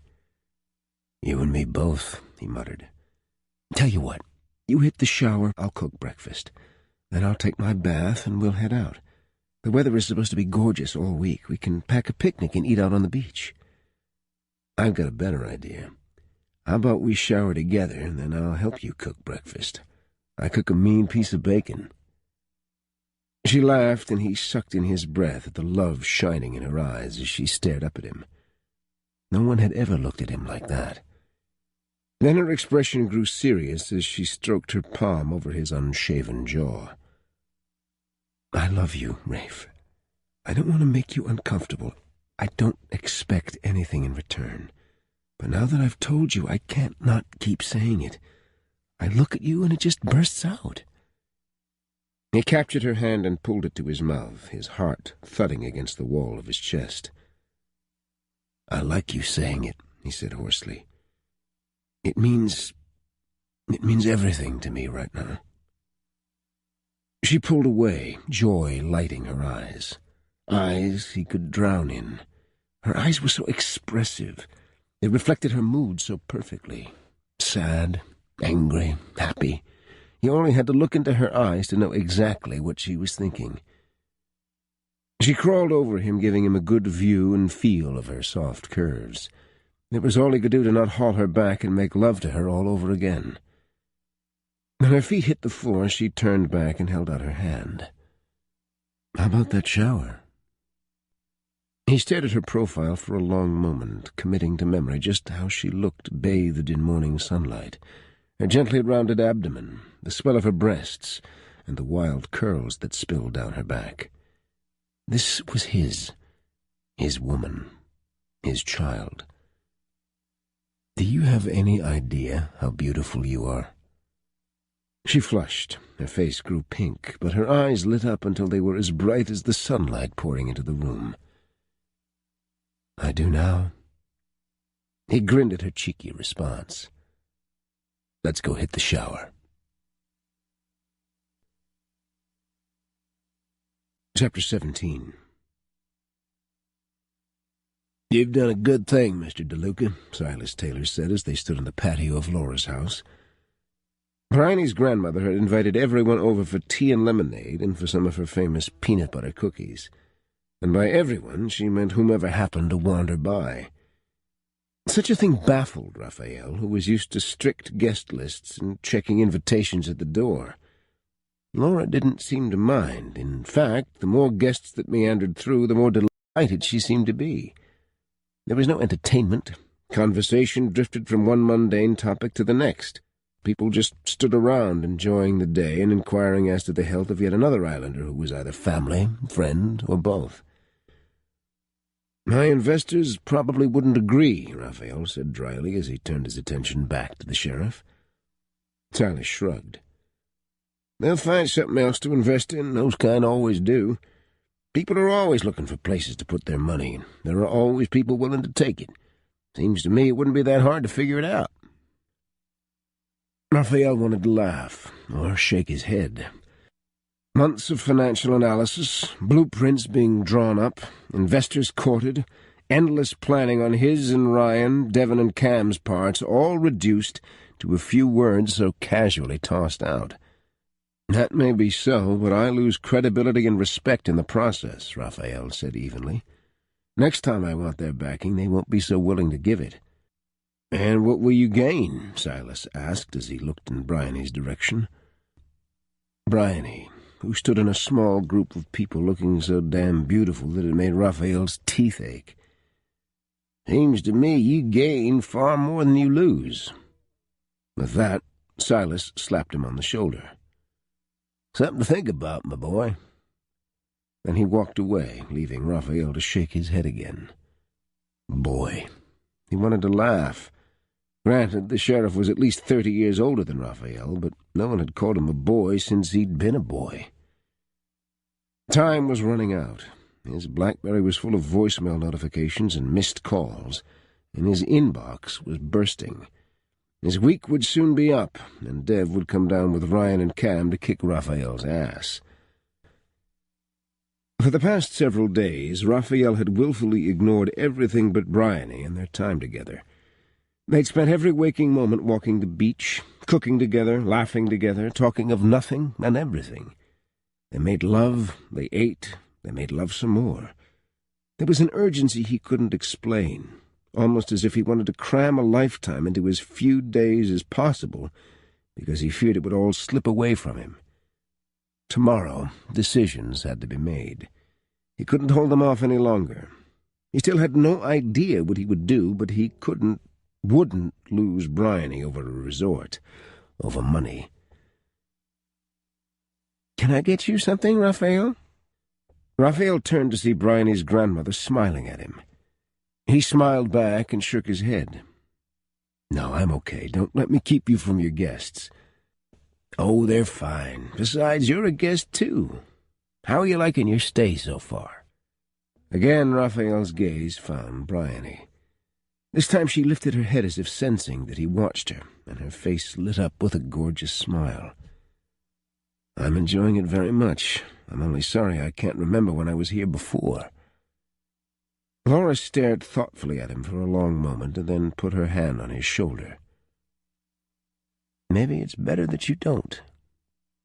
She patted him, and after offering those cryptic words, she turned to talk to another group of people. Raphael shoved his hands in his pockets and turned to stare out over the water. He hadn't ever been someone who practiced avoidance, but he knew that was precisely what he was doing.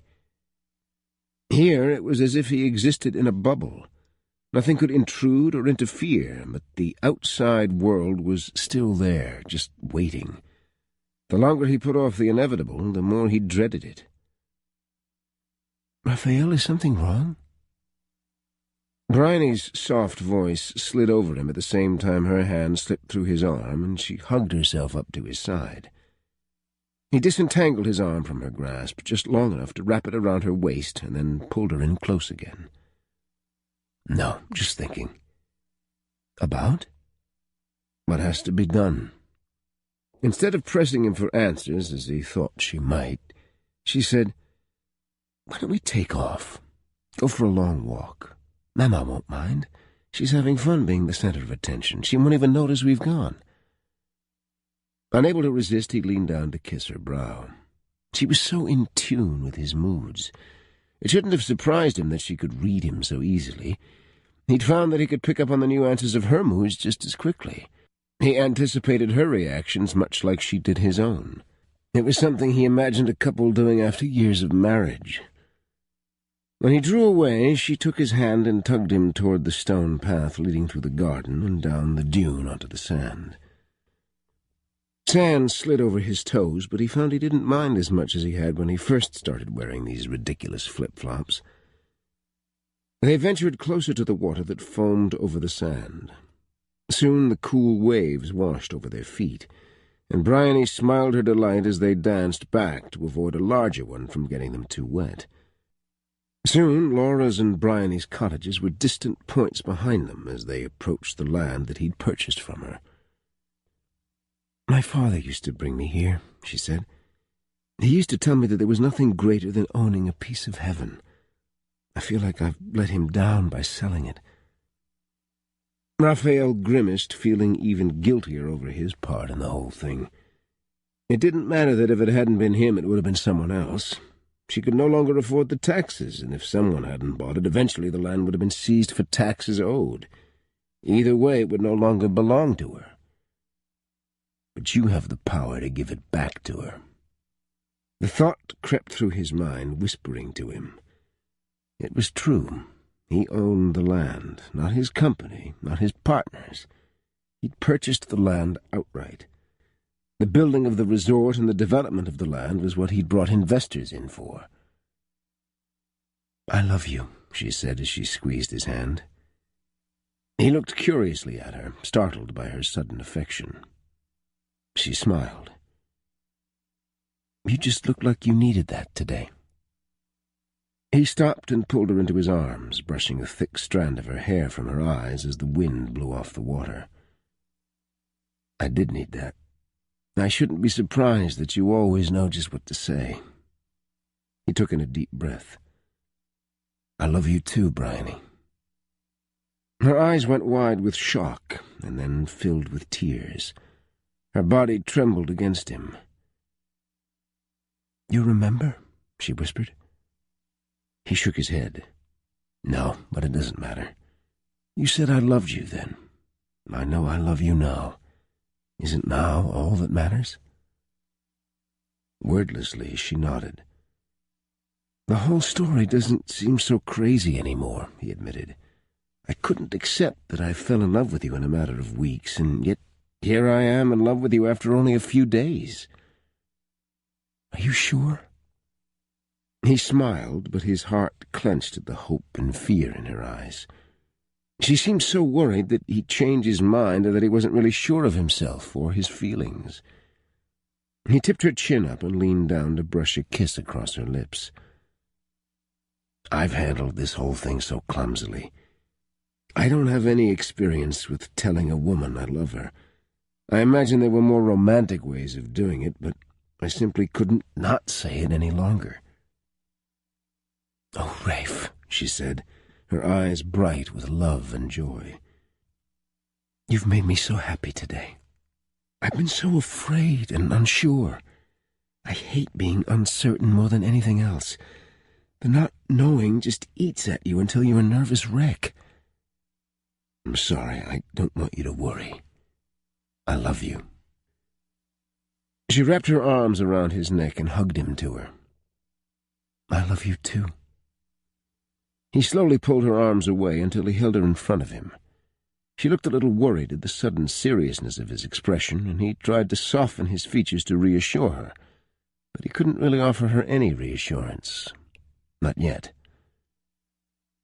"I need to leave tomorrow," he said grimly. Her expression went blank, and her mouth opened, but nothing came out. "Why?" she finally stammered out.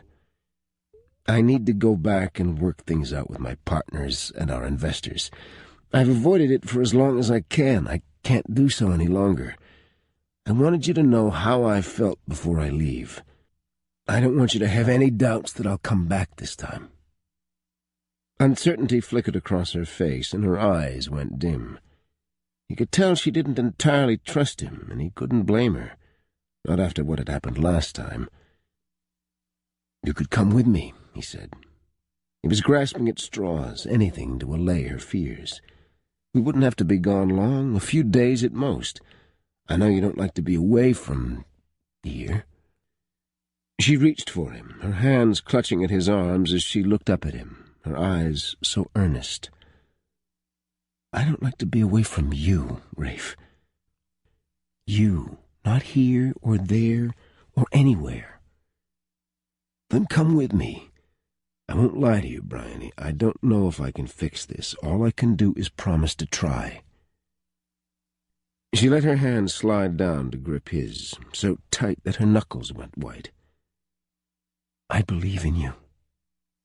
He crushed her to him and buried his face in her hair. She made him want to be the man she was so convinced he already was. "You'll come with me?" "Yes, Rafe, I'll come with you." She pulled away, and he laced their fingers together, holding their hands between them. "No matter what happens, Bryony, I love you, and I want this to work out between us. I need for you to trust in that." "I do trust you. You'll fix this, Rafe. I know you will." He smiled then, feeling some of the anxiety lift away. He could breathe easier. The idea of expressing his feelings had given him a sense of uneasiness, but now that he'd done it, he realized it had been harder not to tell her what was in his heart, even if his head still screamed that this was all wrong. He'd spent a lifetime of listening to his head and being ultra-practical. Maybe it was time he threw a little caution to the wind and let his heart lead for once. Chapter 18. Bryony's phone rang in the middle of the night. She pried herself from Raphael's arms and reached blindly for the phone on her bedside table. "Hello?" "Bri, it's Silas. You need to come to the hospital. It's your grandmother." Bryony scrambled up, shaking the fuzz of sleep from her eyes. "Mama? What happened?" "She had one of her spells. Blood sugar dropped. She called me, and I couldn't understand a word she was saying, so I rushed over and took her to the hospital." Dear Lord, and she and Raphael had slept through it all. "Why didn't someone come over and tell me?" she demanded. "There wouldn't a need to alarm you if it turned out to be nothing. I still think it's nothing, but the nurse insisted I contact you so you could come down and sign some paperwork. They just want the insurance stuff squared away. You know these damn hospitals always wanting their money," Silas grumbled. "Of course, I'll be right there." Bryony hung up to see Raphael sitting up in bed, a look of concern on his face. "Is Laura all right?" Bryony grimaced. "I don't know. She's a diabetic, and she doesn't always take care of herself. Sometimes she doesn't always take her insulin, and at other times she doesn't eat when she should. I never know if she's in insulin shock or on the verge of diabetic coma." "I'll go with you," he said as he hurried from the bed. 20 minutes later, they strode into the small community hospital. Silas met them in the main hallway. "How is she?" Bryony asked anxiously. "Oh, you know your grandmother. She's as mad as a wet hen at having to stay overnight. She didn't even want to go to the hospital. I made her drink some orange juice at the house, and she came right around, but I thought she ought to be checked out anyway. She's not speaking to me as a result." Bryony sighed. "Where is she now?" They moved her out of the emergency room to observation. They won't release her until they know for sure they have someone to watch over her for the next 24 hours. "Take us to her," Bryony said. As Silas predicted, Mama was in a fit of temper and ready to go home. The doctor was attempting to lecture her on the importance of not missing a meal, and Mama's lips were stretched tight in irritation. She brightened considerably when Bryony and Raphael walked through the door, but glowered in Silas's direction. Bryony went to the bed and kissed her grandmother's cheek. "Mama, you scared me." Mama rolled her eyes. "I'm fine. Any fool can see that. I'm ready to go home. Now that you're here, they should let me go. They seem to think I need a babysitter for the next little while." "Glad to see you're all right, Laura," Raphael said as he bent to kiss her cheek. Mama smiled and patted Raphael's cheek. "Thank you, young man. Sorry to drag you and my granddaughter out of bed at this hour. Pregnant women need their rest, but no one but me seems to be concerned with that little tidbit." "Is she okay to go home, Doctor?" Bryony asked, directing her attention to the physician standing to the side. The doctor nodded.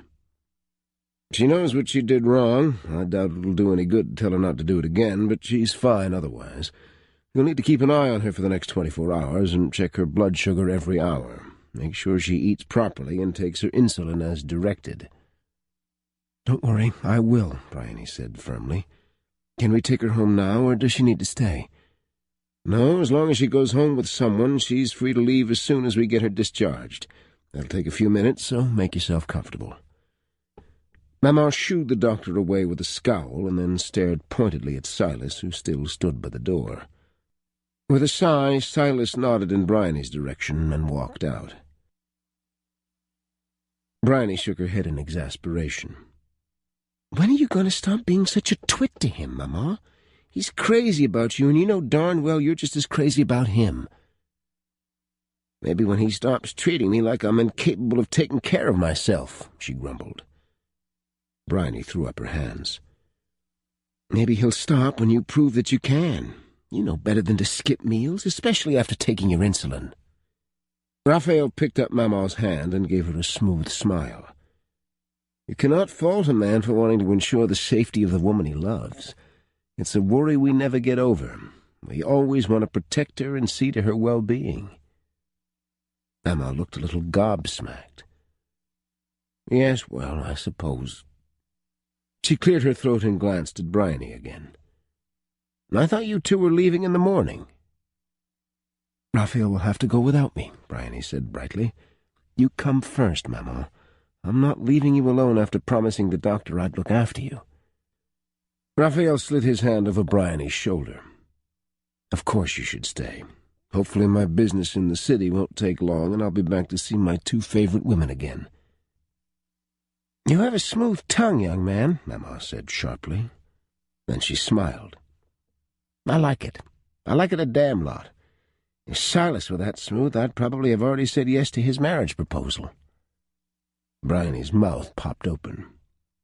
"Mama, you never told me Silas has asked you to marry him. Why haven't you said yes?" Mama smiled. "Because, child, at my age I'm entitled to a few privileges. Making my man stew a little is one of them. If I said yes too quickly, he'd take for granted my affection for him. A man should never take his woman for granted. I aim to make sure he always knows how lucky he is to have me." Raphael broke into laughter. "You're a very wise woman, Laura. But do me a favor. Let Silas off the hook soon. The poor guy is probably miserable." "Oh, I will," Mama said airily. "At my age, I cannot afford to wait too long." Bryony squeezed her grandmother's hand. "I'll stay over with you at your house. I know you don't like to be away from your home for very long." Mama's expression became troubled. "I don't want to interfere in your plans. You two have had enough problems without me adding to them." Raphael put a finger to his lips to shush her. "You're no burden, Laura. I'll be back before either of you know it, and then Bryony and I can plan our future together." Bryony's heart pounded a little harder. It was the first time he'd spoken of their future, as in a life together. He'd told her he'd loved her. She believed him. but she'd been greatly unsure of where that put them. There were still a lot of obstacles to overcome. The fact that he seemed committed to them being together long-term sent relief through her veins. Just then a nurse walked in with discharge papers and began the task of taking Maman's IV out and discussing the doctor's orders with her. A half an hour later they had Mama bundled into the car and were on their way back to her cottage. Once Bryony got her grandmother into bed, she walked back into the living room where Raphael waited. She went into his arms and savored the hug he gave her. "Crazy night, huh?" he said. She drew away. "Yeah. Sorry I won't be able to go with you. I don't think I should leave Mama even if she says she's fine." "No, of course you shouldn't," he agreed. "I'll call you from New York and let you know how things are going.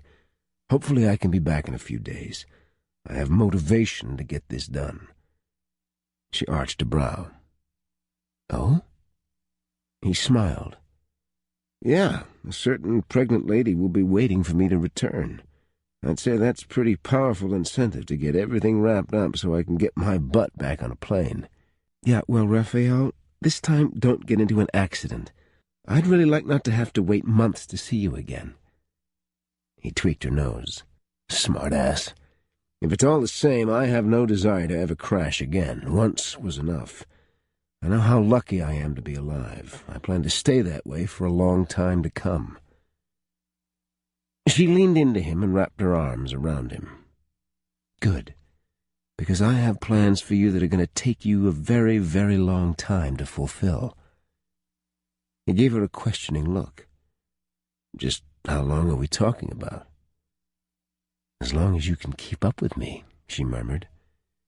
"In that case, it's going to be a very long time indeed." She kissed him and then reluctantly pulled away. "You should probably go back home so you can shower and get packed. It'll be light soon, and you'll need to be down to catch the ferry. Rush hour traffic going into Houston is a bitch, and you're going to be hitting it at a bad time." "You sure you're okay with me driving your car?" She laughed. "The question should be whether it's going to hurt your pride to drive my Mini. I could always have Silas drive you to Galveston, and you could get a car service to the airport." He shook his head. "Your car is fine. Right now my only concern is that it gets me there so I can hurry up and return to you." She rested her forehead on his chest. "I'll miss you, Rafe. I won't lie. The idea of you leaving panics me because I keep thinking of the last time I said goodbye to you, thinking I'd see you again in a few days." He cupped her face and tilted her head back so she looked up at him. "I'm coming back, Bryony. A plane crash and the loss of my memory didn't keep us apart last time. I love you." He kissed her. "I love you too. Now go get some rest. I'll call you when I land in New York."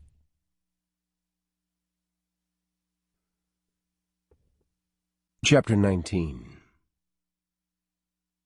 "It's about damn time you got your ass up here," Cam said grimly as he got out of his car and passenger pickup at LaGuardia and strode around to help Raphael with his bags. "Devon's been in a snit ever since you left. Your delaying the groundbreaking just pissed him off even more. Copeland's got him over a barrel with this whole marrying his daughter thing. Ryan has been steering over private investigator reports. I swear, no one's head is where it should be right now, except mine. It's obvious that any time a woman's involved, disaster follows," he said sourly. "Cam," Rafe said mildly as he opened the door to the passenger side. Cam yanked his gaze up and stopped before climbing into the driver's seat. "What?" "Shut the hell up." Cam got into the car grumbling about flaky friends and vowing all the while never to mix business and friendship again. Raphael rolled his eyes at his friend's consternation, considering that the four had always done business together. "So what the hell is going on, Raphael? Dev says you've gotten cold feet." "I don't have cold feet," Raphael growled. "I just think there has to be another way of making this deal go through that doesn't involve using the property on Moon Island." Cam swore again. He went silent as traffic got snarled, and he expertly weaved in and out, making Raphael white-knuckle his grip on the door handle. Anyone riding with Cam deserved hazard pay. Not that he drove often. Cam almost always had a driver, and it wasn't because he was too good to drive himself. Quite simply, he was so busy that he utilized every moment of his time to conduct his business affairs. And if he had a driver, he had that much more time to work. Raphael figured Dev must have leaned on him pretty hard to get him to drive himself to the airport to pick up Raphael. "So you still don't remember anything?" Cam asked when they'd cleared one particularly nasty snarl. "No, nothing." "And yet you believe her? Have you even started the process for paternity testing yet?" "It doesn't matter what happened before. I love her now," Raphael said quietly. There was dead silence in the car. Only the sounds of traffic and car horns penetrated the thick silence inside the car. "And the resort deal?" Cam finally asked. "There has to be something we can work out. It's why I'm here. We have to fix this, Cam. My future depends on it." "How nice of you to be so concerned about your future," Cam muttered. "Nothing about the rest of ours, though." "Low blow, man," Raphael bit out. "If I didn't give a damn about you and Ryan and Dev, I wouldn't be here. I would have just called off the whole damn thing and told all the investors to go to hell." Cam shook his head. "And you wonder why I've sworn off women." "Planning to play for the other team?" Raphael asked with a grin. Cam shot him the bird and glowered. "You know damn well what I mean. Women are good for sex. Anything more, and a man might as well neuter himself and be done with it." Raphael chuckled. "You know, I look forward to the day that I get to shove those words down your throat. Even better, I can't wait to meet the woman who does it for you. Look, I just don't understand what's changed. 4 months ago you were on top of the world. You got what you wanted, and now suddenly it's not what you want." They pulled to a stop in front of Raphael's apartment building. Raphael turned to Cam. "Maybe what I want has changed. And how the hell would you know that I got what I wanted 4 months ago? I didn't see you until I woke up in a hospital bed after the plane crash." Cam shook his head. "You called me the day before you left. You were all but crowing. Said you'd closed the land deal that day and that next you were going to be on a plane back to New York. I asked if you'd had a good vacation since you'd been gone for 4 damn weeks. You told me that some things were worth the sacrifice." Rafe went still. Suddenly it was hard to get air into his lungs. His chest squeezed painfully as pain thudded relentlessly in his head. "Raphael? You okay, man?" Still images flashed through his head like photos. The pieces of his lost memory shot out of a cannon. Random, out of order. It all hurled at him at supersonic speed until he was dizzy and disoriented. "Rafe, talk to me," Cam insisted. Raphael managed to open the car door and stumble out onto the curb. He put a hand back toward Cam when his friend would have gotten out, too. "I'm fine. Leave me. I'll call you later." He hauled his luggage out of the trunk and then walked mechanically toward the entrance. His doorman swung open the glass doors and offered a cheerful greeting. Like a zombie, Raphael got into the elevator, clumsily inserted his card, and nearly fell when the elevator began its ascent. Memories of the first time he saw Bryony. Making love, no. Having sex with her. The day at the closing agent's office when Bryony had signed over her land and he'd given her the check. Of the day he told her goodbye.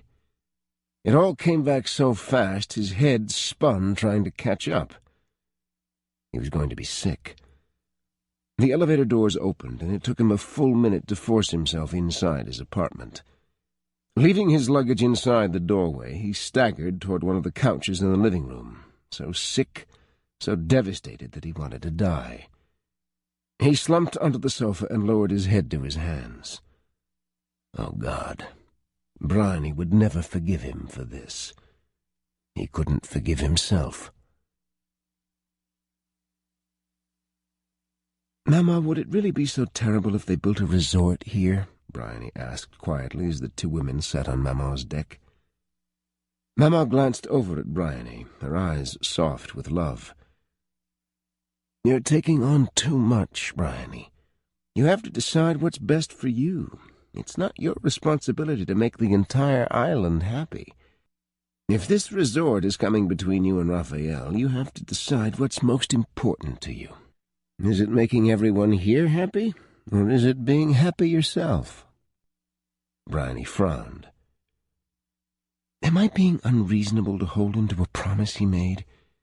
It seemed so simple then, but apparently he has business partners, close friends of his, and investors counting on him. This is how he makes his living, and I'm asking him to give all that up because we're all afraid that our lives will change? Mama nodded.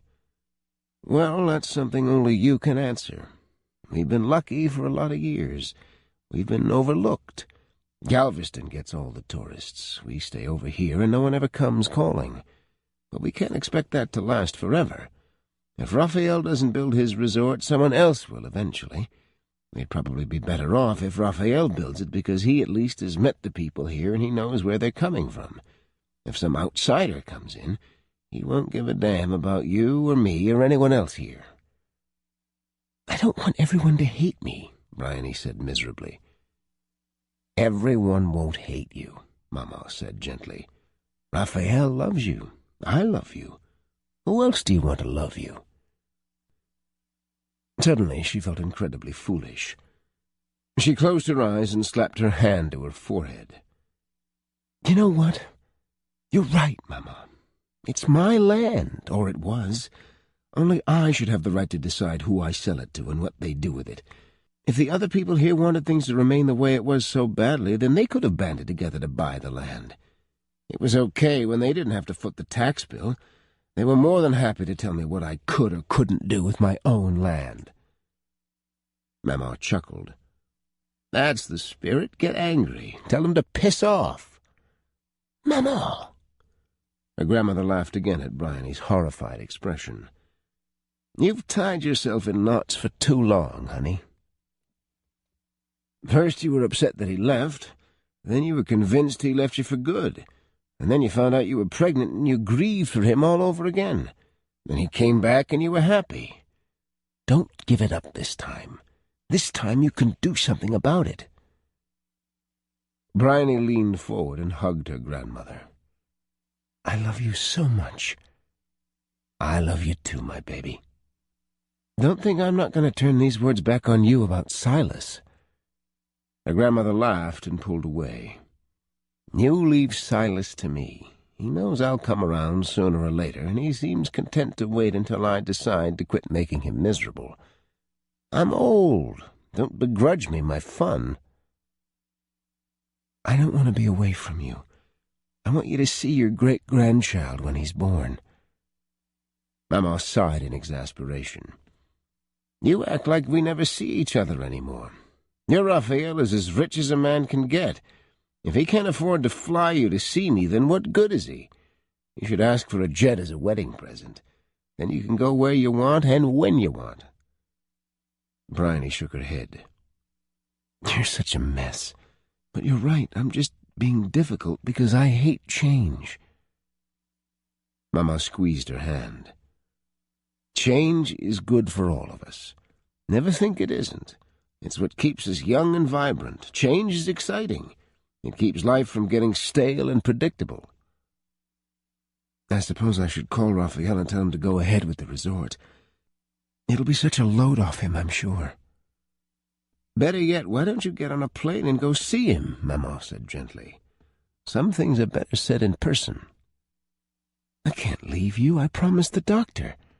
Oh, for heaven's sake, I'll be fine. I'll call Silas over to drive you to the airport. If it makes you feel any better, I'll have Gladys come over and stay with me until Silas comes back. Promise? I promise, Mama said in exasperation. Now get on the internet and figure out when the first available flight is to New York.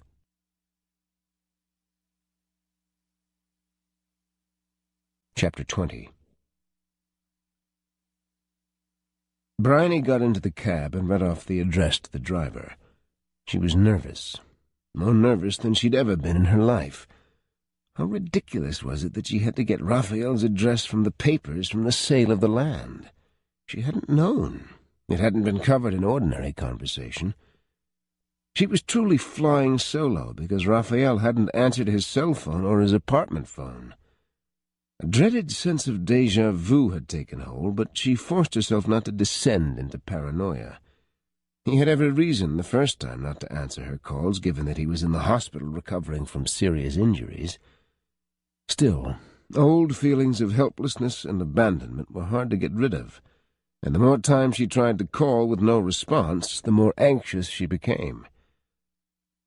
The ride was long, and streetlights blinked on in the deepening of dusk.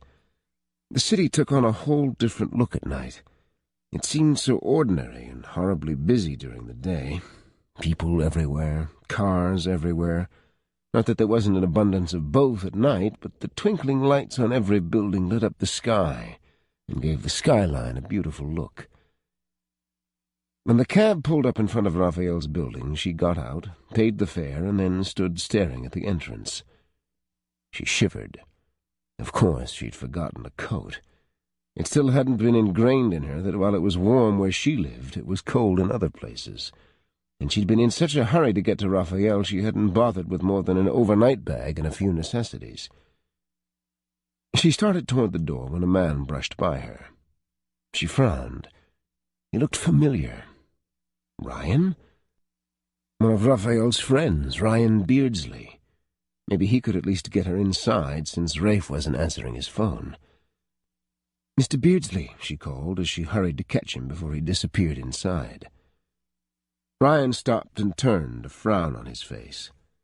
When he saw her, the frown disappeared, but neither did he smile. "I don't know if you remember me," she began. "Of course I remember you," he said shortly. "What are you doing here, and for God's sake, why aren't you wearing a coat?" "It was warm when I left Texas," she said ruefully. "I came to see Raphael. It's important. He hasn't been answering his phone. I need to see him. It's about the resort. I wanted to tell him it was okay. I don't care anymore. Maybe I never should have, but I don't want him to mess up things for you or his investors or his other friends."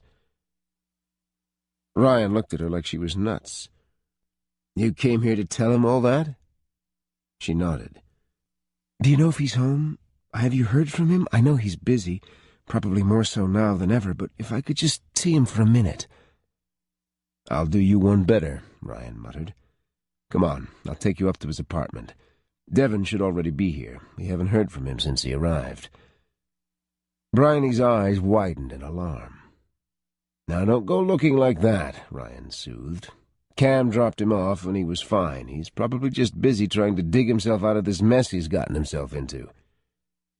He took Bryony's arm and tugged her toward the door.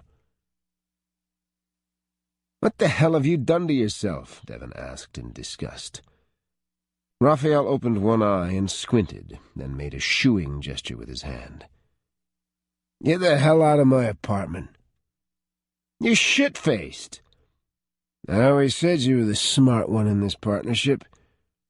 Mind telling me what prompted you to tie one on when you should be salvaging a business deal you seem determined to flush down the toilet?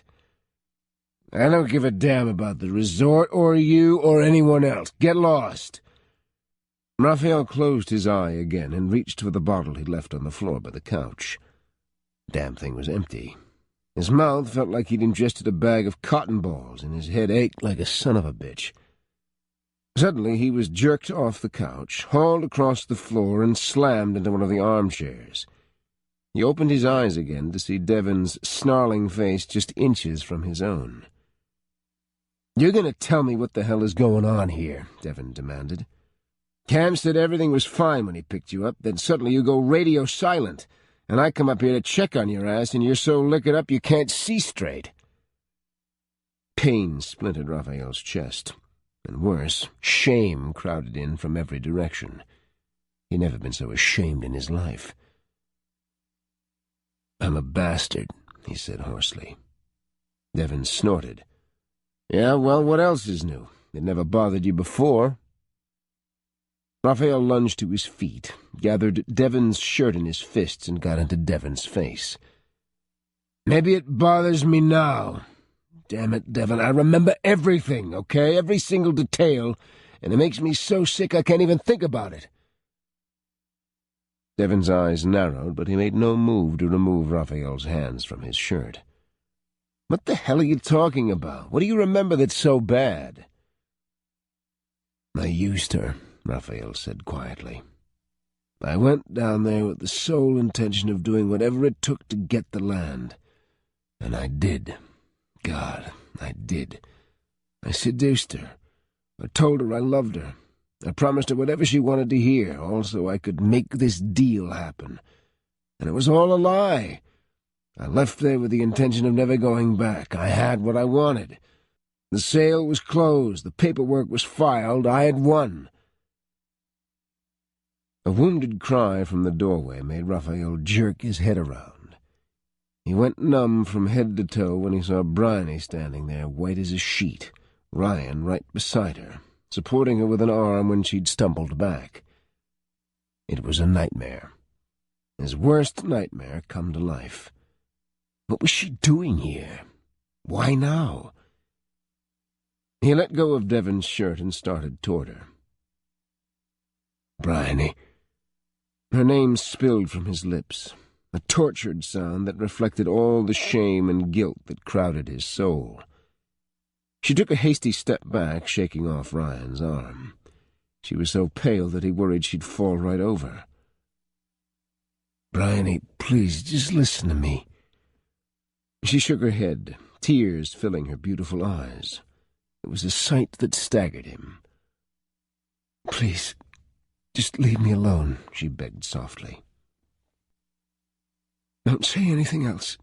There isn't a need. I heard it all. Leave me with some of my pride, at least." She turned and fled into the elevator, the sound of her quiet sobs echoing through his apartment. Raphael stood, feeling dead on the inside as he watched the elevator close.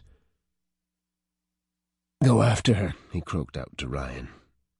"Please, for me, make sure she's okay. She doesn't know anyone here in the city. I don't want anything to happen to her." With a curse, Ryan turned and jammed his finger over the call button. Behind Raphael, Devon got on the phone and called down to the doorman with muttered instructions to stall Bryony until Ryan arrived. "Why aren't you going after her yourself?" Devon asked after Ryan got into the returning elevator. Raphael dropped back into the armchair and cupped his head between both hands. "What am I supposed to say to her? I lied to her. I played her. I used her. Everything she feared I'd done, I absolutely did." Devon sat on the edge of the couch and eyed his friend. "And now? I love her, and knowing what I did to her, what I felt while I was doing it, it sickens me. I'm so ashamed of the person I was that I can't even think about it without wanting to puke." "No one says you have to be that person now," Devon said quietly. Raphael closed his eyes and shook his head. "You know, she's been telling me that all along. She kept saying that I didn't have to be the person I always was, and that just because something has always been didn't mean it always had to be." Sounds like a smart woman. Oh, God, Devon, I messed this up. How could I have done what I did? How could I have done something like that to her? She's the most beautiful, loving, and generous woman I've ever met. She's everything I've ever wanted. Her and our child. I want us to be a family, but how can she ever forgive me for this? How can I ever forgive myself?" "I don't have the answers," Devon admitted, "but you won't find them here. You're going to have to fight for her if you love her and want her. If you give up, that just tells her that you are the man you used to be, and that you haven't changed." Raphael raised his head, his chest so heavy that it was a physical ache. "I can't let her go. I have no idea how I'm going to make her understand, but I can't let her go. No matter what I did then, no matter how big of a bastard I was then, that's not who I am now. I love her. I want another chance. God, God, if she'll just give me another chance, I'll never give her reason to doubt me again. You're convincing the wrong person, Devon said. I'm on your side, man, even if you are the biggest jackass in North America. And hey, whatever happens with this resort deal, I'm behind you 100%, okay? We'll figure something out. Now go get your girl.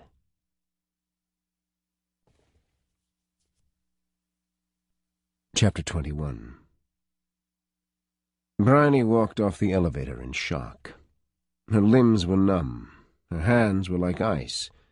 She was on autopilot, her mind barely functioning. Raphael's harsh words played over and over in her mind. I used her. I seduced her. She flinched and wobbled toward the door, where the doorman stepped in front of her and put a hand on her arm. "Miss Morgan, if you would wait here, please." She looked up at the man in confusion. "Why?" "Just wait, please." She shook her head and started to walk out the door, only to have him take her arm and steer her back into the lobby again. Anger was slowly replacing her numb shock. She yanked her arm away from the older man and retreated. "Don't touch me." She backed right into another person. She turned to excuse herself, but found herself looking up at the mountain who worked as Raphael's head of security. "Miss Morgan, I had no idea you were in the city," he frowned. "You should have let Mr. DeLuca know so I could have met you at the airport. Did you come with no escort?" The doorman looked relieved that Ramon was there, and he hastily resumed his position by the door, leaving her to stand by the security man. "I'm not staying," she said tightly. "In fact, I'm on my way back to the airport now." Ramon looked puzzled, and then Ryan Beardsley was there, inserting himself between her and Ramon. "That'll be all, Ramon. I'll take Miss Morgan where she needs to go." "The hell you will," Bryony muttered. She turned and stalked toward the door. Ryan caught up to her as soon as she stepped outside. He took her arm, but his hold was gentle. So was the look on his face. The sympathy burning in his eyes made her want to cry. "Let me give you a ride," he offered gently. "It's cold, and you really shouldn't take a cab if you have no idea where you're going. You probably don't even have a hotel, am I right?" She shook her head. "I was planning to stay with Raphael."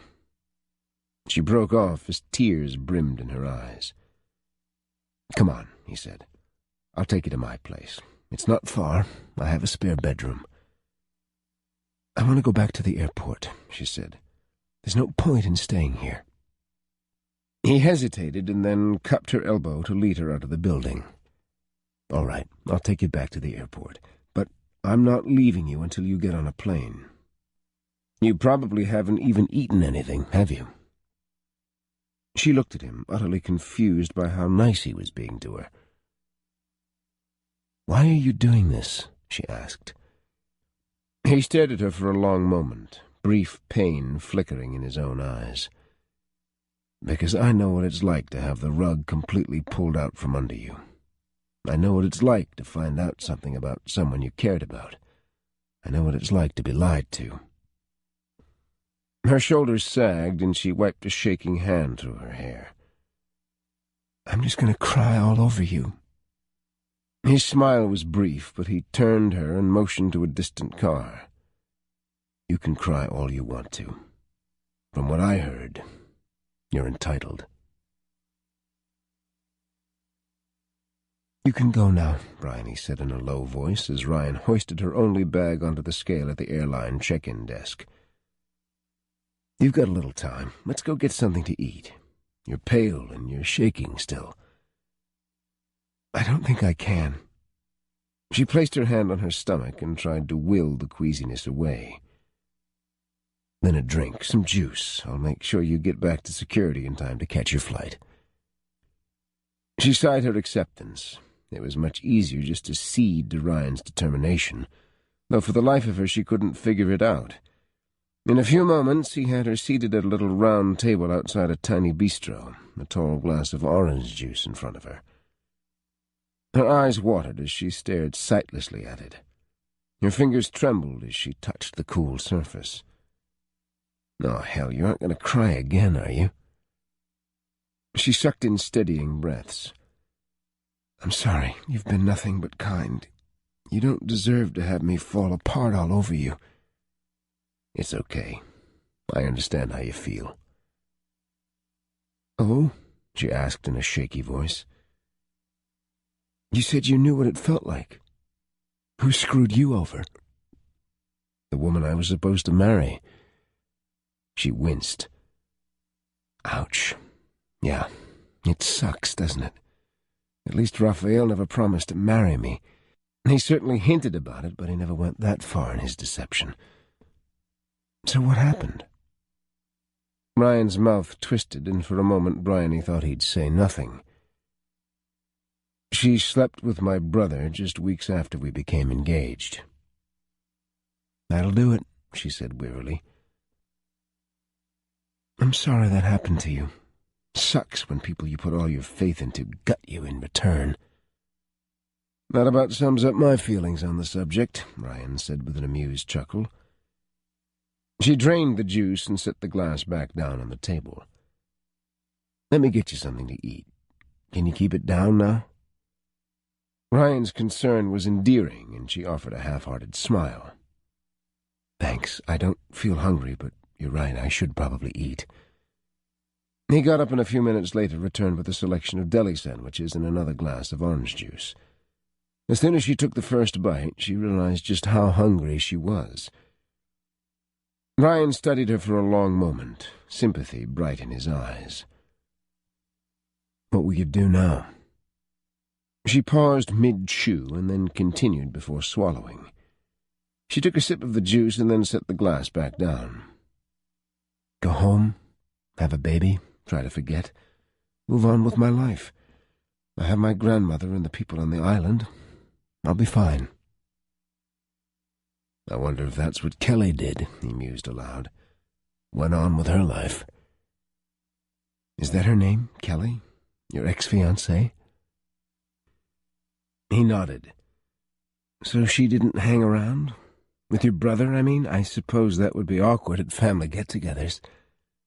"No, she didn't hang around. I have no idea where she went." "Probably just as well. If she was the kind of person who'd sleep with the brother of the man she's going to marry, she isn't worth your idle curiosity." "Maybe," he said quietly. Silence fell, and Bryony picked at her food, getting down what she could. She kept hearing Raphael's damning words over and over in her head. No matter what she did, she couldn't turn it off, couldn't make it go away. She was humiliated. She was angry. But more than anything, she was destroyed. Twice she'd allowed him to manipulate her and to make her love him. Worse, she'd fallen even deeper in love the second time around. She'd been ready to capitulate and give him what he'd wanted all along. What he didn't even need from her because he had no intention of ever honoring his promise to her. She was twice a fool for believing him and for not being smart enough to get the agreement in writing. She was an even bigger fool for loving him. A tear slid down her cheek, and she hastily wiped it away, but to her dismay another fell in its place. "I'm sorry, Bryony. You didn't deserve this," Ryan said quietly. "Raphael is my friend, but he went too far. I'm sorry you got caught in the middle of this deal." She wiped away more tears and bowed her head. "I'm sorry, too. I wanted so much for it all to be real, even when my head knew that something wasn't right. I should have never come to New York to confront him. I should have trusted my first instinct. He used me to get what he wanted. I knew that, and I couldn't leave it alone. If I had just stayed home, I'd be over it by now, and I would have never gotten involved with him a second time." "Would you be over it?" Ryan asked gently. "I don't know. Maybe. I definitely wouldn't be sitting here crying my eyes out thousands of miles from home." "True," Ryan conceded. He checked his watch and grimaced. "We should get you to security. Your flight leaves soon." His phone rang, and he looked down and frowned. He hesitated a moment and then punched a button to silence the ring. Then he looked back up. "You ready?" She nodded. "Thank you, Ryan, really. You didn't have to be this nice. I appreciate it." Ryan smiled as he took her arm, and they began the walk toward the security line. When they reached the end, she turned and blew out a deep breath. "Okay, well, this is it."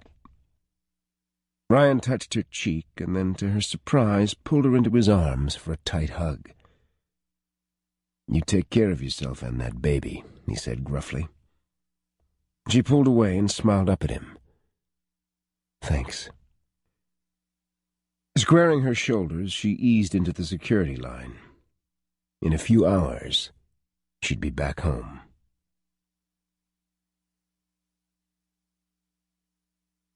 Chapter 22. Raphael dragged himself into the shower, washed the remnants of his alcohol binge from his fuzzy brain, and proceeded to punish himself with 15 minutes of ice-cold water. He'd been trying to call Ryan to find out where the hell Bryony was, but Ryan wasn't answering. He had to get his act together and prepare to plead his case to her. This was the most important deal of his life. Not the resort, not the potential merger with Copeland Hotels, not his partnership with his friends. Bryony and their child were more important than any of that. He was furious that he could have been such a cold, calculating bastard with her before. But if she'd listened to him, if she'd just give him another chance, he'd prove to her that nothing in this world was more important to him than her. By the time he got out, his mind was clear. He was freezing his ass off, and he had only one clear purpose: get Bryony back. He dressed and strode into the living room, surprised to see Devon and Cam both sprawled in the armchairs. "You two look like hell," he commented on his way to the kitchen. Cam snorted. "You're one to talk, alcohol boy. When was the last time you went on a bender like that? Weren't we in college? Hasn't anyone told you we're too old for stuff like that now? It's a good way to poison yourself." "Tell me something I don't know," Raphael muttered. "So what's the plan?" Devon drawled. "I've got to get her back," Raphael said. "Screw the deal, screw the resort. This is my life, the woman I love, my child. I can't give them up over some ridiculous development deal." "You're serious," Cam said. "Of course I'm serious," Raphael snarled. "I'm not the same bastard who'd do anything at all to close a deal. I don't want to be that man any longer. I don't know how you stood him for as long as you did." Cam grinned. "Well, okay then, don't get pissy about it." "Have either of you heard from Ryan? I sent him after her, but the son of a bitch won't answer his phone." Devon shook his head. "I'll try him. Maybe he's just not answering your calls." Like that was supposed to make Raphael feel any better. But at this point he didn't care how he had to get to Bryony, just as long as he did. Just as Devon put the phone to his ear, the elevator doors chimed and Raphael jerked around, holding his breath that by some miracle Bryony had come back. He let it all out when he saw Ryan stride in. Raphael strode forward to meet him. "Where the hell is Bryony? I've been calling you for the last couple of hours. Where have you been?" Ryan glared back. There was condemnation in his eyes, and anger. "I just spent the past couple of hours listening to Bryony cry because you broke her heart. I hope to hell you're happy now that you've destroyed the best thing that's ever happened to you." "Whoa, back off," Devon said as he stood. "This isn't any of our business, Ryan. He's already beaten himself up enough without you piling on." "Yeah, well, you didn't have to listen to her cry." "Where is she?" Raphael demanded when he found his voice. The image of Bryony crying sent staggering pain through his chest. "I need to see her, Ryan. Where did you take her?" "To the airport." Raphael's heart dropped. "The airport? Has she already left? Do I have time to catch her?" Ryan shook his head. "She's probably already in the air." Raphael cursed. Then he turned and slammed his fist into the wall. He leaned his forehead against the cabinet and fought the rage that billowed inside him. When he looked up, an odd sort of peace settled over him. He looked at his friends, his business partners, and knew that this could very well be the end of their relationship. "I have to go after her," he said. Devon nodded. "Yeah, you do. I'm canceling the deal. I'm pulling the plug. I don't give a damn how much it costs me or if it costs me everything. It already has. I'm going to give back that damn land.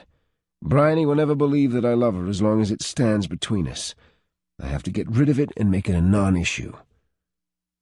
Slowly, Cam nodded. "I agree. It's the only way you're going to get her to believe that you love her now." To his surprise, all three of his friends nodded their agreement. "You're not pissed? We had a lot riding on this." "How about you let us deal with the resort plans?" Devon said. "You go after your woman. Settle down. Have babies. Be nauseatingly happy. I'm going to see what I can do to salvage the resort proposal. Maybe we can find another location." "I'm not even going to ask," Raphael said. "Tell me about it later. I owe you. I owe you big." "Yeah, well, don't think I won't collect. Later. After you've kissed and made up with Bryony," Devon said with a grin. "Need a ride to the airport?" Ryan asked. "My driver's still outside. I told him I wouldn't be long." "Yeah, just let me get my wallet." "Not going to pack a bag?" Cam asked. "Hell no. Bryony can buy me more jeans and flip-flops when I get down there." "After she kicks your ass, you mean?" Devon asked. "I'll let her do whatever she wants, just as long as she takes me back," Raphael said. "Good God," Cam said in disgust. "Could you sound any more pathetic?" Devon laughed and slapped Cam on the back. "Apparently that's what falling in love does to a guy. Take my advice. Marry for money and connections like I am." "I think the best idea is never marry," Cam pointed out. "Less expensive that way. No costly divorces." Raphael shook his head. "And you all called me the bastard. Come on, Ryan, I got a plane to catch." "Bryony!" Bryony turned to see her grandmother waving to her from her deck. Silas stood beside her, watching as Bryony stood close to the water's edge. She'd been there for a couple of hours, just watching the water, alone with her thoughts. She knew her grandmother and Silas were both worried. She'd given them an abbreviated version of everything that had happened. No sense in them knowing the extent of Bryony's stupidity. They knew enough that Raphael had made a fool of her and would develop the land, but then Bryony had been prepared to give up that fight. So the outcome would be the same, only Bryony wouldn't have the man she loved. Bryony waved, but turned back to the water, not ready to deal with them yet. Maman and Silas had both fussed over her ever since she'd gotten back home. She was exhausted, and what she really wanted was to go to sleep for about 24 hours, but every time she closed her eyes she heard Raphael's words. They wouldn't go away. She couldn't make herself stop hearing them no matter how hard she tried, and she was damn tired of crying. Her head ached so badly from all the tears she'd shed that it was ready to explode. Her cell phone rang in her pocket, and she picked it up, just as she'd done the other 20 times that Raphael had tried to call her.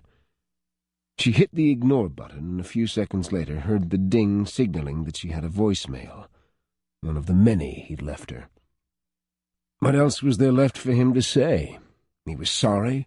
He hadn't meant to deceive her. Was she supposed to forgive him just because he forgot what a jerk he'd been? How could she be sure he hadn't made it all up just to get her to shut up and not make noises that would scare off his precious investors? If he kept her quiet enough for long enough, then the deal would be sealed. She didn't like how cynical she'd grown. It would never occur to her before that anyone would be so devious, but Raphael had taught her a lot about the world of business and the lengths that some people would go for money. She hoped he made a ton off his precious resort, and she hoped it kept him warm at night. She hoped it made up for all the sweet baby kisses he'd miss. The thought depressed her. Money was just paper, but a child was something so very precious. Love was precious, and she'd offered it to Raphael freely and without reservation. She felt like the worst sort of naive fool. Finally, her feet got cold enough from the surf that she could no longer feel her toes, so she turned to trudge back up to her grandmother's deck. She'd say her goodbyes, assure Mama that she'd be just fine, and then she'd go home and hopefully sleep for the next day. As she got close, she saw Raphael standing on the deck, and Mama and Silas were nowhere to be found. How the hell had he gotten down here so fast? Why would he even bother? She didn't react to his presence. She wouldn't give him the satisfaction. She walked up the steps, past him, to collect her sweater, and then she started down the walkway that led to her own cottage. "Bryony," he called after her. "Wait, please, we have to talk." She picked up her pace. She knew he followed her because she could hear his footsteps behind her, but she blindly went on. When she reached to open her door, his hand closed around her wrist and gently pulled her away. "Please, listen to me," he begged softly. "I know I don't deserve anything from you, but please listen. I love you." She went rigid and closed her eyes as pain crashed over her all over again. When she reopened them, she was grateful that no tears spilled over her cheeks. Maybe she'd finally cried herself out. "You don't know how to love," she said in a low voice. "You have to possess a heart and a soul, and you have neither." He winced but didn't let go of her wrist. "I'm not going to lie to you, Bryony. Neither am I going to sugarcoat what I did." "Well, good for you," she said bitterly. "Does that ease your conscience? Just leave me alone, Raphael. You got what you wanted. You don't have to deal with me anymore. Just make this easier on both of us. If you're wanting absolution, see a priest. I can't offer any. You should be happy. You got the land, you'll build your resort. Everyone gets what they want." "Not you," he said painfully, "and not me." "Please, Raphael," she begged. "I'm tired. I'm worn completely out. I just want to sleep before I fall over. Please, just go. I can't do this with you right now." He looked so much like he wanted to argue, but concern darkened his eyes, and slowly he eased his fingers from her wrist. "I love you, Bryony. That's not going to change. I don't want it to change. Go get some sleep, take care of yourself, but this isn't finished. I'm not letting you go. You think I'm ruthless? You haven't seen anything yet." He touched her cheek and then let it slide down her face before falling away.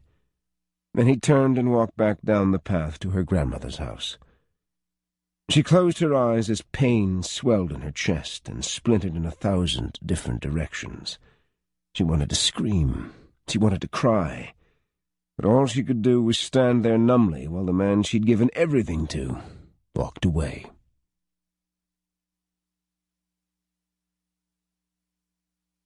Chapter 23. "It's been a week," Raphael said in frustration. "A week, and she still won't acknowledge me, much less talk to me.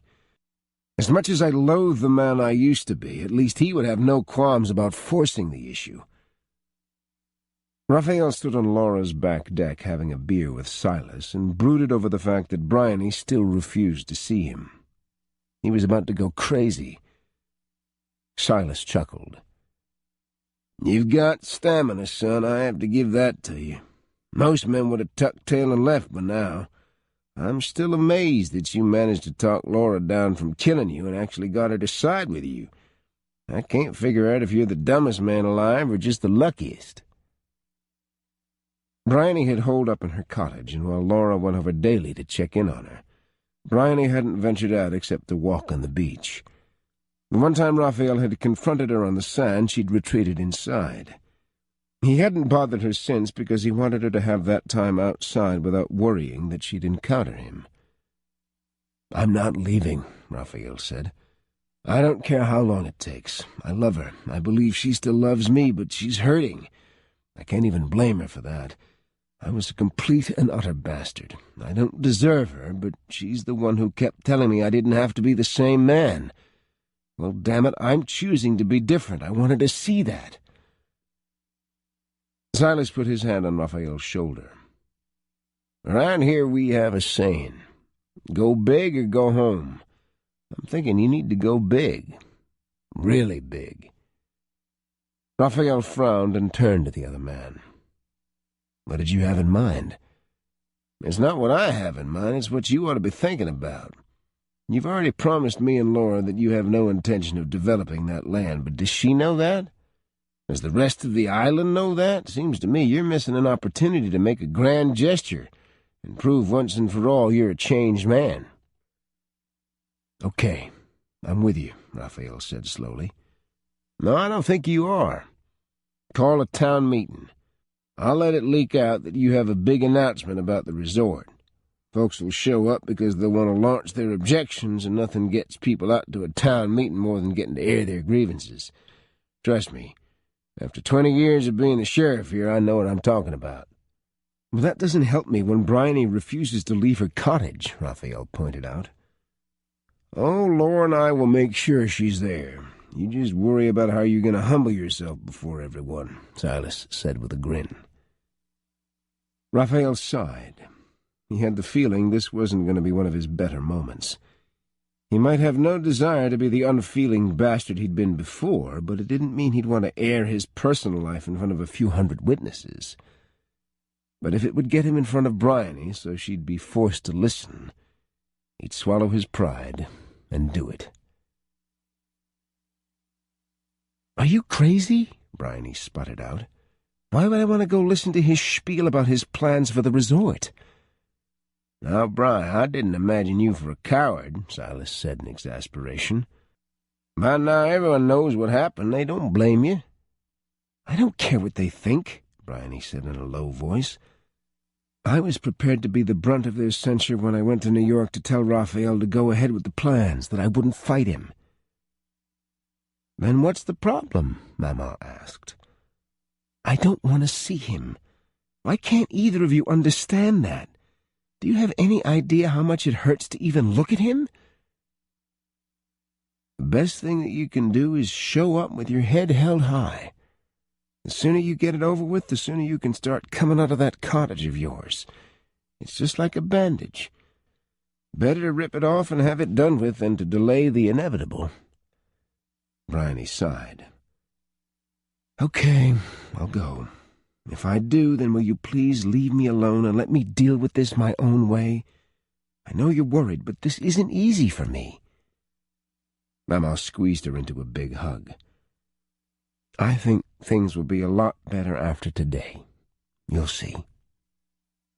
Bryony wasn't as convinced, but she allowed Silas and Mama to drag her to the municipal building where the meeting would be held. It took everything she had not to run back out the door when Silas led her to a front-row seat. Talk about being a masochist. She'd have a front-row seat in which to listen to the man she loved announce his plans for a resort made possible by her stupidity. She sighed and sank into one of the folding chairs. Mama and Silas took the spots on either side of her. Several people stopped by to talk to Silas. Some even shot sympathetic looks in her direction. Yep, it was clear everyone knew what a naive fool she'd been.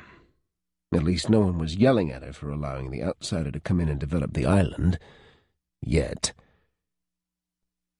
Rupert strode in a minute later, an uncharacteristic smile plastered on his face. It wasn't his politician smile. It was a genuine one filled with delight. He looked, for lack of a better word, giddy. He held up his hands for quiet and then frowned when the din didn't diminish. He cleared his throat and scowled harder. He was forever complaining to Bryony that he wasn't given enough respect by his constituents. Finally Silas stood, held up his hands, and hollered, "Quiet, people! The mayor wants your attention." Rupert sent Silas a disgruntled look when everyone hushed. Then he looked over the audience and smiled. Today we have Raphael De Luca of Tricor Investment Opportunities, who is going to talk about the piece of property he recently acquired here on the island. Give him your undivided attention, please." It took all of Bryony's self-restraint not to swivel in her seat to see if he was here.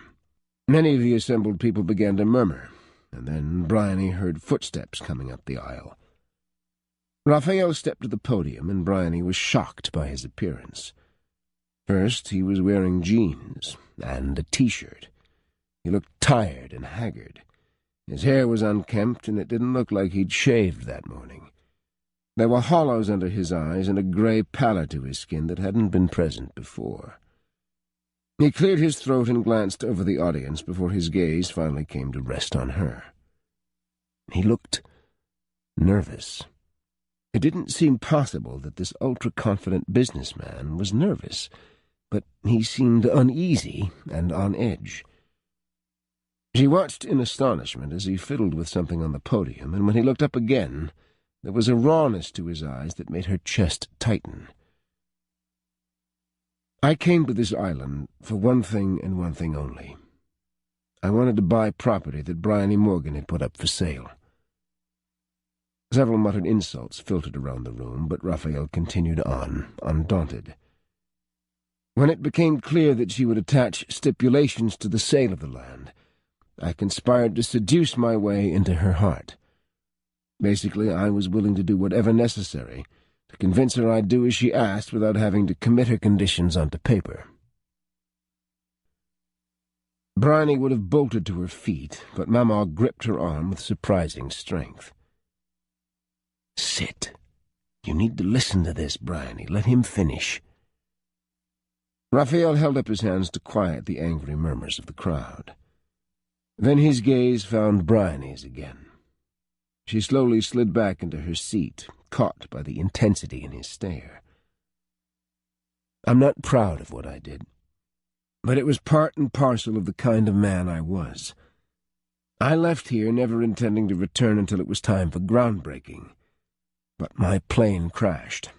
It took weeks to recover, and I lost all memory of the time I was here. I'm so grateful for that accident. It changed my life." The room went completely silent on the heels of his last statement. Everyone seemed to lean forward in anticipation of what he'd say next. "I came back here with Bryony to try and regain my memory.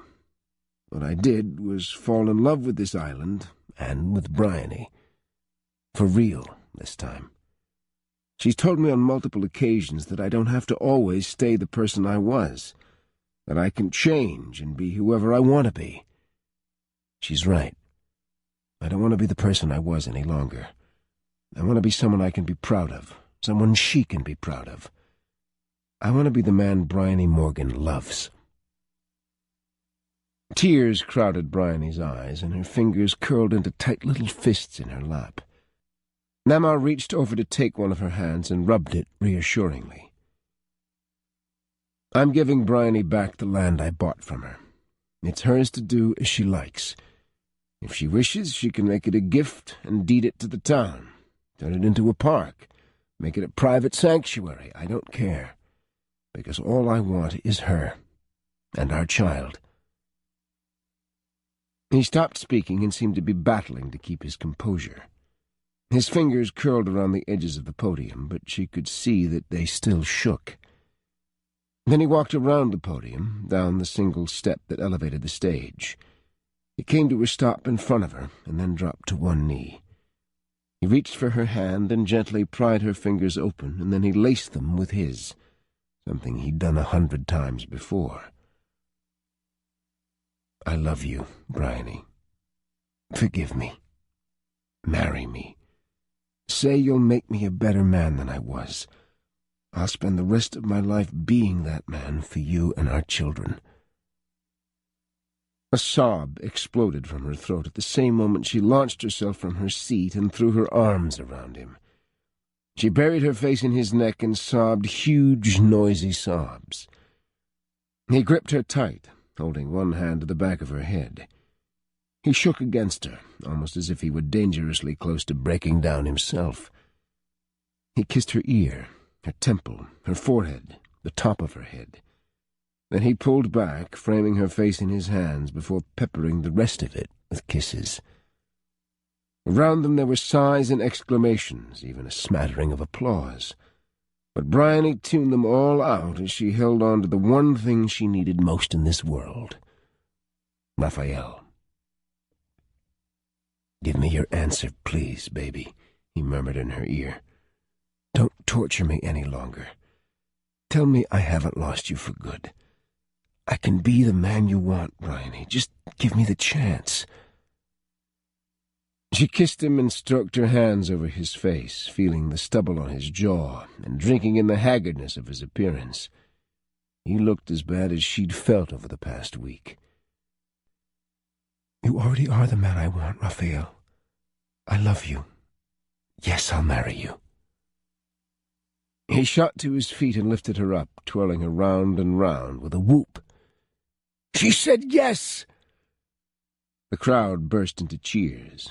Mamma sniffed indelicately, and when Silas handed her a handkerchief, she blew her nose loudly and then sniffed some more. Slowly he allowed her to slide down his body until her feet touched the floor, but he kept his arms tight around her as if he didn't want to let her go even for a moment. "I'm sorry, Bryony," he said sincerely. "I'm sorry I lied to you, that I hurt you. If I could go back and change it all, I would." "I'm glad you can't," she said. "As I sat here and listened to everything you said, I realized that if things hadn't happened exactly as they had, you wouldn't be here now. What's important is that you love me now, today, and tomorrow." "I'll love you through lots of tomorrows," he vowed. Bryony glanced around as the townspeople began filtering out of the building. Mamma and Silas had discreetly made their exit, leaving Bryony and Raphael alone at the front of the room. "What are we going to do, Rafe? What are you going to do? I came to New York because I was going to tell you that you should go ahead with the resort deal. But if you don't go through with it, what will it mean for your business?" Raphael sighed. "Brian, Devon, and Cam support me. You support me. That's all I need. When I left, they were trying to work out a way to salvage the deal. I'm guessing they'll look for an alternative location. I really don't care. I told them I wasn't going to lose you and my child over money. You and our baby mean more to me than anything else in the world. I mean that." "After the spectacle you just made of yourself, I believe you," she teased. "I'm tired," he admitted. "And so are you. Why don't we go back to your cottage, climb into bed, and get some rest? I can't think of anything better than having you back in my arms." She leaned into his embrace, wrapped her arms around him, and closed her eyes as the sweetness of the moment floated gently through her veins. Then she tilted her head back and smiled up at him, feeling the weight and grief wash away. For the first time in days, the thick blanket of sadness lifted, leaving her feeling light and gloriously happy. She took his hand and tugged him down the aisle to the doorway leading to the outside.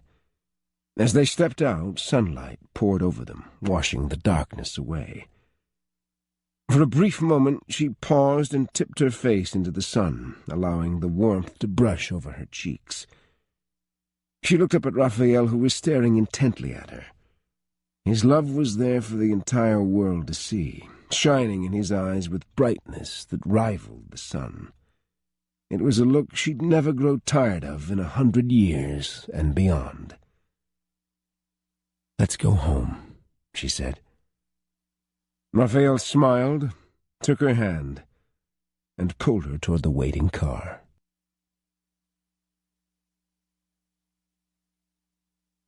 The end. You've been listening to Enticed by His Forgotten Lover by Maya Banks, narrated by Harry Berkeley and directed by Kathleen Gormley.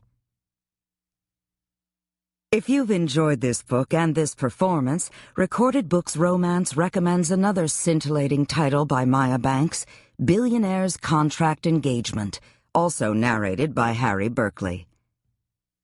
He'd wanted her for 6 months, and the opportunity had finally arrived to make Celia Taylor his, at least temporarily. Billionaire businessman Evan Reese knew she was desperate to get him to sign with Maddox Communications. Perhaps he would. But first, Celia needed to accompany him to beautiful Catalina for a family wedding. There he would wine, dine, and seduce the stunning ad executive, for he knew she desired him as well.